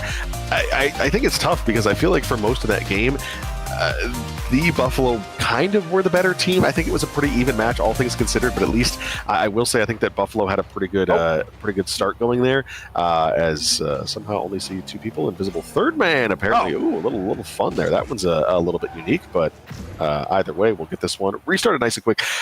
But talking about what they need to change here, I mean, I don't know what to do. I just got flashbanged, dude. Oh my gosh! No, I tried. All right, but getting into things that they need to change, man. I think there's a lot of things that they need to go down. I think starting with the checklist, you're only going to be able to figure out so much in this short period of time. One, I don't know what the mental, I don't know what the comms sound like, but that is the first thing you have to clean up. If you do not have a clean mental, if the comms are not clear, that is number one. I'm assuming that those things are good out on the field. Controlling the boost is the number one thing this Buffalo team, in my opinion, need to do. In all the series that we have watched from them previously, mostly just the last series against Steelhawks, they were so dominant on stealing their corner boosts. it felt like the Buffalo couldn't lose just because of how much boost they had. Right now, Derecho are doing a good job not only holding on to that boost, but maintaining it and extending their way out of their half. I mean, they don't even have to extend out their half because they're so bunkered in. I mean, maybe yeah, there we go. That's the start I was about to also bring up, are demos. Demoing and stealing the boost. I think those two things are very easy to add to one's game, especially with not much time to talk about. I think those two things are very simple to add to your game that have been lacking, and I think I've been a very big reason to why they have not been having as much success this series, but Nero just does it all himself. Throw every plan out the window. If Nero can 1v3, let him. Yeah, and again, that's a little bit more what we saw early on in this series. A nice dive there, and Nero, just a great little flick, puts just enough on it. I think Desi probably would have been there for the finish. Excuse me, either way, but still, I mean, it's a great play there. It's the great start, and now just can you continue that pressure here? Can you find a way to continue this going? I like the points you brought up. I think those are the things you need to change and at least find a way to have at least some of that being integrated into your game. The real question is, you know, does Buffalo see that? It's hard to see that on the fly. We have the luxury of seeing both teams' boost tanks, both teams' results. We kind of get that kind of full court view here where they're just focusing on kind of surviving to this next game. So those adjustments going to be tough to make, but see what they've got here is they're going to start off on a little bit of a defensive stand here once more. Desi kicks this one around. Blasky charging forward to 50 up off the ceiling. Newt, that one, I thought it was a missed flip, but I think Nero called him off there as Nero up off towards the backboard, drops it back behind Swamp Donkey. Newt going for the follow-up there. That one high once more. Desi up for the shot, but a great touch off to the corner. Yeah, looking to continue on here. Still, Des Moines needing a goal, and that's a nice block out from Nero, but actually give it a chance for Des Moines to run ahead and demo and maybe get a play started here, but Desi, fantastic challenge in the midfield, and Nero even doubling up on it as he cuts in and finds a fantastic play and just slowing down. He sees a demo comes through, is going to stall out a little bit to get his teammate back in the back there. Like a bit of a beat out. Swamp Donkey, big touch over. Nero, awkward as last man, even demoed. Blasky looking to maybe get a shot on. It's a control touch, but Newt better to it, able to clear this one down. Looking to jump up here. Desi looking to make one touch, maybe two, leaving it. Can't quite find that one through, and now leaving Newt in basically a 1 versus 3. Midfield pass is open. He's looking for it. Desi cut down. That's maybe not the touch they were expecting. Whirl closing into space. Desi from the corner diving, and that's a big clear to resolve a lot of pressure. And oh my goodness, I mean, I feel like there were so many opportunities right there for Des Moines, but nothing. Found it back. I want to highlight this for a moment too. Nero, he slowed it down on one of those previous offensive possessions. I kind of hate that. I feel like he needs to play a little bit quicker. He's got the mechanics to follow up on the great reads. We've seen him just dive in, make great touches, make impactful touches off of that, just continuing the pressure, continuing the pace on offense, but instead slows it down. It allows the side of the Derecho to kind of reset and look for their defensive setup. So I want him to just keep on diving, just keep on pushing the pace, as your offense and your pressure is really what gets you the great opportunities there. Now we maybe see another one here. Desi, he's going to keep up the pressure into the offensive zone, trying to go for that flick up, sends it off the roof here, dropping down there. Low boost for the player in net. Low boost for two of them, actually. Blasky, the only one with someone to speak of, as this kicked all the way across once more, and Desi continuing as he puts this one out towards mid. Newt, soft touch there, and like I said, aggression, it needs to be constant. It needs to be, I think, specifically from Nero, but across the board pays off here for Buffalo. Yeah, not only that, not only the constant aggression, but playing off it, because right there we saw it for a very large period of time where Derecho basically only had one man with boost, and Swamp Donkey had maybe a chance to get out. If he had 100 boost right there, that entire play was over in a blink of an eye. But because he had 0 boost, he didn't even take it up the sidewall. He got immediately challenged out of the corner, and just eventually it fizzled out into a slow death for Derecho right now. But I mean, right now Buffalo are fighting with their lives on the line, looking to maybe push this one to 7. Derecho trying to push forward. They do not want to see this game 7. They do not want to see Champs Field. Swamp Donkey barely making a save there, but with only 90 seconds left on the clock, it's looking likely that we find ourselves to Champs Field. And oh man, I don't feel like this series could be settled anywhere else. Yeah, and again, Nero, another good shot there. It just keeps that pressure going. Desi dives on in that as well. Blasky will get a booming clear here, but you're going to have to suffer some of those at some point. Nero kicks this one all the way across. Desi diving in front of it once more. This one should bounce out into a good spot. Newt's going up for the shot, and they just keep on pouring on the pressure. If you can keep the boost, and if you can keep at least enough of a rotational sequence going, this is going to be great here for the side of the Buffalo. Just keep this one going. Just take precious seconds off that clock as Newt kicks this one out towards mid. Nero, another touch there. Newt's up for it on the follow-up, kicks it off to the corner. Blasky actually misses that one. I thought he'd be able to get there in time, but gives an opportunity for Nero once more. Sidewall now, Desi up on this one and just keeping this pressure going. 30 seconds to go here, a pinch attempt as Nero takes this into a dangerous spot. There's going to be a team bump there, and Swamp Donkey slots it home. Maybe we seal it in 6. It looked like the worst shot ever, but Nero honestly flips out the way. I just can't believe it. I think he was obviously playing his momentum going forward and then backflipping in place, but the bump put him back a little bit too far. It just was the whole unlucky sequence. Maybe off the kickoff here, I thought World maybe had a chance there, but now, I mean, Derecho have a chance to steal this game away. Not a likely one. Only 18 seconds left here. Swamp Donkey looking to make this an opportunity on offense. This is actually a decent chance. Cut down. Blasky gets past one, but it is done with further troubles. It's an outplay. Whirl, full boost, advancing into the corner. Nero trying to shut this play down. Has a nice opportunity, but does go missing. Blasky also playing off at a bit of a demo. Swamp Donkey looking to pass this one. Desi centers it. Oh my goodness, no. Looking to buy this one to the ground. He will. But that was an opportunity for Des Moines Derecho, but not capitalized. Buffalo finding themselves a win in Game 6 and forcing Game 7. I am out of breath. I am out of my mind. I'm losing my mind here. I truly am. I was so worried about that. Desi putting that pass out towards mid. I'm like, I know you're trying to just drop that one down, but oh man, if the player in the box there just had a little bit more boost for the derecho or a little bit of a different position, that might have been a heartbreaking one there. An interesting thing, the two players we highlighted pregame, bottom of the scoreboard once more. Nero up at the top there. Swamp Donkey, a huge game out of him. Arguably MVP of this game here, but I mean, it's another 2-1 game. This is our fourth 2-1 game, and every game has been decided by one goal, except for that Nero pop-off Game 3 where he had 4 goals.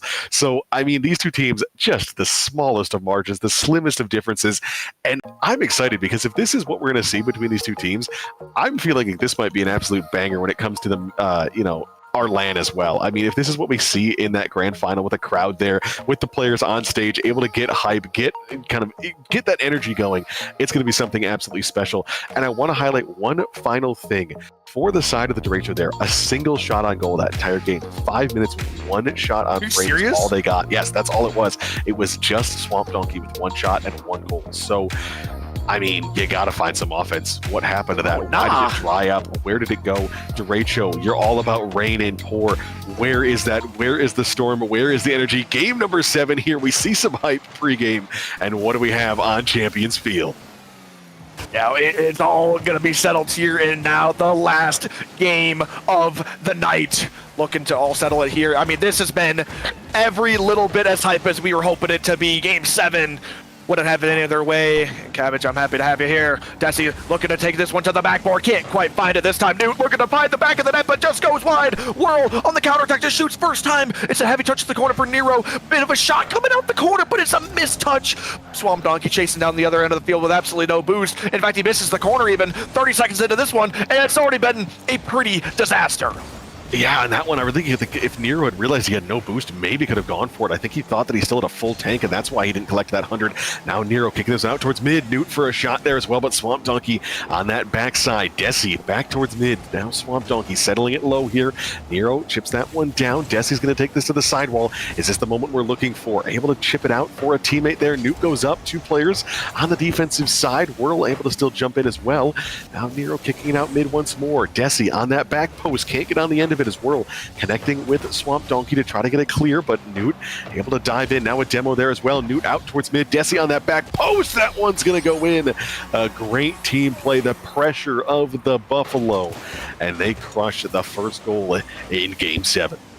Yeah, boost was running dry. A demo comes through, opens up the back line. Desi's going to be there to take advantage off a pass of Newt. Finding themselves this 1-goal lead, and this is all we have been proven now that this is all they need to cruise to victory. Looking to take this home. Big demo comes through. Swamp Donkey looking to rip this one over to the sidewall. Desi shuts it down. Blasky looking to maybe find a touch, but he can't get past even just the first man on defense. And Des Moines are having such a hard time breaking out of their half right now. The best they can do is just keep securing that boost. Whirl called onto the action, finds himself a 50-50. It's going to launch all the way to the sidewall. Swamp Donkey misread. Newt just reading it all the way through. In fact, expecting to miss. This one's going to be a free ball for Whirl. Ripped it to the sidewall, looking for he's looking for a fancy play, but I think all you need right now is you got to stick to the basics right now if you're Des Moines Derecho, and with only 3 minutes left, and you could be out of this tournament. Oh my goodness, in fact, it's likely as Nero gets an absolute wonder dunk off the end of a corner read. I mean, Blasky goes off the ceiling here, looking just to get past Nero, but didn't expect Nero to cover all the right spots. That ball finds its way under the bar. Yeah, and I mean, that is a heartbreaker there. Still 3 minutes to work with, so like you said, plenty of time, plenty of opportunities still coming in the pipeline, but if this is any indication, last time we saw a couple of goals in quick succession for the side of the Buffalo, it was a 4-2 absolute rubbing in it, game number 2. The scoreline says it was close. It really was not, as now Swamp Donkey, he's looking for a play of his own. 2 players go up for it. They're both out of booth. Blasky, does he have anything here to kick this one out towards mid? Nero instead intercepts it there and sends it the opposite direction. Doesn't have the boost for the follow-up on that one, but able to steal some away, and Swamp Donkey has to go for the pressure, so it bleeds more boost off of him because he has to honor it. He has to believe that it's going to go there.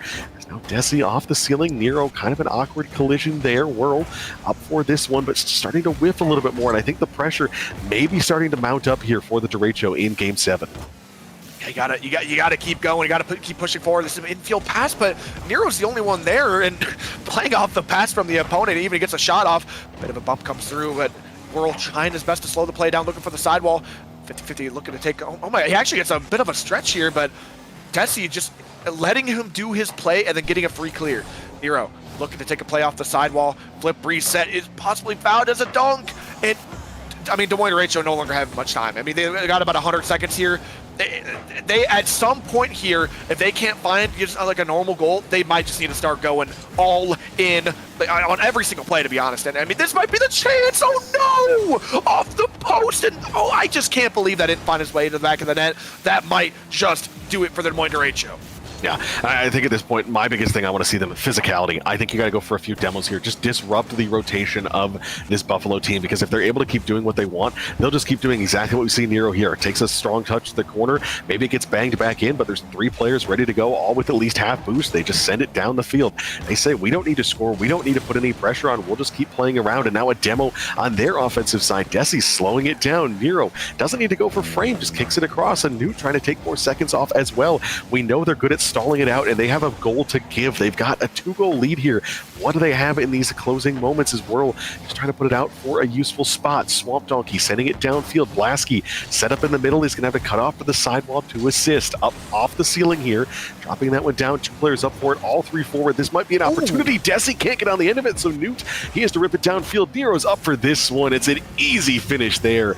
And that should seal it there. It should be the Omaha Buffalo taking major number 3, unless the closing moments get wild. Yeah, it would have to be a miracle for Des Moines Derecho to find their way out of this Game 7, but still 30 seconds left on the clock. Anything is possible. Blasky off the sidewall, but it's going to be Nero looking for the clip. Oh, I can't quite find the back of the net. Swamp Donkey needs a clear. He can't find it. The time is ticking out, and you're just spending every last second of it in your own half. Maybe a clear here. Swamp Donkey looking to take a catch, looking to get it over one, looking to make a highlight reel play, but Newt snuffing out the Des Moines Derecho just about secures this game. Maybe one more chance, and it will find its way to the back of the net. And all it takes is one. You know, all it takes is one, and maybe one bad kickoff, and then a 0-second goal. This game is unbelievably within reach for Derecho. I'm not saying it's easy. I'm saying maybe a 1% chance, but it's possible. Yeah, it's got to be something right here, right now. Swamp Donkey off the kickoff. Ends up sky high, gets past Nero, trying to kick it out towards mid. Newt goes missing, and Blasky. That was the chance. If it had found its way home, we would have been talking. But instead, Omaha Buffalo, a great game at number 7. They win 2-3 and 6-7 back against the wall, and they come away with a strong win here at the end. Nero, another great performance there in the last one. And I mean, that was a great series there. It delivered from start to finish. So many close games, so much back and forth. Both teams just putting it all on the line. And I'm excited because I think this might be a preview of what we see in the grand finals in just a couple of weeks. But we'll have to see if we get there. And I mean, Buffalo, another great performance here. Take the championship of Major number 2. Well played. Buffalo taking this one home in 7 was not an easy win by any means. I think fantastic performance, fantastic performance all the way around for both these teams. I don't think this is a performance Des Moines Derecho are going to be mad about whatsoever. I think they're going to be holding their heads high and going into LAN. I think this is going to spark confidence in this roster. They know they can get it done. With this, I think they know they can beat any team at this point. They have what it takes. But the same can be said for Buffalo. Buffalo pretty much cruising through until this Des Moines Derecho team showed up. So LAN is going to be an interesting story for these teams. Seeding should all but be done. So keep an eye out on those standings as they are now confirmed for LAN. So you should know pretty soon here. I don't know exactly when those groups will be made. Maybe Stewie can speak on that in a bit here. Yeah, we'll basically have the option. So we're doing, as we said before, I'll just do a quick recap. On LAN, we're doing groups. So top 2 teams get to basically decide the teams that they're playing in a snake draft format. So out of the 8 teams there, you get to choose 1. Then the second seed get to choose 2. And then you get to choose 2 again for the first seed. And then it goes 1-1, I believe. So it should be a pretty interesting showing here, but yeah, it's gonna be a fun time. Yeah, I don't think it's going to create some cool storylines too. If you can kind of choose if you had one team that really created a lot of difficulty for you in the regular season, maybe you say, all right, we're just going to leave them for the other side. We don't want them. We're going to leave them all the way to the end. And maybe there's a team you do want to target. That number 8 seed. Do they have a little bit of a kind of a chip on their shoulder because they're going to be picked probably first? But of course, questions we'll have to ask. We'll have to see what that looks like. Reminder as well. Make sure to get your tickets for LAN. That's going to be August, I believe, 15th and 16th, if my memory serves me. As we're going to throw that up on the screen here. So actually 16th, 17th. I'm off by a day there. But make sure to be there for it out in River Falls. It's going to be a blast. It's been a great spot. And of course, action all day long, both days there. You're not going to want to miss it. Make sure to check out the Discord or the website for tickets and all of that good stuff. I think we have an MVP award to give out as well here, if I'm not mistaken. How are we deciding that? I mean, I have a clear favorite after this series for the MVP of the tournament. Yeah. I mean, do we just go ahead? Stewie, what do we got here? Let's get you into this. Man.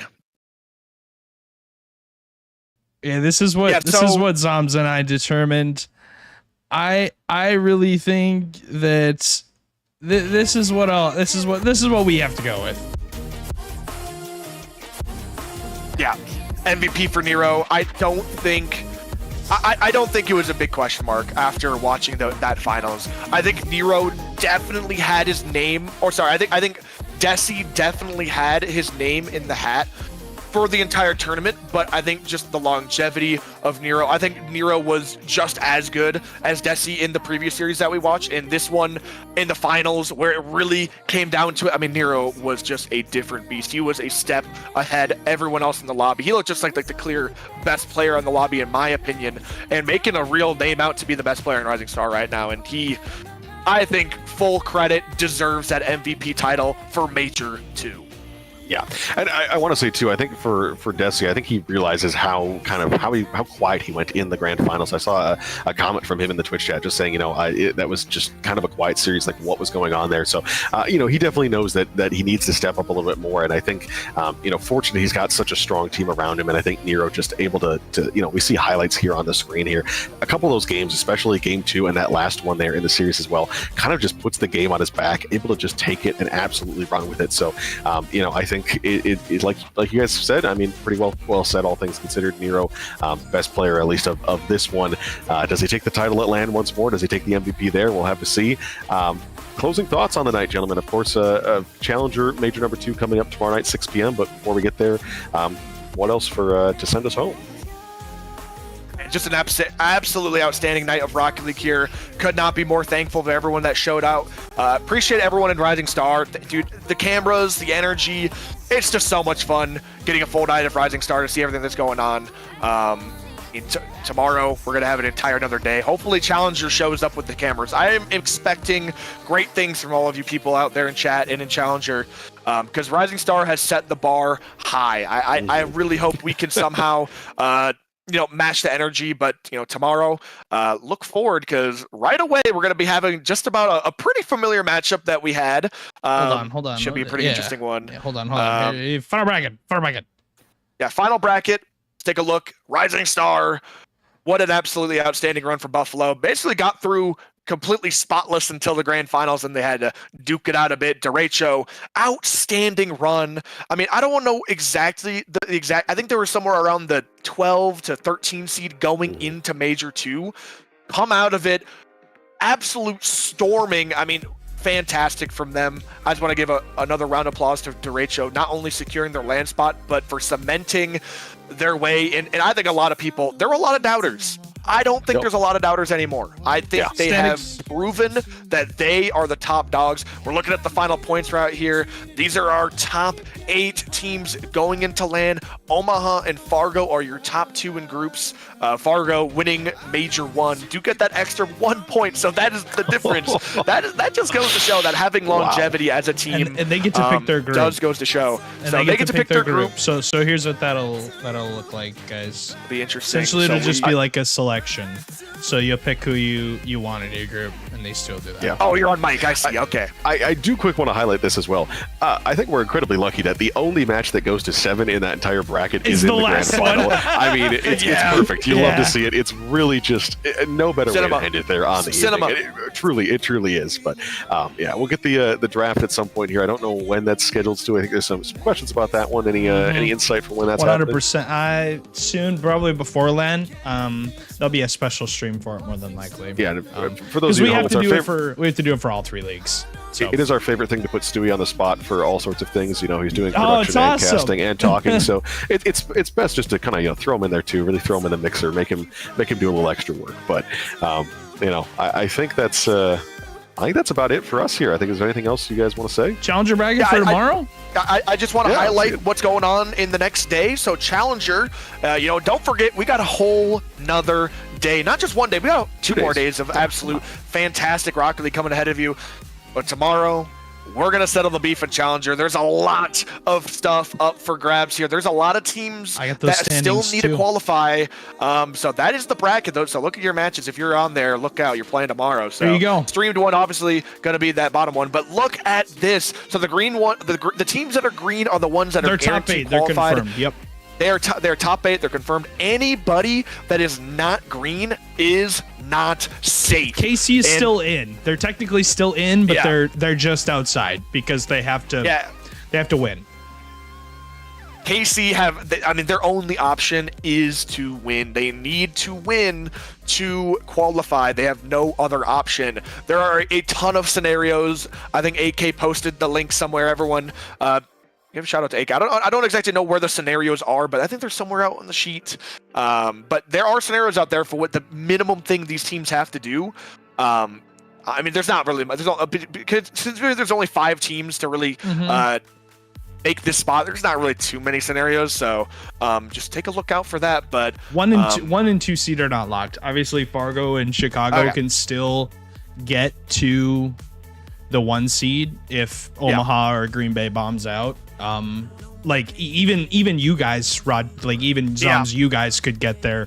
Same with Bloomington, obviously, because you're going to get 50 points.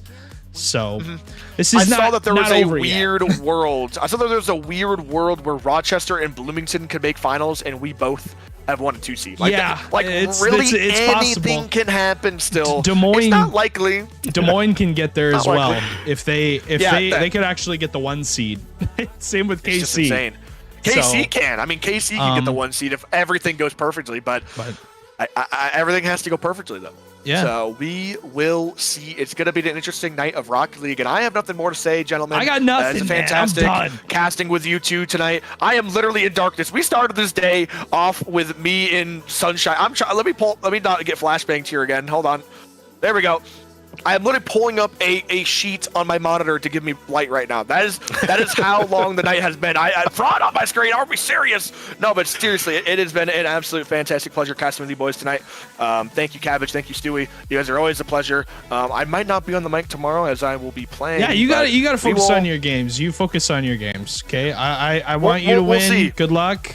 I wish you the best of luck. Cabbage, I will see you in Wisconsin I'm excited. I'm just excited. I'm just excited in general. Get your tickets. Everyone out there at home, we want you there. If you can't be there, you got to stay. We love you tuning in as well. But if you can be there, you want to be there. You want to be in person for we'll the throw crowd. out an announcement after this. Yeah. Make sure to be there, we but- have one. We have one. We'll throw out an announcement after the stream. But yes, like Cabbage said, River Falls, Wisconsin, August 16th through the 17th. It is going to be a blast. I know there's plans for all kinds of things. AK has been telling me he's going to go all out. There's some things in the works that we have never done before, and I think the winning teams are going to enjoy it more than anything. So just keep that in mind. So, yeah. Cryptic, I like it. I mean, you got a little something to You'll keep you up find at out. night, I guess. Yeah, you'll find out when you actually get there. So you have to be there. you gotta be there to get it. You gotta be there to get it. Be there. Come on now. I'm ready if you guys are. So Yes. let's get out of here. We'll send you home. On behalf of all of us here, Midwest Car Soccer, thank you for joining us again. It has been an absolute pleasure, like Zom said. I mean, it was great. We'll see you here again tomorrow, 6 p.m. And if we don't see you there, we'll see you August 16th and 17th in River Falls, MCS Season 11 land. Make sure to be there. I'm bred for commitment, signed up for a mission. Yeah, it comes with the price. It's all in the description. My time has arrived, I can't hesitate. Nothing is in my way. Knocking down barricades. On a different type of time, dreams are never late. From the jump, I'm the person you can never break. Ain't got time for indecision. I got 'em all out. No, you ain't gonna hold me down. 'Cause I'm a rebel, spirit strong like metal. I will never fit the mold. No, I was born ready to be legend. I won't settle, reaching higher levels. Just you wait and see. I'ma be legendary. I'ma be legendary. Yeah. I got the power, I've been working after hours. Seize the moment, I can't back up, called a coward. Student of the game, like I ball at Howard. You can cut me down, I can't be devoured. Heart on 10, courage on 10, all I think is win. I can't watch it in 2020 through the lens. When I fell off, I always had to try again. Got the code that connected like I'm signing in. Ain't got time for indecision. I got 'em all out. No, you ain't gonna hold me down. 'Cause I'm a rebel, spirit strong like metal. I will never fit the mold. No, I was born ready to be legend. I won't settle, reaching higher levels. Just you wait and see. I'ma be legendary. I'ma be legendary. Yeah.